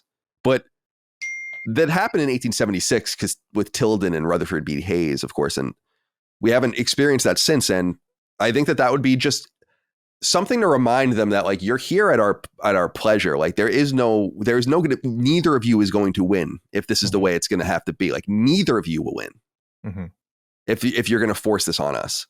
And because we're not a parliamentary system, and I don't want to be a parliamentary system, we do tend towards black and white, A and B, 1 and 2. Like, it's just the way it is. So we have to figure out a way forward with these two very divisive sides. There's such a lack of engagement by so many people. And I'm sure I'll see it in the comments, because I read almost every comment when one of these things goes live. misinformation on both sides, people who aren't really following it and not fact checking. They're just kind of going with one clip they saw and they think they're an expert. I'm certainly not an expert, and I watch a hell of a lot more than that. I'm still very open-minded to learn where I'm wrong. But we just, nobody wants to really engage with it because our lives, for the most part, at least people here and maybe watching the show, at worst, our lives are just good enough at worst. Right. And so it doesn't really bother me. And I get it. It's like human nature. Right. So, but it doesn't really bother me until it does. And then it's too late. And it's this crazy fucking thing that I don't know how to engage people who just think, whatever. It's like, yeah, but that, that's the future of this country. You should care more. But maybe they're like, I don't, until it's too late. I agree. So one of the things I actually respect about Ramaswamy is that he said on the first debate stage, because I didn't even watch the other debates, was we are in a uniquely dark time in history. And I think it's true. I think people just pretend like, it's always fine. Pax Americana. Yeah. No, it really isn't fine. It's not fine at all. We have a 30-something $1 trillion debt. We spend all enormous amounts of money on nothing. The service of the debt is going to be more than the military starting next year. And the military is already bigger than the next 12 combined and so on and so forth. I think we're in serious trouble. I don't know exactly how it good news though. There is some good news. I don't want to kill the topic though. I'm sorry. Keep going. No, it's okay. I mean, I just was just saying that it's from any angle that you look at it, this is why I'm saying like we need to solve this problem before dark systems solve the problem. Or try to. Yeah. And people are making too much money making the problem. Right. But that's why I feel about what happened with COVID. That's what I feel about what happened with Ukraine. What happened in Ukraine is exactly it. Now, not that I'm a fucking geopolitical expert, but it's exactly what I said was going to happen in Ukraine. And that just reaffirmed my instincts that I'm like, yeah, this is losing. All these kinds of conflicts are losing hands. But I think that people need to pay some sort of close attention because I don't know. It is going to be that one thing that is going to tip things over. And that's when fascism comes to the United States, I would assume. Because do you think people are overreacting when they say Trump is leading us into fascism, or do you think that's an overreaction? No, I think that's an overreaction. I think that there's people that you would wish were Donald Trump when they made themselves known. That's the way I feel. And I don't know if people think that that's dark, and it's definitely not the future I want, but that's the future you beg for when you don't listen and things materially decay. It's like when you see these tweets from Karine Jean-Pierre and it's like, Thanksgiving dinner is cheaper. It's like, no, it fucking isn't.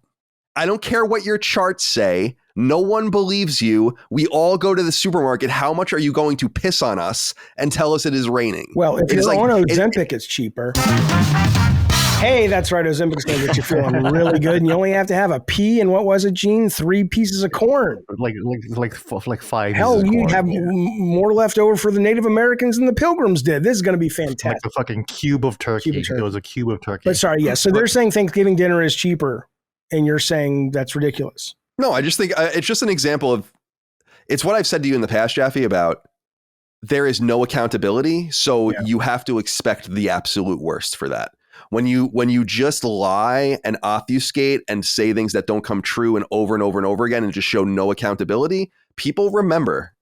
And it's insanity that people think that this is not going to blow up into a fucking complete tinderbox, because it is. It's going to be crazy. That's why we need to nip it in the bud like now. And I would say by now, I mean like in this decade. Because I think if like you let it get to the 2030s and 2040s and we really do start hitting like, oh yeah, we really are out of Social Security money. Oh yeah, Medicare really is out of money. Oh yeah, we spent ourselves into $100 trillion debt, and our GDP can't even keep up with the service on it. That's when things get fucking crazy. And you saw a small piece of it in Argentina. Not that that's crazy, but they basically elected a anarcho-capitalist. Yeah, like someone who was it Sweden or some country, the Nordic countries? Oh, the Denmark, yeah, with far right. Yeah, they like voted in some people in their parliament, I think, that were categorized as far right, and I'm like, you're playing around with fire, because there's this theory or this fantasy, I think, in some parts of like the accelerationist people that are like, no, if we just get to a point of revolution, then like a leftist vision will take over in the United States. And I'm like, you're in a fucking delusional dreamland if you think that that's what's going to happen in the United States.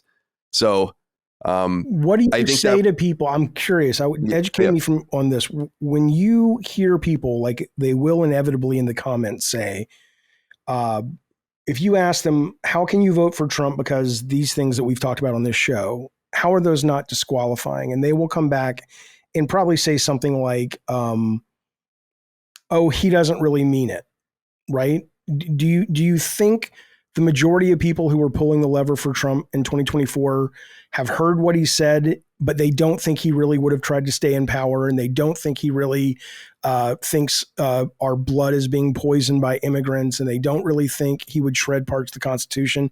Do you think they think he's just joking and that's what allows them to vote for him? Or do you think they don't care if those things come to pass? I think it's as I said earlier, I think there's probably some people that believe anything that he would say, but I think a lot of it is they hate the media, they hate the government, they hate Congress, they hate all the companies, they hate Hollywood, everyone that's attacked him. It's just the anti-whatever. And that's why I think it's just so obvious that it's. So you're saying that trumps, that hate and that frustration trumps the fact that they're okay electing someone who has made these horrible claims that maybe. Facts and logic. Yeah. Okay. Definitely. I think for sure I think that's obvious. I think that if the election happened today, Trump would win. I think you're right. I think it's terrifying. Yeah, I think you're right too. So, but I don't know what it looks like when he wins. And I don't think it's going to be, I hate to say this because it's like giving into a violent instinct in some sense that people would have. But I don't want him to win because I think it's going to get crazy. Like crazier than we've seen since the 60s. I think it's going to be crazy if he gets put in jail. Yeah, like I don't know what it looks like. We haven't had it's hard to people forget about this. It's like Baltimore or the LA riots were probably the last time we had like literal days long lawlessness where like there was no order in a part of the United States. In those riots, big part. I was. And no, I think, they were more common with like race riots and stuff in Baltimore and all those sorts of things, but we don't know what that looks like in modernity. We've gotten like a little taste of it in 2020, and it's shitty to admit that that's true because that's like saying like that's giving into the mob. Like whoever gets elected is the person who gets elected, and I do believe that. So that's why I think that it's imperative for me anyway that to vote for probably RFK. And we'll see. Of course, we'll revisit this 5 different times, and there'll probably be 5 different answers at that point. But that's the way I feel now, just because I want the disruptive element.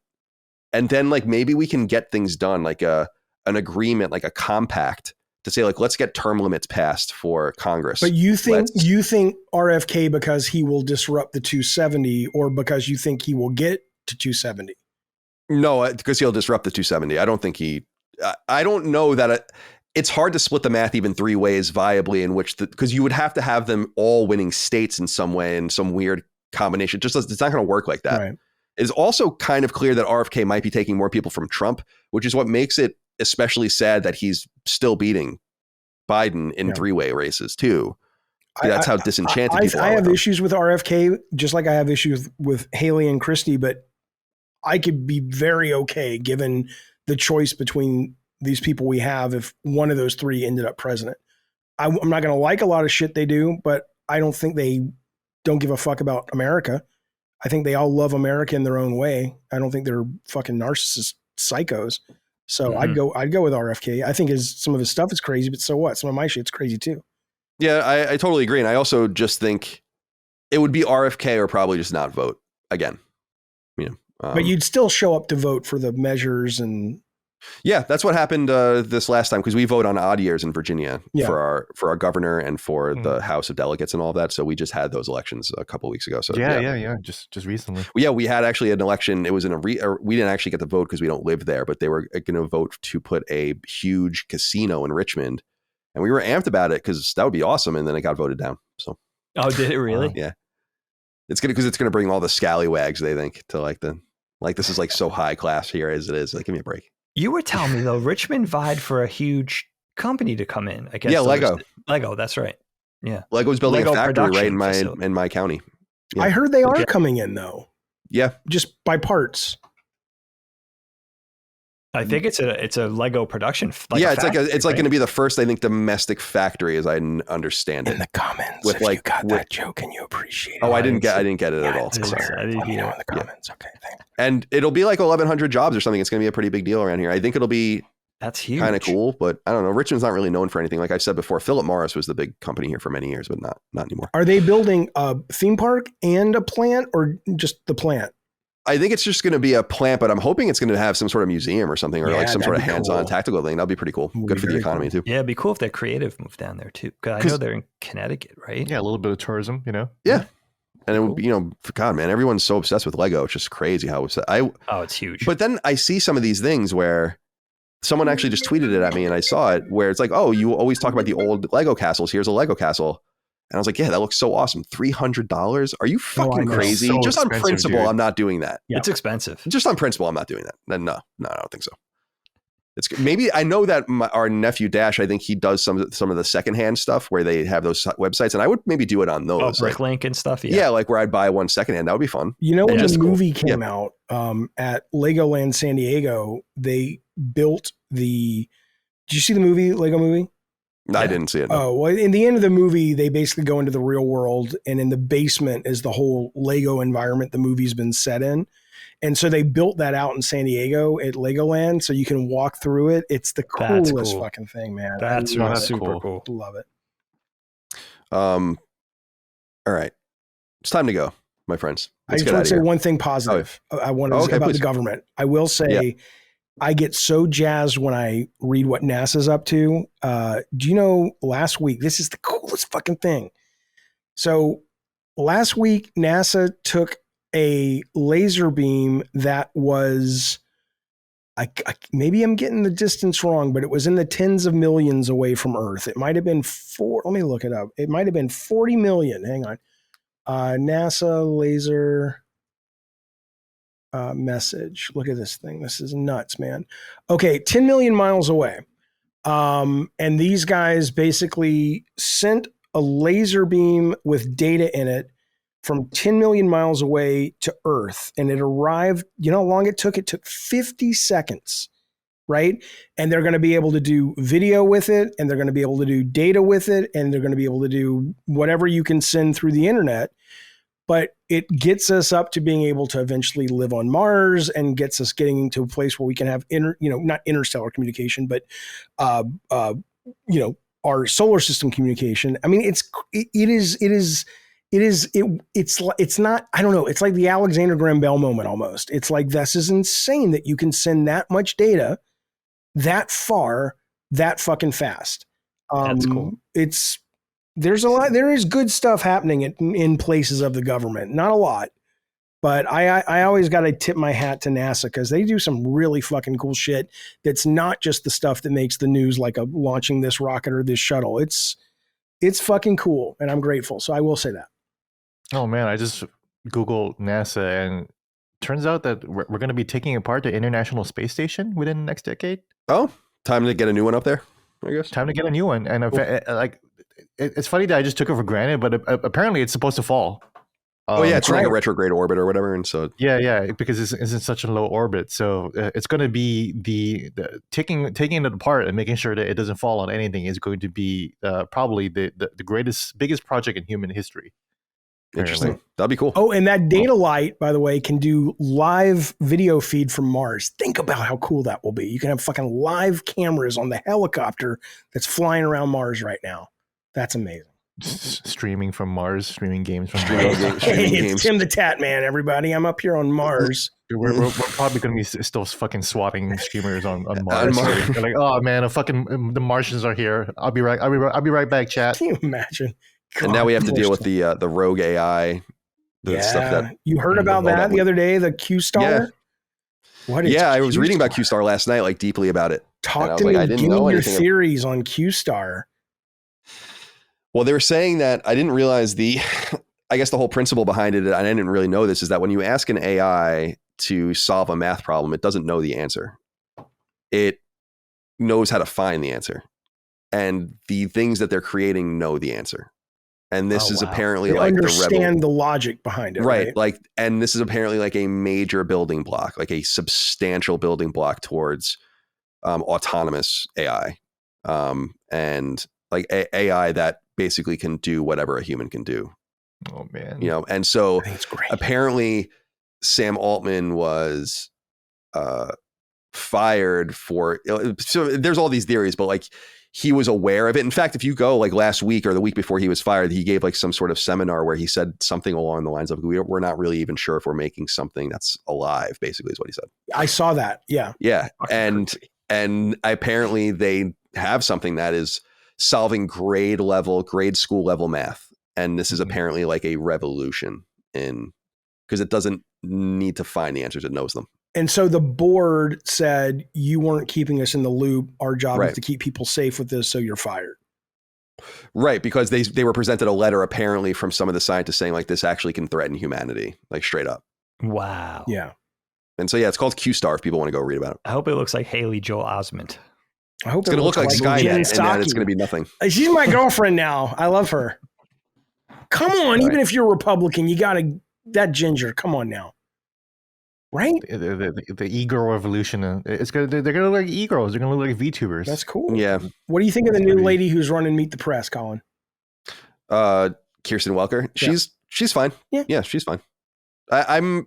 It's never going to be, we haven't ever since Russert, ever since David Gregory took over, it's been, but I think Kirsten Welker is probably a step in the right direction compared to Chuck Todd, I would think, but not quite where we need to be. But it's good to get a woman in there too, I think. Yeah. I was saying to Micah that I didn't know this until I was reading about it, that, as people might know, Meet the Press was a radio show first. It's like a really long running radio show. Oh, there it is. Nice. Yeah. Oh, yeah. You got the new mug with Kirsten Welker. I got the new Kristen mug. Have you ever been on that show? They made sure. I haven't been on the show. I've attended the show. Cool. So. That was so good. It's one of my favorite shows. I watch it. I mean, not my I watch it religiously. It's not maybe a favorite. It's just like a must watch. I know Chuck Todd. Yeah. Nice guy? And no, not really. Fuck him. And I mean, he's a fine guy, but he's ego and all that. So but I don't even remember what I was going to say. It's not even important. You were talking to who were you talking to? It doesn't. Kristen Welker. We were just talking about it. It doesn't even. It's really not important. All right. But let's get the hell out of here. It's time to go. Jaffe, thank you for joining us today. I'm glad your computer worked this time around. You have no issues now? I have a new computer coming. I'm using my son's computer right now. Oh, okay, cool. Yeah. But thank you guys for having me as always. It's always a blast. I always talk too much and sound like an idiot. And if you're listening in the comments, I'm not trying to be a dick. I really am not. I'm just passionate and worried about the country, and just do your own research, do what you got to do. But thanks for listening to me and thanks for having me. Yeah, no problem, man. You're welcome with us anytime. You didn't do anything wrong. This is the entire idea of the show, is to speak your mind. I know, but I read the comments and some people just, whatever. They'll live. Dagan, goodbye to you. Don't read the comments. Just don't read them. Then you could just feel good about, you know what I mean? I'm not saying that's a policy you should adopt. No, that's good advice. It's an option. We actually just did a Sacred Symbols Plus episode that will have been live, but it will go live tomorrow when we're recording this. And I went into the last few YouTube episodes of Sacred Symbols to get like some of the meanest comments and to read them and like see how we feel. What they're getting like progressively more mean the more we got into the show, and they were funny. So yeah, reading the comments is actually not reading the comments is actually a decent policy. I don't ignore all feedback, but there's some feedback, like some venues of feedback that are just not really valuable to me. If you could take the comments as comedy, like Colin said, there is a degree of comedy. Well, you have to laugh about it. Content. They help me make content, but it's still just like, I don't know, Muffin. I'll figure it out, but I appreciate it. Yeah, you'll figure it out. There'll be plenty of Muffin comments, I'm sure. Oh, yeah, totally. Somebody do a fan image. Oh, I'm going to have AI draw a Dagan as a muffin. It's going to be I'll tweet it today. It's going to be great. How charming. Gene, goodbye to you, my friend. Yeah, don't read the comments. There's been a especially strange string of mean comments about like every single host in the LSM like community. That one comment I really loved on Reddit, and it was deleted for some reason. It's a fine comment, but the comment says, "I don't understand what people see in Gene. He is long-winded, perverted, and a braggart." How are you perverted? Because I'm always talking about fucking all the time. Yeah, so that's perverted. You're perverse. Yeah. Yeah, it's perverse, I guess. But I was like, yeah, sure, that's me. I do not take offense to it whatsoever. It is fine. It comes with the territory, you know. It does. Yeah. So like everyone's just always talking about like, oh, I wish he would be like this or he would be like that. You know, I'm not worried about people being mean. I just, I what affects me is when they say, Jaffe, you don't understand this. And I'm like, then fucking educate me. But when they leave a thing that's like, Jaffe's such a fucking idiot because he said this about Trump. I'm like, I'm okay being an idiot. Link me to what you're talking about, but don't just show up and say something like that and then walk away like you've gotten a win. I'm like, what's your evidence? I want to learn. Yeah, that's how I've always moderated communities, like online message boards. Whenever I was like the moderator or community manager, I'll be like, you know, tackle the idea and don't talk about the person. Try that. There you go. And let's see how the discussion stems from there. And it always works out really well once you actually focus on what the person is talking about rather than, oh, Jaffe's a fucking idiot or whatever. Right. You know? Like that's not constructive at all. No, it's true. You know what I just thought Thanks so much. This was another electrifying episode. really. What if you make commenting, let's say on YouTube, what if you charge a little bit for it? Fraction of a cent, a couple of cents, a nickel. I mean, that's kind of what a super chat is, right? Or a super thanks or whatever. Oh, I guess that's been done. Yeah, we also paywall the threads, right? Well, yeah, and Patreon, you guys are we charging people, you know. Yeah, so we're already pretty much doing that. Yeah, that's true. Yeah, I read everything on Patreon, but that's pretty much it. And I'll go and like catch up on things. Like I'll go and see like what's going on Reddit and see what everyone's been saying and usually bitching about over there. Reset era, dude. I put something in our chat today on Discord for Reset Era. It's the funniest thing I've ever seen in my life.